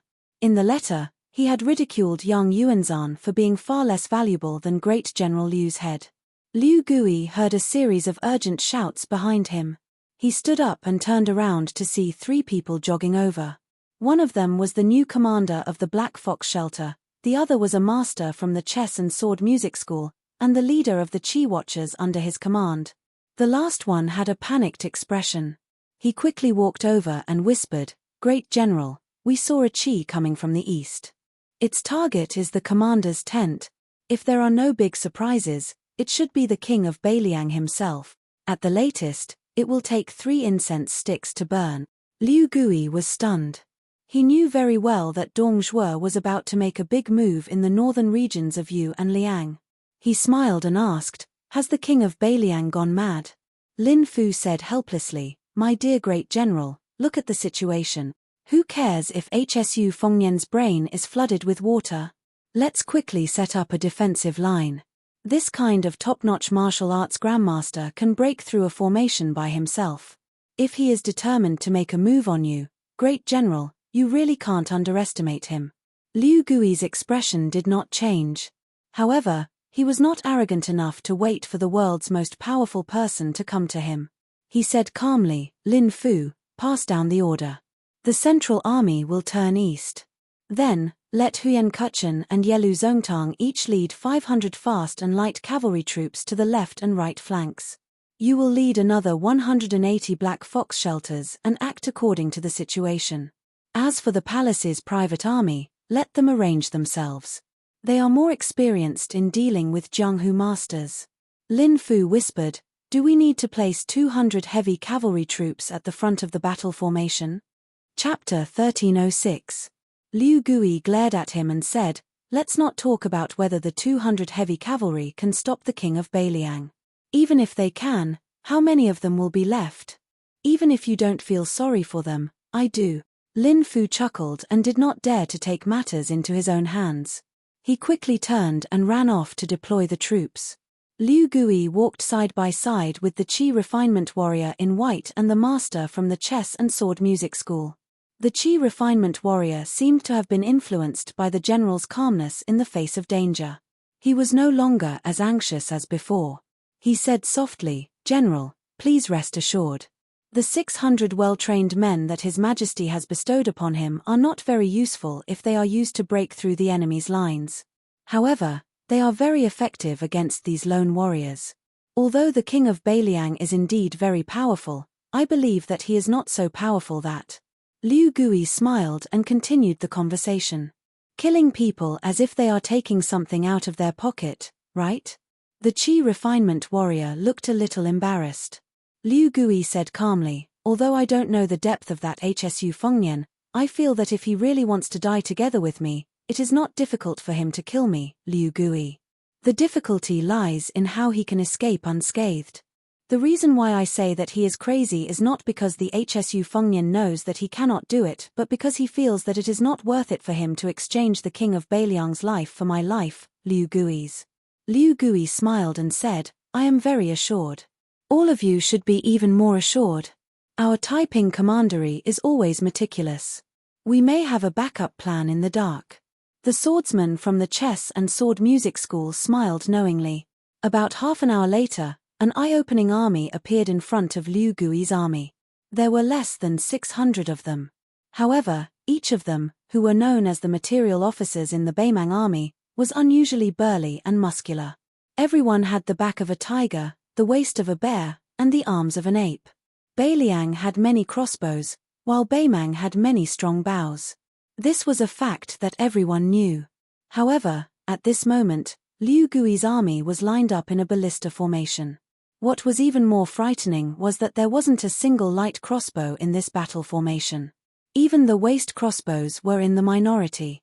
Most of them were large ballistae and cloud-piercing crossbow carts that could be used to attack and defend cities. That cloud-piercing crossbow chariot required 12 resource officers to operate and stored 50 crossbow bolts. Each crossbow bolt was 3 feet long, no different from a sword or saber.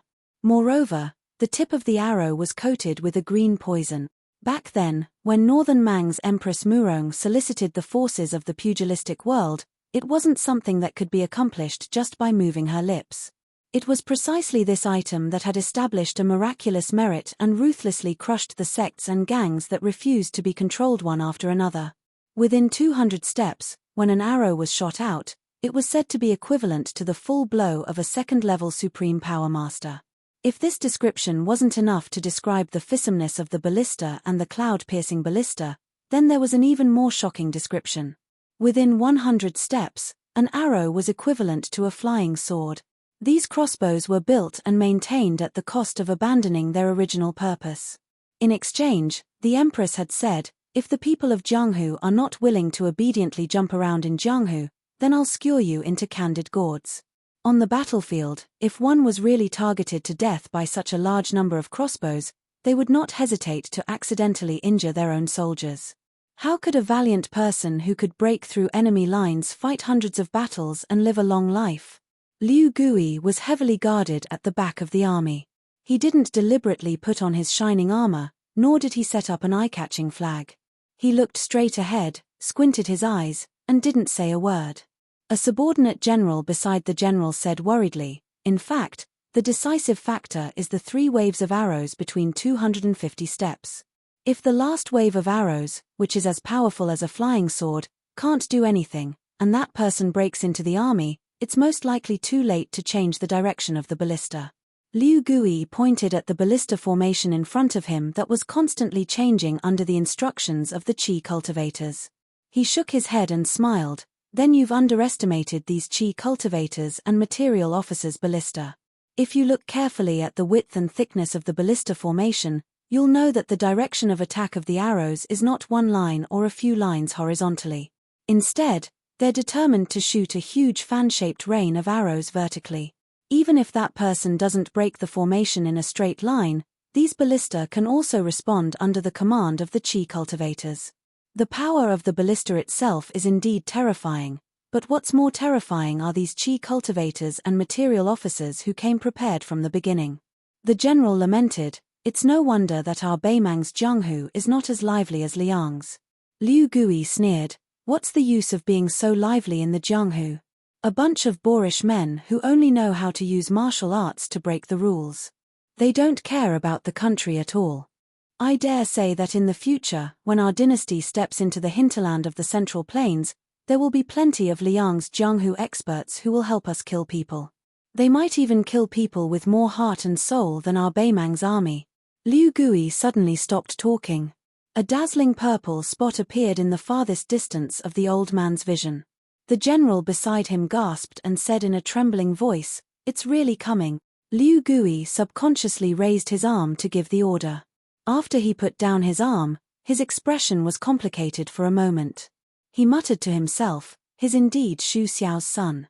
The purple aura came from the east without stopping. There was a loud bang in the ballista formation. The ballista arrows were shot and pierced through the air. Almost at the same time, a second wave of ballista arrows rained down toward the purple aura in the sky. In an instant, with the ballista formation as the fulcrum, hundreds of ballista arrows that looked like the bones of a fan were shot out. Half of them were no different from the sword of an immortal. But after the blink of an eye, the purple aura swept through the sky without any pause. It continued to streak through the sky and disappeared in a flash. It actually disappeared above Liu Gui's army just like that. Liu Gui, whose back was facing the army, took a small step forward at some point. His face was gloomy. He casually pushed aside the swordsman's corpse in front of him and looked to the west. A ballista arrow pierced through the corpse's chest and nailed into the ground beside Liu Gui's feet. Even the tail of the arrow could not be seen. Liu Gui ignored the panicked shouts of the guards around him and said indifferently with a fake smile, "It's impolite not to reciprocate." Chapter 1307. Using the crossbow formation, not only did they fail to stop the Eastern Purple Qi, but it also caused the chess and sword music school's swordmaster to be killed by a crossbow arrow in order to protect Grand General Liu Gui. Once the Jianghu people with superior martial strength stepped onto the battlefield, although they would quickly obtain glory and wealth, they might not be able to hold on tightly to that rootless position in the army. Perhaps before they could even warm up, they would suddenly die. An ordinary-looking material officer in armor quickly rushed to Liu Gui's side. With an apologetic expression, he cupped his fists and smiled bitterly. "Your subordinate is incompetent and has frightened Grand General." There was an unshakable iron law in the Beimang army. If the commander-in-chief died in battle, the generals and chiliarchs under him would all be sentenced to death. Other than Liu Gui himself, who could not see anything strange, everyone was probably breaking out in cold sweat. Liu Gui waved his hand and dismissed it with a smile. This middle-aged soldier hiding in the crossbow formation was not simple. He was the youngest junior of Qilin Immortal of the Dao sect. He was at the Finger Xian realm and the crossbow formation was under his full control. This was also reasonable. After all, weapons were dead. Even if the crossbow arrow had the power of a flying sword, if it could not even catch the chi of the enemy expert, even if there were thousands of crossbow arrows, it would be useless. The Qi cultivator's Qi observation talent was ultimately lagging behind that of a Finger Xian realm grandmaster. In fact, in the rain of arrows, the last arrow of the Dao sect's immortal was the most threatening. However, the king of Beiliang was also enraged because of this. Not only did he use his hand to catch the arrow, but he also threw an arrow at Liu Gui, who was in the middle of the formation.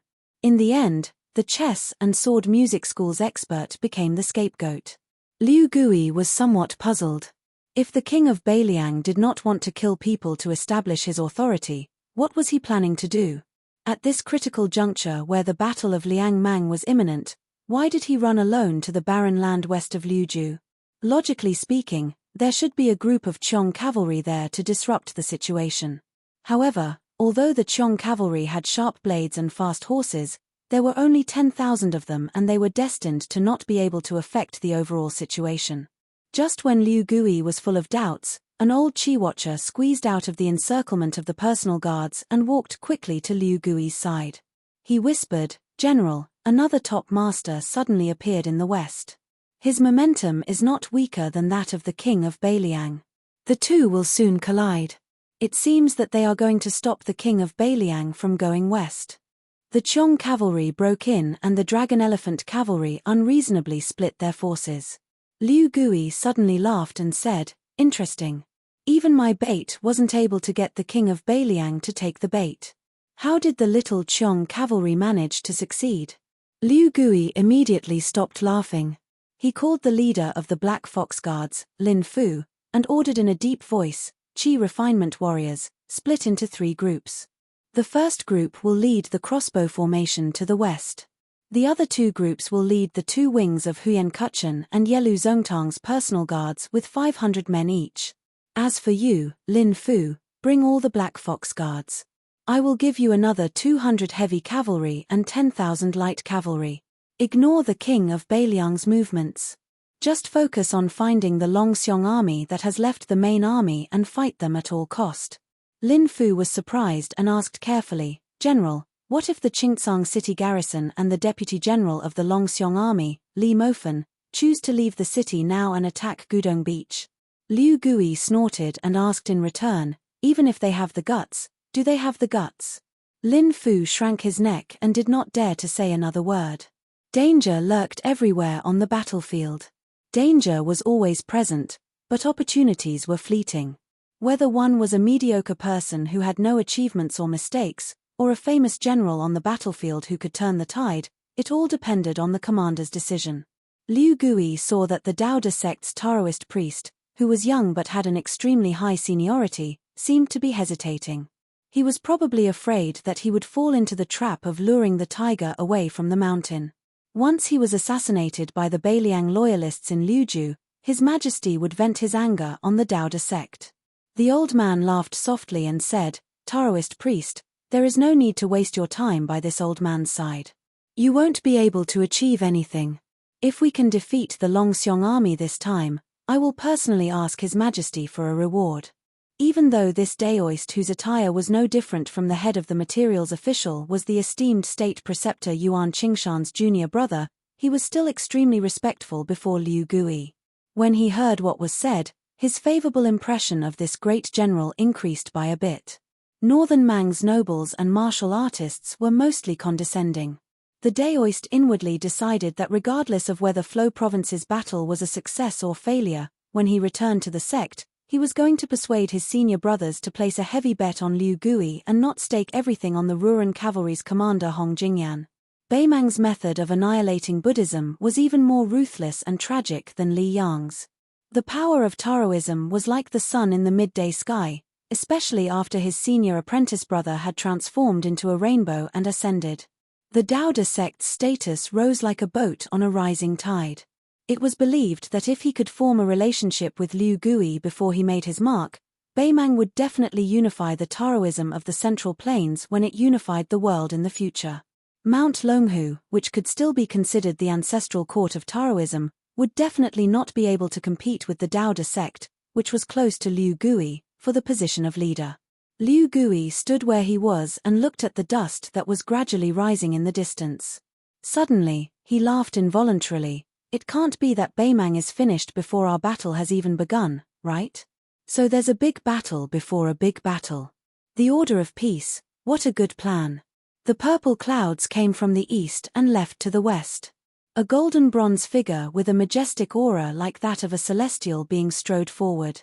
The dust that was kicked up by his feet was even greater than the gallop of 1,000 cavalry. The purple clouds seemed unwilling to be tangled up with this person. Even when they passed by the crossbow formation and Liu Gui's army, the The purple clouds did not change their path. The purple clouds shifted their direction slightly, but the golden giant took a step to the side and stomped out a large pit, continuing to block their path. The purple clouds still didn't want to collide with it. Their speed didn't decrease, but their path forward quickly shifted to the side again. The great grandmaster of the chess and sword music school's bronze figure was unforgiving. Once again, he chose to confront the purple clouds head-on. The road faced the sky, but the bronze figure's grandmaster was unwilling to separate from the purple clouds. Nothing could be done more than 3 times. In the blink of an eye, the purple clouds, who no longer deliberately held back, were already within reach of the bronze figure's grandmaster. This was the first time the bronze figure's grandmaster had seen this heaven-shaking young man up close. His entire body flowed with a purple-gold aura, and the date mark between his eyebrows was like an inverted third eye. That pair of ice-cold eyes was somewhat similar to the sect's junior Hong Jingyan, who had been born with eyes but failed to see since childhood. Was this the king of Beimang, Hsu Fengnian? The bronze figure's grandmaster opened his mouth to speak, but no words came out. However, at the same time, his abdomen swelled like a large bell. A palm pushed out horizontally. It seemed to be played down, but its power could split rivers and split mountains. Hsu Fengnian suddenly accelerated and brushed past him. The yellow sand behind him caved in, forming a 30-meter-long 5-fingered palm print. The bronze figure retreated like rolling thunder. His speed was unexpectedly not inferior to Hsu Fengnian's. One person swept forward, the other swept backward, and they continued to walk side by side. The bronze figure's grandmaster extended a hand in an attempt to hook Hsu Fengnian's neck. Hsu Fengnian raised his elbow to block the golden giant's hook. The two separated upon contact, pulling apart a distance of 3 meters. They still maintained their original advancing posture. The bronze figure's left foot landed on the ground and took root. His right foot spun, and his figure stopped first. In the instant he turned around, Hsu Fengnian's figure was already half a mile away. After the tall and sturdy northern Mang martial arts master who resembled the legendary Kunlun immortal stopped, he took a deep breath and opened his mouth wide, swallowing the vital energy of heaven and earth like a whale.